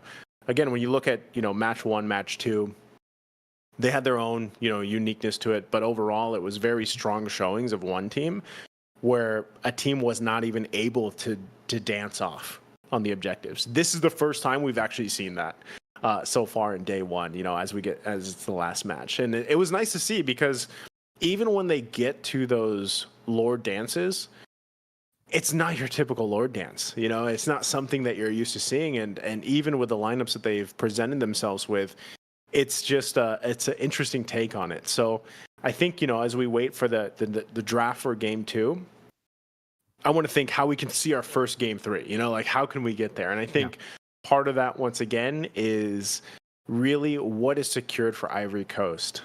First pick for them was you remember off the top of my head? I know we've been casting for a while here. First pick, they banned out the first pick. Luoyi was a first pick. And then, that's when they were like, they were hovering over the gourd after that. But they ended up locking in another magic. So I think it was almost to a point where it's like, you almost just have too much kind of magic damage. Like Faramis, I think there could have been something better than the Faramis. Like if you wanted to go double magic, something better than the Faramis. That was still a lot open, you know, and I think that would have worked out better for them. I think the easiest answer, if they wanted a roamer that can still deal magic damage, that can still output a lot of damage, is Edith, right? I mean, we saw the massive concern that I had in the draft right after they picked up the Faramis was the fact that the Netherrealm has been changed. Back then, the base HP that you get from the Netherrealm is just obnoxious, right? You don't really have a lot of magic scaling anyways back in the day. So the Faramis roam makes sense. You can go for the normal, you can even go for a little bit of tankiness in there, and you can just rely on the base Netherrealm HP. But after the change, you're very reliant on the magic scaling for that Netherrealm HP. And you can see every single time Flash for Dead, well, at least in the early game, he was able to, you know, utilize a Netherrealm. But in towards the mid to late stages, that Netherrealm was... it might as well have not been there because it really had almost zero impact. It actually acted as another CC ability for the enemy team, right? Because when you lose that Netherrealm HP, you're all silenced, and that gives so much more space, so much more opportunities towards the opposing team, this time Djibouti, to just use a Furious Dive on top of the silenced members so that once they get out of the silence, they get knocked up. On top of that, they have a Minuan's Fury as well, and then the Roger, who's just waiting for them to not be silenced, for him to finally get his hands on them. And definitely the Faramis in the roam. I'm not a big fan of that pick, but you know, we did give it the benefit of the doubt. I think in game number 1, they were still trying to experiment, trying to read out their opponents. But now something more classic like an Edith could have worked, right? I think that's kind of the pattern that we were seeing from the side of Ivory Coast, though. they're kind of overthinking in a lot of these picks. With a lot of these picks, they're overthinking. They want another, another layer of HP to play with the Netherrealm, but they maybe forgot that they needed the snowball with this composition. If they do want to bank on that Faramis, he needs to get enough gold through the assists and kills with the roam items to actually build damage to make that Netherrealm impactful in the later stage of the game. I thought it was going to be good in the mid game because they were able to play around the winning conditions of Djibouti. Quick recap of that game in the early game. They were always able to get the win because their burst damage was sufficient. But when we got into the mid game, when some of these magical defense items have been bought, some of these physical defense items as well, when they were actually able to stay alive in these team fights longer than the cycle of cooldowns from the members coming in from the side of Djibouti, that's when they got the win, right? So for Djibouti, they're very reliant on the first, just initial burst in the team fight. If they don't get the initial burst and the instant execution with the Roger, they falter. And that's what we saw. But then, again, when Djibouti got their second power spike in items, the Divine Glaive, these penetration items, it all fell flat again for Ivory Coast. Yep. I like that's exactly a good kind of point of that timeline, because for a while, when you have a Faramis across from you, I think that was just literally the job. When you lock in that Amon, it's like not only are you putting pressure on the gold lane, but part of the job is literally just to get the Netherrealm out. Because like if I put enough pressure with my endless shards, even get the Netherrealm out, like that ultimate alone was a big piece of the puzzle for that lineup from Ivory Coast. So if it's out of the picture before a fight even breaks out, you have solved a huge problem ahead of you, a huge obstacle in winning those team fights. And so a lot of times it was literally just being pressure from Swag Boy to get Netherrealm out. And if it's like, oh, well, my job's done there, then I'll go find gold lane. I'll get a kill there. And that's kind of what unfolded. And I think, even going back to our discussion before the game started, this is what I'm talking about when so far from just the teams here from the Africa regional qualifiers, you have these junglers, and it's funny that they, at least from last match and then this one, Swag and Swag Boy, swag in their name, and they're like playing these swaggy heroes. They're playing these swaggy heroes. They're pulling things off. They're making things work because, let's be honest, a lot of people have had enough seeing Fredrin Barretts. I've had enough seeing those picks. Yeah, I know. Sentiment shared, and I think like that's what's so great about it, because you're seeing some of these different picks, but the way that these teams kind of adapt that in the lineup as a whole is what's so nice to kind of see unfold. You know what I mean? Like, you pick up a name on, then we're going to cover it. We're going to cover our grounds well. And a lot of that is, again, the Yuzhong. Like, they have the Yuzhong, great initiator, great peeler if they need to, start things up in the front if you want to. And overall, it just kind of all falls into place with how they're playing. And I love that this identity is already forming just in day one. So and that's what I'm saying. Like, as we wait for a draft for game 2, we are going to see some new faces even tomorrow when we're casting day number 2. And I hope this trend just continues on, because it is very refreshing to see. And it's funny because when we had the interviews earlier, and I know you mentioned this earlier, like looking forward to the interviews. It's funny because these guys watch like all the competitive Mlbb that happens.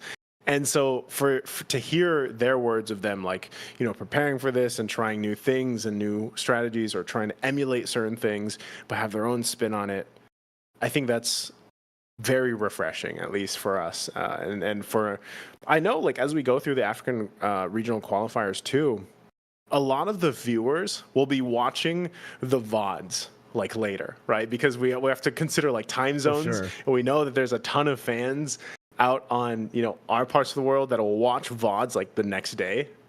And they're going to see some very interesting stuff. And the funny thing is, I know at least here in the Philippines, there's all these discussions. Like, this happened even last year with Iesf.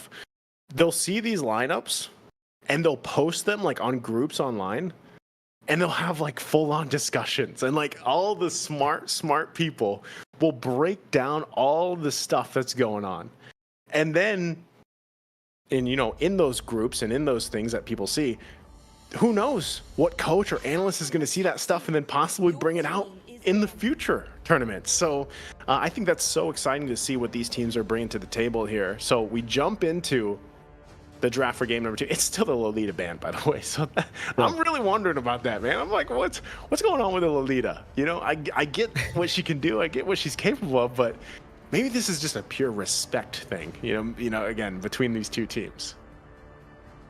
Game number 1, when it's banned out, you could say, oh, okay, maybe it's just a strange ban that they don't like to go up against. But when it happens twice, Twice? I think at this point it has to be respect to Ivory Coast, right? There has to be someone from Ivory Coast, maybe it's Flash for Dead, who has been able to utilize the Lolita. So, we'll say. We'll see if he is actually that good on the Lolita. Maybe in the next few matches that we get to cast, maybe tomorrow when we get to see a Lolita left open against Ivory Coast, but hold up, Ivory Coast, it does seem like they have left the ban.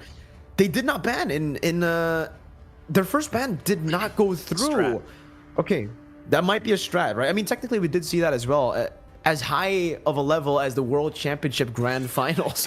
If you remember, it was one ban that was not used, and they ultimately were able to win that game. So now with the Barats ban, it seems like it's still the same template that Djibouti are going for. Still with the Lolita into the Barats, their last ban on the red side.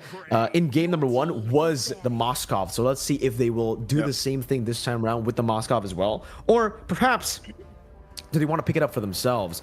And maybe because of the Loyi still also being left open, do they want to try to pick it up for themselves on the blue side here? Because it does seem like from their style of playing, they would actually benefit a lot from getting the Loyi. They've been looking to go for these creative angles, flanking the enemy team with the Amon, with the Roger as well. Never mind, Amon and Roger banned out. The Roger was banned out earlier, the Amon as well now will be respected after that game. He was able to find so many crazy flanks, Swag Boy, and a lot of crazy pincer maneuvers in the bottom lane. And Vinci definitely, I think, is the winning condition for Ivory Coast. So without the Amon, without the Roger, it does set up for a more traditional front-to-back composition for Ivory Coast. Maybe they can make the Clint work, but they have to respect this Loyi now. No Amon, no Roger, but still a lot of creative angles that they can look to flank with. And still, remember, we don't know, but Swag Boy should still have a lot of other swag picks in the assassin department in that jungle that can be used to find a creative angle to Vinci. So maybe, this is the key for them. Maybe go for a little bit more of the cover of Peel with a Minotaur. This time the Fredrin has been left open as well, and Fredrin has been an amazing pick for Peel, for cover, if you really want to go and double down on your front-to-back composition. So there you go. Fredrin, and it looks like they should lock down the Minotaur too. Okay. So if I was going with this, I'd pick up the Baksha. I'd probably go Baksha and just deal with this utility versus utility. You already have a great way to move around the map, like Baksha alone. When you pair it up with having a diversion available, that's great. Diggy gets picked up. They have an answer to the Minoan Fury setup, and even some of the the Peel you were talking about with the Fredrin, and they get the carry right away because they know that if that is not picked up, to deal with these tanky health bars, you're gonna have a hard time. So good actually response, in dealing with the Fredrin and Minotaur being picked up right away. So with this, Djibouti actually in a good position first phase-wise. A little bit different, kind of the way these heroes are picked up, but still the logic is there, and that's really what's important, And on this last pick, are we going to see Beatrix? We haven't seen a Beatrix in a while. I mean, we see her once in a while these days. Is this actually going to be locked in here? Let's see if he does lock it in, and let's see if he does actually go for that spell. Okay, never mind. Yeah, he was on the Vengeance for a while there. That would have been an interesting one up against a carry. A lot of attack speed, so technically the Vengeance could work, but the matchup, Beatrix versus carry. Yeah, I know you're a gold lane. I know you're a gold lane guy. How's the matchup? So, currently, current days, how is this matchup? Currently, I would still say just based in lane, right? It should be the Beatrix who has a little bit of an edge. He can clear the wave, he can dictate the matchup. So technically the Beatrix can do whatever she wants, right? If she wants to just constantly shove, she can do that with the Bennett. But if she wants to poke down Shanks on this carry too, that's a very good way to play as well. Because he will be able to outrange Shanks and he will be able to dash away from that first skill that usually carry relies on to win out in the trade. So it's Beatrix. But the thing is, Djibouti have a Diggy, so it's not really going to be a 1v1 here with the Diggy constantly being in the bottom lane. I think the Beatrix will be placed in a weak side position, but that's fine because Beatrix, that's why you kind of pick Beatrix. It's a very flexible pick, not only in the way that you can play her in team fights, but mainly in lane. If you get bullied by your opponent, if the enemy team has a Diggy, you're still able to clear out these waves and you can actually prevent a lot of dives from happening. But that being said, those are traditional dives, not dives with a diversion. So still a lot of creativity. The game. Exactly. A lot of creativity that Djibouti has in their lineup could be used to destroy the rules that maybe Vinci has in his mind in the normal Beatrix matchup. Man, the diversions from Djibouti. That's going to be tough, you know? Tough to deal with that. I'd win. And, yeah. I'd win. And I think that's the biggest kind of like obstacle when you have a Beatrix, or actually just gold lane in general, is when you're playing against the Luo Yi, because it's already hard enough like positioning wise, you know, and then you have diversions now to worry about. That's a big factor here. So what's this mid lane that they're going to pick up from Ivory Coast? Is it the Veil? I think they're actually going to go with this. And play it into Nod when like this, Xavier would also work out really well. This is what I'm saying, man. Yes. Healthy meta. Love it. Mid lane, we're seeing a lot of different things pop up, and now the Xavier comes through and into the Dyroth as well. This is leaning towards, I feel like things always get crazy, Mirko, like second phase. Like second phase, and then usually they don't wait. Like first phase is a little bit slower. They wait, you know, for the timer a little bit. Then second phase is just like boom, boom, boom, locked in. So Dyroth jungle is something that, so I don't know how you feel even out there, you know, and when you're in the league for Indonesia, but jungle Dyroth, it takes a certain composition for it to work. This might be a great answer, like Terizla, obviously lock down things with the penalty zone.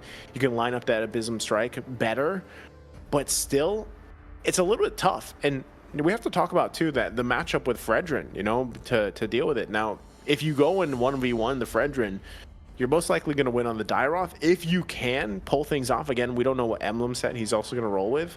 But this is interesting. The lineup alone from Djibouti is interesting already, because if the Terizla is not able to get the setups he's looking for, you know, it's a little tough to fight those. But again, we always have to factor in diversion from a Luo Yi, because that can set so many things up alone, depending on how you, I like to say, deliver the package, you know, whoever you're going to send on forward. And this is a glue locked in last pick now for Ivory Coast. So I'm going to ask you real quick, which lineup are you feeling? Because both these are very different. It is. It's very, very different. And honestly, in this game, I think Ivory Coast have actually drafted in a way where it actually plays towards their winning condition. If they wanted to play for Vinci, if they wanted to cover for Vinci, I think this is the lineup to do it, right? On top of, obviously, the Minions Fury and the Fredrin having so much cover, they have the glue. So they have ways to actually try to force out that time journey from the Diggy before the fight even starts. And remember, with going up against a Diggy, you want to try to overload the Diggy with a lot of CC. Technically, the Xavier can do that too, right? The Mystic Field, if he places it down, shoots it, gets that immobility field out, Diggy will be kind of forced to use that time journey in a lot of different spots. And also, we did see the tendency for Ivory Coast to be able to just hold off Djibouti up until a point where they can get to their item power spike. So at this point, for Ivory Coast, they've got a solid mid game. If they can wait and weather the storm up until that mid game, I think Ivory Coast can take us to our first game 3. I'd love to see it, man. You know, I get to a game 3, but we'll see what unfolds here as we jump into the Land of Dawn. It is once again the match between Djibouti and Ivory Coast. Right now, match point for Djibouti as they won game number 1 here. And as things get situated again between these two teams, we're going to have to look exactly how this lineup comes into play, how it unfolds. You know, the fact too that you have this Diggy, Mirko hit on it really well. part of the job is just like what we saw from the previous game, but on the flip side, it was, you know, you have to get this time journey out. Whereas the previous game, it was all about the Nether Realm. Getting the Nether Realm out early was part of the job, you know, especially from Swag Boy. So now for Djibouti, they're the ones who have to be able to play around that massive ultimate, the time's journey, to deal with, you know, Flash for Dead coming in with the Minoan Fury and dealing that. Now we saw too, Flash for Dead already used his flicker very early on. So, you know, he must have had to do that defensively, didn't catch it, but this is, I would say, even with the lineup that they have, they're so tanky, man. Like, you're talking about a Fredra and a Minotaur and a Glue to be available for this. And, you know, Xavier, a hero you don't see pop up as often anymore, but still very valuable in the entire map threat that he brings, even with Dawning Light. Like, I think, you know, just having the Mystic Fields alone are already really good. Especially dealing with the Diggy here, especially when it's in, you know, that enhanced form, it's that much bigger form. They could really play around that pressure. It just takes time. Like, that's the thing about Xavier. I think he's, you know, one of those mages that takes a little more time to really get him to scale up, to build up, and that build path that Shin takes is also going to be very important for this matchup. That's why I really like the way that they're actually approaching this game for Shin. And for Flash for Dead, take a look at Swag Boy, who's rotated over, finding Shin, forcing him to flicker as well, almost getting him with the first kill, but not a taunt, and the peel comes down. Swag Boy will be caught in the Mystic Field, and look at that, Angie straight onto an Appraiser's Wrath to pick up the first blood in game number 2. Ivory Coast strikes first. Great flicker from him, so this might actually be able to secure themselves the objective. Looks like it's going to do just that. So Ivory Coast coming out swinging. Get that first objective, get the first kill, first blood as well. Shin, I actually thought he was just going to get taken down, but very good defensive flicker used earlier on. So with that, things slowly fall into place. It is early on, but that small lead actually could have a potential to build up here. And, you know, this is where, once again, for Djibouti, you know, now I'd win, just farms up, does his thing, really just trying to get that level 4, trying to get that diversion available to the team here, because I think that's really where the trump card is for Djibouti. And anytime you have this low E pop up is really how you're going to kind of try to even confuse the enemy team that you're dealing with this. So there it is, level 4 available. Going to take a trip, possibly up top, does not commit to it. Got the information as well, so it looks like there could possibly be a forced fight up here eventually too. There's a whole lot of bodies from both teams up here. Of course, the XP laner still on the bottom side. You have Dexter, went back to base, and we'll be going back. Hold on, fight though. Wow. Good assassination with the Abyssum Strike. That's a Minute's Fury to knock him up into the Appraiser's Wrath, but Swag Boy still able to escape. Good time journey to give him the shielding, even in the Beerus Passion committed by Vinci earlier. And this is where, you know, for Ivory Coast, they gotta stay chill, right? Because they won the early game, that's great and all, but they have to remember that their composition still gets online in the mid game. Even if they get 1-2 kills in the early game, that will, you know, give them a faster way to get to their item power spikes, but it's still not instant. They still have to be patient. They still have to understand that those item power spikes are what are the prime conditions for them to win the game. So don't get too hasty, don't walk up too aggressive, and for Shin especially, be careful. You have to understand that flicker is your main, that's the main ability you're going to be using in the early game. You need to wait for the flicker to be up before you start opening up these bushes. And honestly, never open up the bush, Shin. All right, just play in the back, as far back as you possibly can. Use a Dawning Light, man. Play in the base. It's probably because he's playing the Gojo skin, man. Like he's feeling a little extra swag for Shin because he's playing Gojo. He's playing Gojo against I'd win.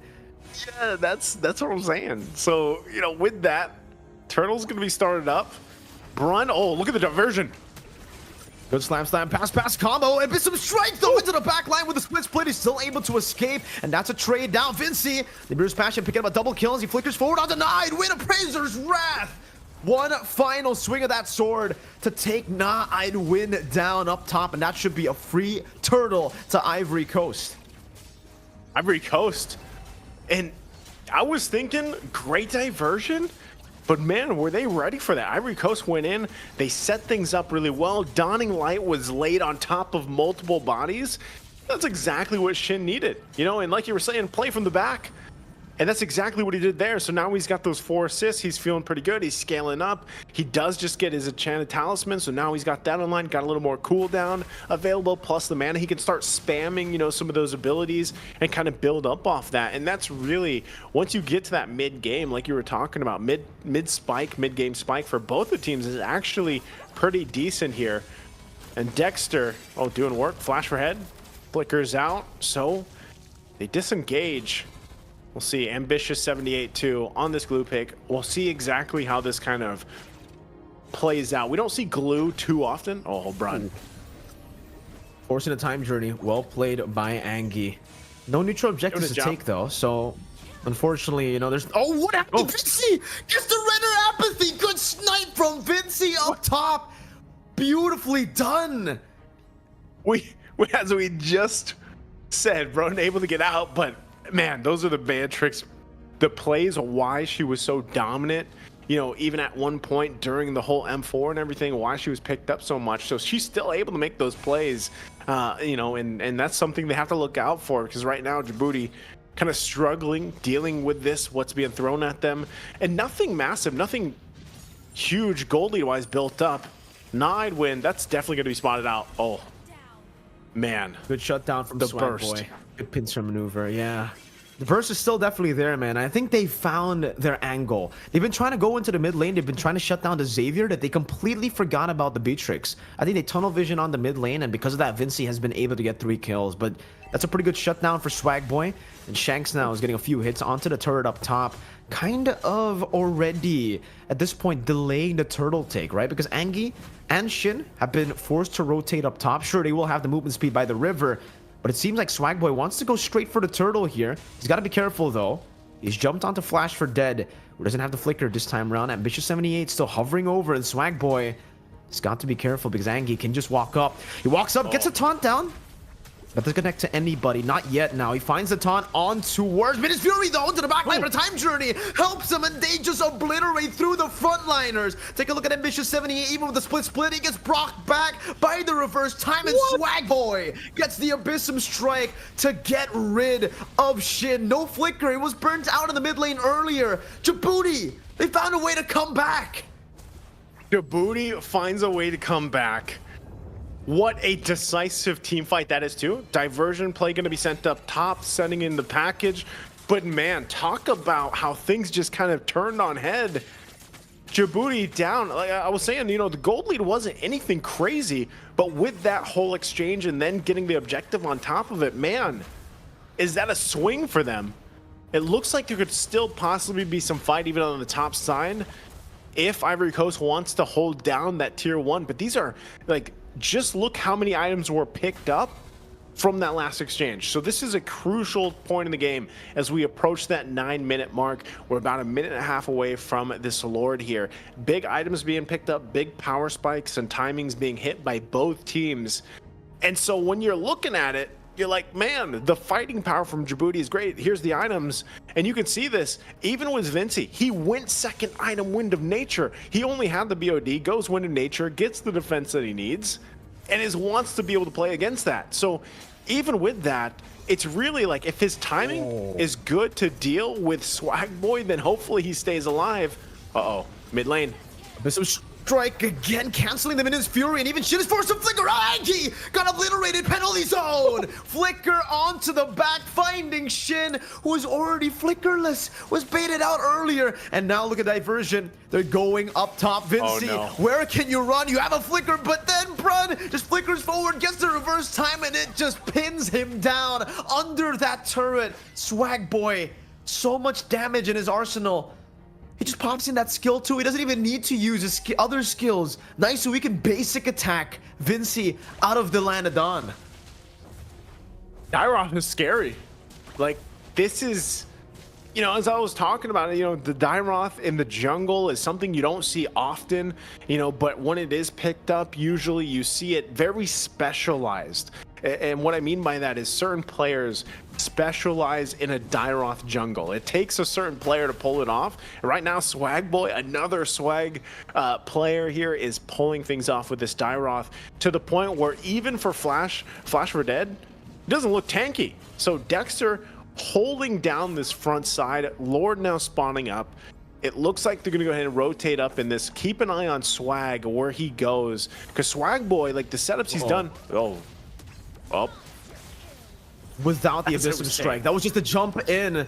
Mystic Field not able to connect. No, jumping on the shit house. The Abyssum Strike. This was what it was for. Now we're at the time journey. That's a triple kill for Swag Boy. Looking at a maniac. As Ambitious 78 is still able to flicker out. Good Bennett shots onto Swag Boy. Finally getting a shutdown and a trade back. But take a look at Shanks, who's been free farming. Now picks up the Malefic Roar and is continuing this push. That mid lane, man. Tier 2 will be taken down just by the minions. And it looks like they're going to set up for a take onto the Tier 2 in the bottom lane as well. Can Vinci still carry in the later stage? Can even Shin? Wait, no, they're just going to go for the Lord. Bursting it down instantly. No jungle, no problem, no Swag Boy. But Shanks, it will be able to deal enough damage. Melting the Lord like it's nothing. Swag Boy did his job, you know, and as I was saying before that broke out, keep an eye on Swag Boy. And then he goes and gets a triple, and it almost was a maniac, but unfortunately got stopped by Vinci. Great play from Vinci there to keep things under control, but man, Swag Boy got all he wanted in that exchange because he knew too, with that, the team would be able to secure the Lord. That they did, and now they'll go ahead and get ready to march in with this. And it's getting tough because now for Ivory Coast, they still have a pretty good lineup to hold things together the best they can. They can clear waves actually pretty well, even utilizing the Dawning Light. And then, of course, Vinci here. But if they get forced on into a fight in a bad position, this is kind of very crucial timing for them. They have to be very careful on how they approach and answer the pressure being put on them from Djibouti. So how do they play around this? Lord already worked on, taken care of. Oh my goodness. Nightwind, another dispersion, rotation penalty zone onto 4 members. Dexter finds an amazing set right into the Flicker time journey to grant them that anti-CC, and they just plow through the frontliners of Ivory Coast. Meanwhile, in the bottom lane, Shanks is able to just handle all of the other members. Vinci and Ambitious 78 all alone. And look at Swag Boy now, doing that damage onto the turret, base turret as well. Vinci forced back just with a dash from Swag Boy. And it looks like even in the mid lane, Djibouti will be able to take it down with no problem. Vinci has been zoned completely away from these base turrets. And another wave will be crashing down into the bottom lane. They might be able to get all 4 or all 3 base turrets. All 4 with the base in mind. Mystic Field of Bennett's Rage locking them down, and that might be a throw. The base is still alive. And look at that, one last hit should do it, but they can't find it. Dexter falls under the turret. 1 HP for the crystal, and they keep it alive. What? 1 hit. 1 hit is all they needed. Here in the Philippines, they say isang hit na lang. What happened? I think they were going to actually, like, I don't know if the lockdown was just too much, but look at this swing back. So they're not going to end the game off this, but wow, what a turnaround already. Ivory Coast will be able to get this tier 2 in the mid lane, get resources. Dawning Light going to be used, but Djibouti back in the game.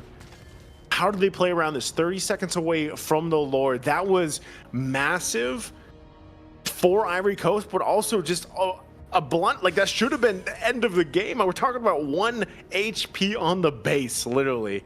If they would have just looked at it the wrong way, the base should have exploded, but it didn't. So 10 seconds, you can see them already, Djibouti getting set up for this objective take. Even with that defense that Ivory Coast pulled off, they could still lose this fight. If Swag Boy gets a pick right away, this is troublesome. They have to approach this very carefully. Anghi getting in position. Swag Boy on the side. Look at the waves, though. It's perfectly placed down. Time Journey coming down as well, and they all get pulled back by the dispersion into Swag Boy. My God, Angie. His HP bar, where did it go? Swag Boy, so much damage in his inventory. So much damage output that he can just throw out there, and that'll be a free Lord. No jungler for Ivory Coast. And this might just be the final Lord of the game, Naisu. Yeah, we've seen this earlier. So right now they're going to go ahead and be able to just kind of maintain the waves. They got some of the immortalities online.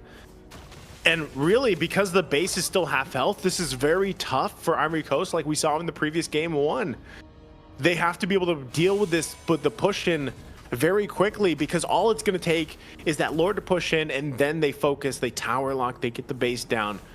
So how does Ivory Coast approach this Lord of the mid side? They have to force the fight. All of abilities available, all ultimates available. Here they go.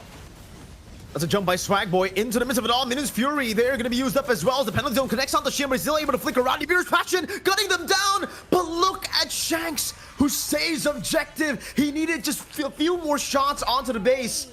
And he finally gets it. A bit delayed, but Djibouti gets it done. A comeback victory up against Ivory Coast in Game 2 for a clean sweep.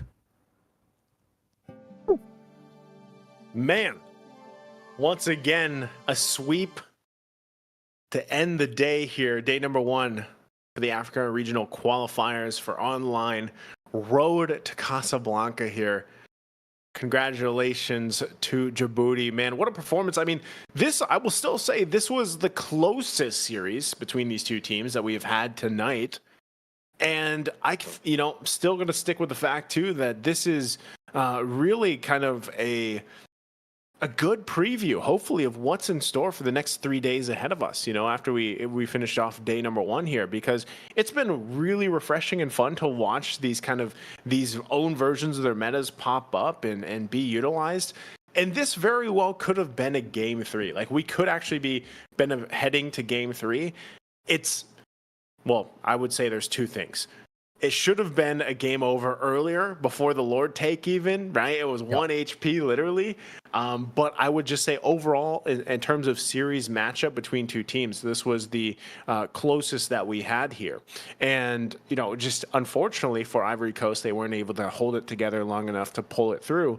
But, that's the thing. I think even when you look at just Djibouti, the lineup, the way they played from game 1 to this game in game 2, very good to see them kind of unfold and use this kind of lineup that they have, something that even we might not be used to seeing. I know, like we said, we see the Dyroth pop up once in a while, but we're going to take a trip back to game number 1 as we look at the highlights from that first game, and you'll see what I'm talking about, man. A lot of this was set up so well, and Swagboy had a huge point in this game like he did in game 2.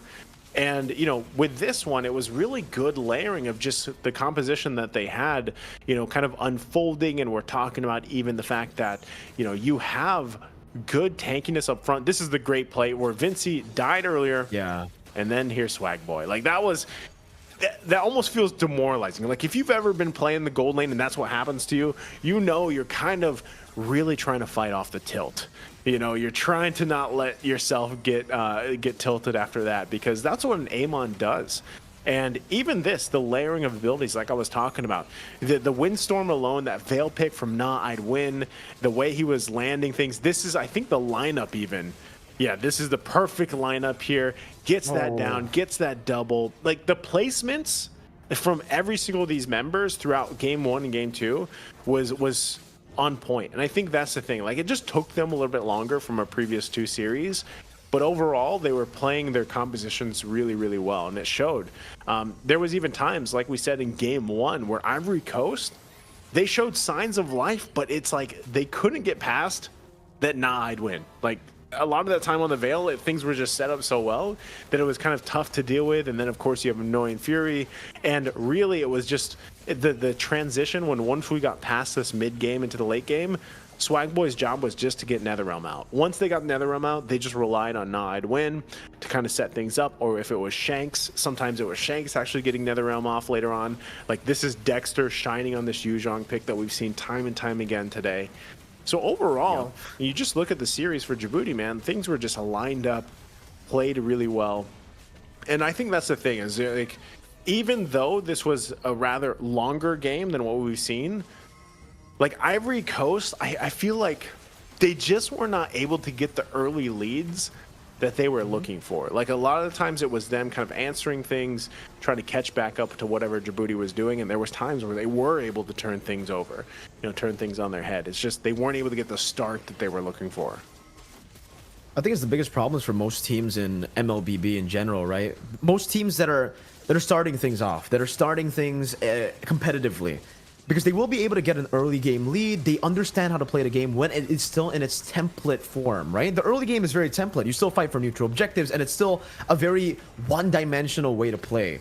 But when we get into the mid game, when you need to look for creative angles, when you need to look for that macro advantage, that's where a lot of the amateur teams, they start to struggle. And I think I definitely saw that from Djibouti, because it's not like they were losing all the way from the early game. Even with the Xavier and the Beatrix against the Diggy, we were expecting the Beatrix to get bullied, Shin obviously on the Xavier to get bullied as well, but they were able to do some good things, controlling the neutral objectives as well. I think most of the early neutral objectives in game number 2 at least went towards the side of Djibouti.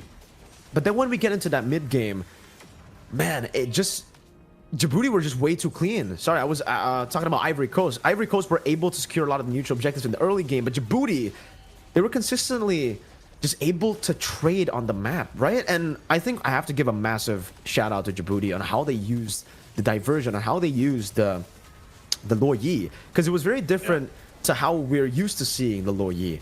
I think for the most part, Lo Yi, we see Lo Yi as a way to engage, right? It's basically another way to engage by sending a frontliner into the back, an assassin into the back to get these flanks and then to get one shot. But for Djibouti, because they were losing, there was no reason for them to really go for any of these bombastic maneuvers, any of these desperate maneuvers to send a frontliner into the back. All the time, I'd Win was just using a diversion to reposition the team, whether it be after getting a turret in the mid lane to go straight up top to get another objective.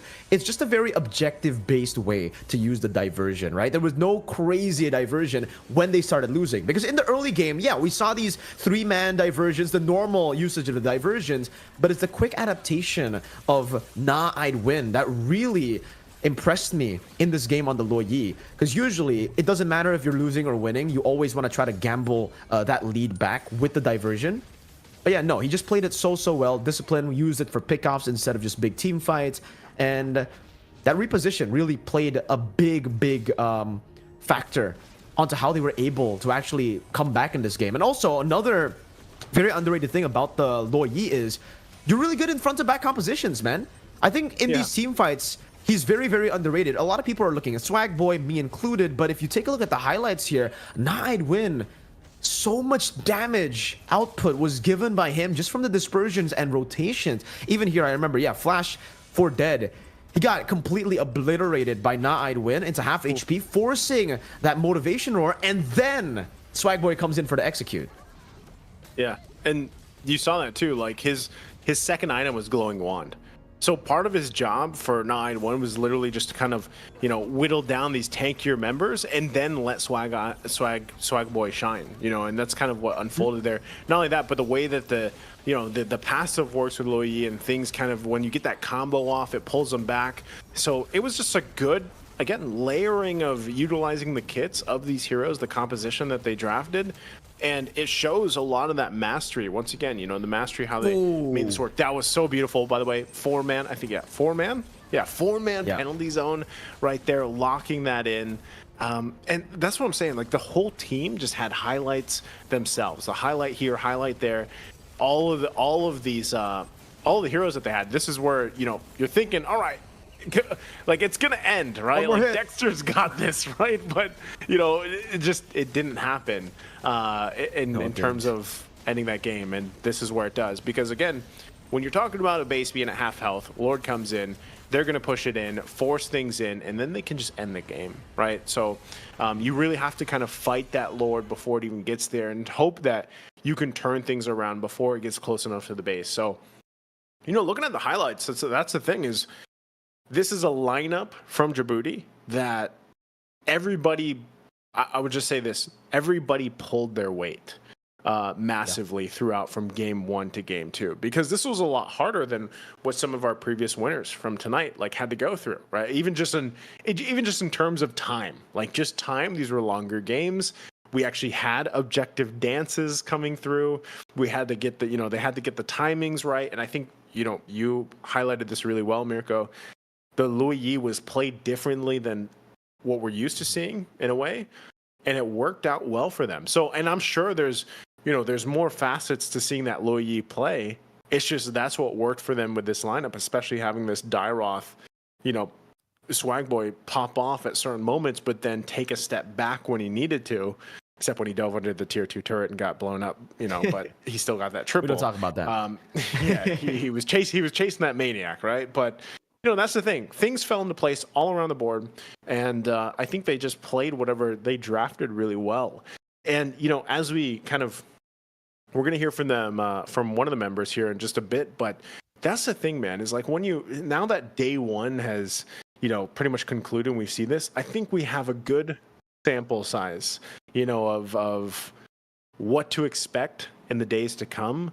And I think even if you break it down from match 1, match 2, match 3, this one, each one had its own kind of flavor. There was something unique in each one. And for their last match here, I think this was the one where it's okay, yeah, literally you could pay attention to every lane and find something highlight worthy that they did. And I think that's something that when you look at this matchup, and I hope they can emulate in their matches moving forward. But that's the thing. I think they played really well as a synergy team. So I think in just a second we're going to hear from Lucky Boy. But yeah, man, I think Djibouti, I know it's a full day of sweeps, but this one could have gone 3 games. So, and it seems like Djibouti is that type of team that's all right, even if we go the distance, we can be one of those teams. We can go to one of those teams, be a team with endurance and make it through. This was very impressive showing for a longer, what seemed like a little more grittier game. Yeah, I think after match number 1, match number 2, and now match number 3, we were always just talking about how these teams have actually really impressed us, right? And it's just different layers of impressiveness. We were talking about the different layers of CC in match number 1, different layers of damage in game number 2 or match number 2, and then now different layers of playstyle in match number 3. But the different layers of impressiveness was also kind of the same, right? For game number 1, it was the discipline. For match number 1, it was the discipline. They were playing just the teams that we know in our own regions. Yeah. Match 2, it was a bit more bombastic, a bit more volatile. And match number 3, the closest match that we've seen so far, almost going 3 games. We saw both these teams come back in a way. Even Ivory Coast, right? In game number 1, they actually almost came back. They were able to capitalize on some of the mistakes that Djibouti made, and it was the opposite in game number 2, where Djibouti was the one to capitalize on the mistakes and eventually was able to fully make that comeback real in game number 2. Though again, we also saw a few turns back and forth, when they were unable to end that game. But yeah, if anything, it has actually impressed me even more because they're able to come back from adversity, from these very, very tough obstacles that are thrown their way. Staying composed in these kind of situations, especially when you've got a lot of viewers watching live in the broadcast, commenting on any small mistake that you make. Yeah. Props to them, man. Props to Djibouti. I can't wait to actually get into this interview with Lucky Boy to ask him how he feels because he didn't actually play in that match. But I would love to see him as a substitute, a guy who actually had to experience those maybe heart attack moments live on the broadcast. I wonder what his reaction is to all the skirmishes, whether he's happy with the team's performance or whether he feels all right, it was good because they still got the clean sweep, but hey, maybe keep it a bit more disciplined next time. Maybe don't chase for maniacs. Yeah, I get it though too. When you're playing the Roger, I mean, we've even seen this here, in our regions. You got that triple, you're feeling good, you got the and pounce ready, you're chasing them down. It's that main character energy, bro. Yeah, it's main character energy, man. So, makes sense. But like you said, they still at the end of the day, they still got the sweep. It's still that they can really feel good about that. And I think really when you talk about it, it's that tried and tested. Kind of battle hardened is what you have to go through. And when you're talking about you only have so many matches, you only have so many days where it's okay, this is a best of 3. We have to kind of go through this. And I would say the teams that go through these very strong showings where it's almost one-sided for the whole series, that is a statement in itself, but also a team or a series where it's you go through this from game 1 to game 2, and there was instances in both where the game could have been flipped over. They led for a while. There was something that happened, could have turned over in its head, but they somehow reeled it back in and got control of the situation. That's what I saw here for this match with Djibouti. So you know, to be able to see that, it's like, all right, well, now that you have these three teams, like these three different teams that have won tonight in sweeps, it eventually, when they end up playing each other, you know, through the next 3 days, like, how does that fall into place? You know, what are the results of something like that, you know? Because I'm sure you and I both, we can think of some of the teams off the top of our head where it's like, yeah, you have one team that's known for, you know, being kind of dominant. They might be, you know, express their way through or, you know, soar through some of the games. And then you might have a team that struggles throughout for example, a regular season. But then, like, they pull something amazing off against one of those dominant teams. Again, we had two very dominant teams in match 1 and 2. And with this one, like, you know, I can't wait to see what happens when hopefully these guys face off against each other, you know, in the next coming days here. Because, you know, and we still have new faces even tomorrow to kind of see what we saw today. Like, I don't even know what I could throw out there, man. Because it's like, just today alone, I don't know how many unique hero picks we saw specifically. I just know we saw a good amount, you know, like, and already in day one, like, I'm happy. Like, I'm happy with that because there's obviously some stuff we're used to seeing, but then there's a whole lot that we are not used to seeing, and they made it work, you know? I think for the most part, the most predictable match and the most expected match was the match that we are used to seeing, which is match number 1, right? And then in match number 2, we saw something a bit crazier. And in match number 3, it went full crazy for us, at least, because these aren't the picks that we're used to seeing. You know, the Amon pick. I mean, to be fair, almost all the picks were kind of crazy, right? We were getting to a point where we were like, all right, which one is the more normal draft? Yeah. Which one is like weird but more normal? Exactly. But I'm glad to see how, you know, they have their own styles, distinctive styles that can actually work in the land of Dawn. And hey, for Djibouti, they made it work, even though it was weird to us because we are not really used to seeing these drafts, these compositions. But for Djibouti, it felt like it was just another day for them, right? They were very, very comfortable on these crazy picks, and they were also comfortable up against a very weird pick. So I would say it's just their style of gameplay. I think Swag in the interview put it best, right? He said this is the African meta. Where he actually played, you know, well, not him. He played the Carmilla. He played the most normal pick in his composition, but he played alongside a Roam Yin and a mid lane Hellkirk, the double assassins in the mid lane. So can't wait to see what else is in store for us in the next, next few days for the African qualifiers. But I think we're hearing in that Lucky Boy's ready, Naisu. I think he's getting set up. They might have him. Yeah.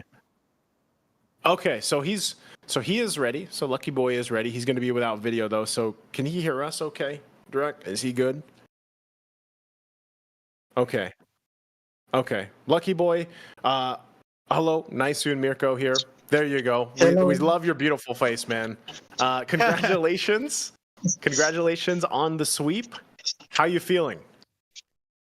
Thank you so much. I am the leader of the team Djibouti. I am so proud of my team, how they profile well and how they play well. And the other team, they play very well also. We made some mistake, but we tempered with a great result. Yeah, definitely. Yeah. Sweep is a great result. It's an amazing result, right? I mean, Lucky Boy, you mentioned earlier that you are the leader of the Djibouti team. So as a leader watching from the sidelines, right, you weren't playing in the match. I just want to know your reaction to some of those mistakes. You mentioned it as well, you know, it was a great game, amazing performance, but there were some mistakes that happened here and there, you know. I think the biggest moment was the heart attack moment where they weren't able to end the game and 4 members had to die in the base. What was your reaction watching as the leader, watching your team almost fail to end that game? I feel like a shot because we can end game early, but unfortunately we couldn't end early the game. But the life is doing, you know. You can if you can keep pushing, you can win easily. Yeah, just pick yourself up and keep going. Yeah.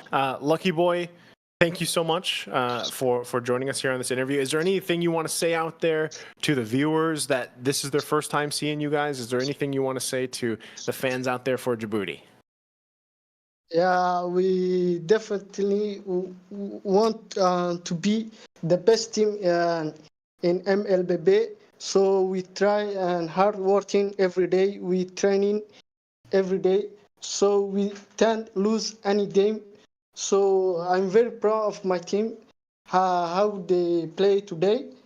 So I want to say to the viewer, the followers, keep supporting our team Djibouti. Awesome. Thank you, Lucky Boy. Great Thank you for words. joining us for the interview. Thank you. Congratulations You're on the welcome. sweep. Thank you so Thank much. you so much. Let the boys know they can rest up and get ready for the next days. Yeah, you will see me in other game. There we go. Yes. Yes, we can't Man. We're wait. waiting for you to play in the main lineup, Lucky Boy. But I guess I'll ask you one last question before we end this interview, Lucky Boy. You know, you did say earlier that you will be playing in the next few days. What was the decision behind that, right? Not playing today. Was it a team decision? Was it you just wanting to watch in the sidelines for this particular match? How do you communicate with your team as to who gets to play on the day?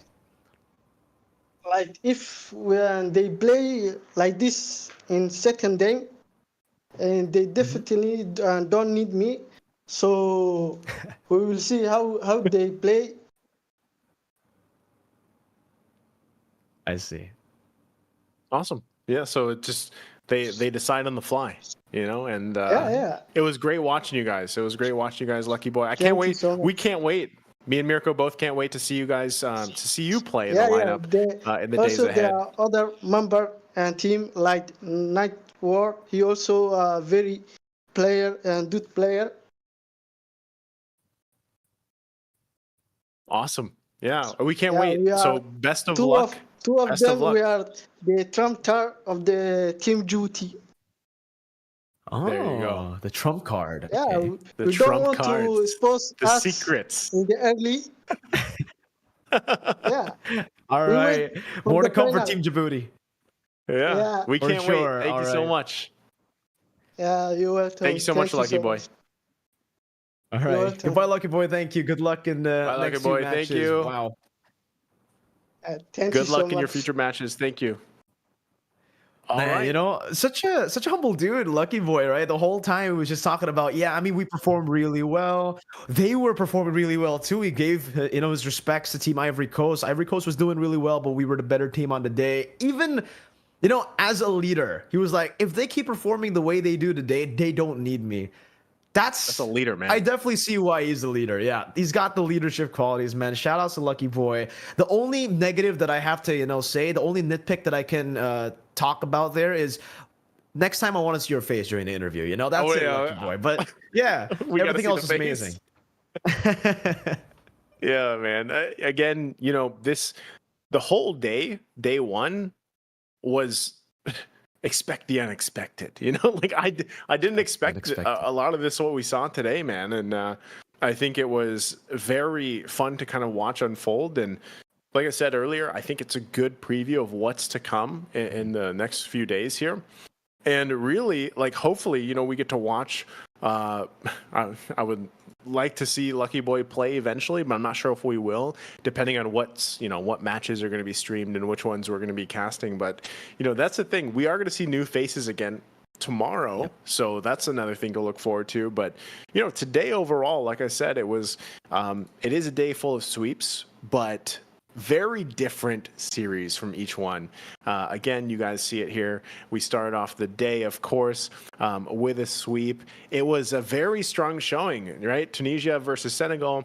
Second match, sweep again. South Africa just coming out swinging. That's when we got to see the swag come through. Namibia, and of course, and then landing it last match of the day, sweep as well. Could have gone 3 games, I still think, but very close to their sweep though between Ivory Coast and Djibouti. So, great to see again, and I'm sure you feel the same way, Mirko. Absolutely, and I was very excited to see some of these games maybe go 3 games, but unfortunately, I guess they were just too good. Luckily, I mean, for them, it was for Tunisia, for South Africa, and for Djibouti. Obviously, we were talking about how Ivory Coast could have made that game go or that series go all the way, and I think we do see the potential even for the teams that have lost, right? Senegal, Namibia, and also Ivory Coast. Definitely saw some glimpses of brilliance here and there where they could actually utilize that maybe in the future, fix their mistakes. I think it's great to win and all. Obviously, every team is going to be looking to win, but even for the teams who lost, I think they get out of this today with still a smile on their face because now they have some of the mistakes that they can use to improve. They'll probably go back, watch the VODs, watch their performance over, and then improve for the next day. And I can't wait to see their improvements in the course of this tournament because we still have a few more days in this tournament of the regional qualifiers for Africa that we will see. And it's not rare to see some of these teams who lose in day number 1 to just improve so much in the span of 1-2 days, in the span of a few hours even. Yeah, And that's true. To maybe beat the team that they literally just got beaten by. Because from the cast that I did early in the morning today as well, that's what happened, man. They lost in the upper brackets and they were able to beat their opponents in the grand finals. Man, you've been casting for hours. Did you sleep? Did you sleep, Mirko? Luckily, I did get enough sleep. That's why I was still able to yell and talk to you, man. Because if I don't get sleep, I can't. I don't. No way I can actually. Form a sentence. Tomorrow we're gonna go a lot later than today. So, yes, sir. And I'm excited. Oh man. Speaking of tomorrow, look at this. Right. So tomorrow we've already got this. We're gonna see this matchup here and just kind of get ready for it. It's Senegal versus Mali, and then Mauritius versus Namibia. And I hope that's Mauritius. Hopefully I said that right. But can't wait, of course, to see that. And then, of course, we already go to the playoff match for the third one tomorrow. And that is going to be B2 versus A3. And so we'll have to see kind of how that, who ends up winning where and how that falls into place. Because again, just so you guys know, as the viewers out there are matches that are being streamed, and then there's matches that are happening off the stream as well throughout the qualifiers, and that's kind of how things fall into place, right? So we already got a glimpse of these amazing players today. We'll see a couple more, of course, moving on. And I just, eventually it's like after these interviews too, Mirko, it's like, I hope to get to see some of these guys, of course. I wish we could see all of them, but I can't wait to see them in Casablanca, and get to talk to some of them, because you are right, man. They are confident on the mic. Like, these are some of the most well-spoken players, I feel like, in Mlbb. I love it, man. I really, really love it, right? We need more of these people to actually show up on stage because, hey, man, if there's one thing, the Southeast Asian players could take from the African players is their swag on the mic. I gotta use the word swag, right? We got 2 swag players today, Swag and Swag Boy from 2 different teams. It's only right that I get to call them swag on the mic as well. Yeah. Dude, imagine tomorrow with even the different teams, there's another swag. There's just, it's the thing for the African teams out there. I wouldn't be surprised. Yeah, and we even got Gojo and Na'Id win. Remember? Yeah, I know. And don't forget Twinkerbell. Your favorite, your personal favorite is got Doofenshmirtz. I don't know. Like I said, I think right now they're winning in general, but even with IGNs, they're winning here, guys. So that is going to wrap it up for day number 1 for us here for the Africa Regional Qualifiers. Again, the road to Casablanca, and then the road to WEC 2024 for Riyadh. It's me again, Naisu here, joined with Mirko to bring you the action for day number 1. It's going to be us again tomorrow as well, so make sure you guys tune in and join us as we continue on for the African Regional Qualifiers. We're going to end it here for this evening, and we'll see you guys all back here tomorrow.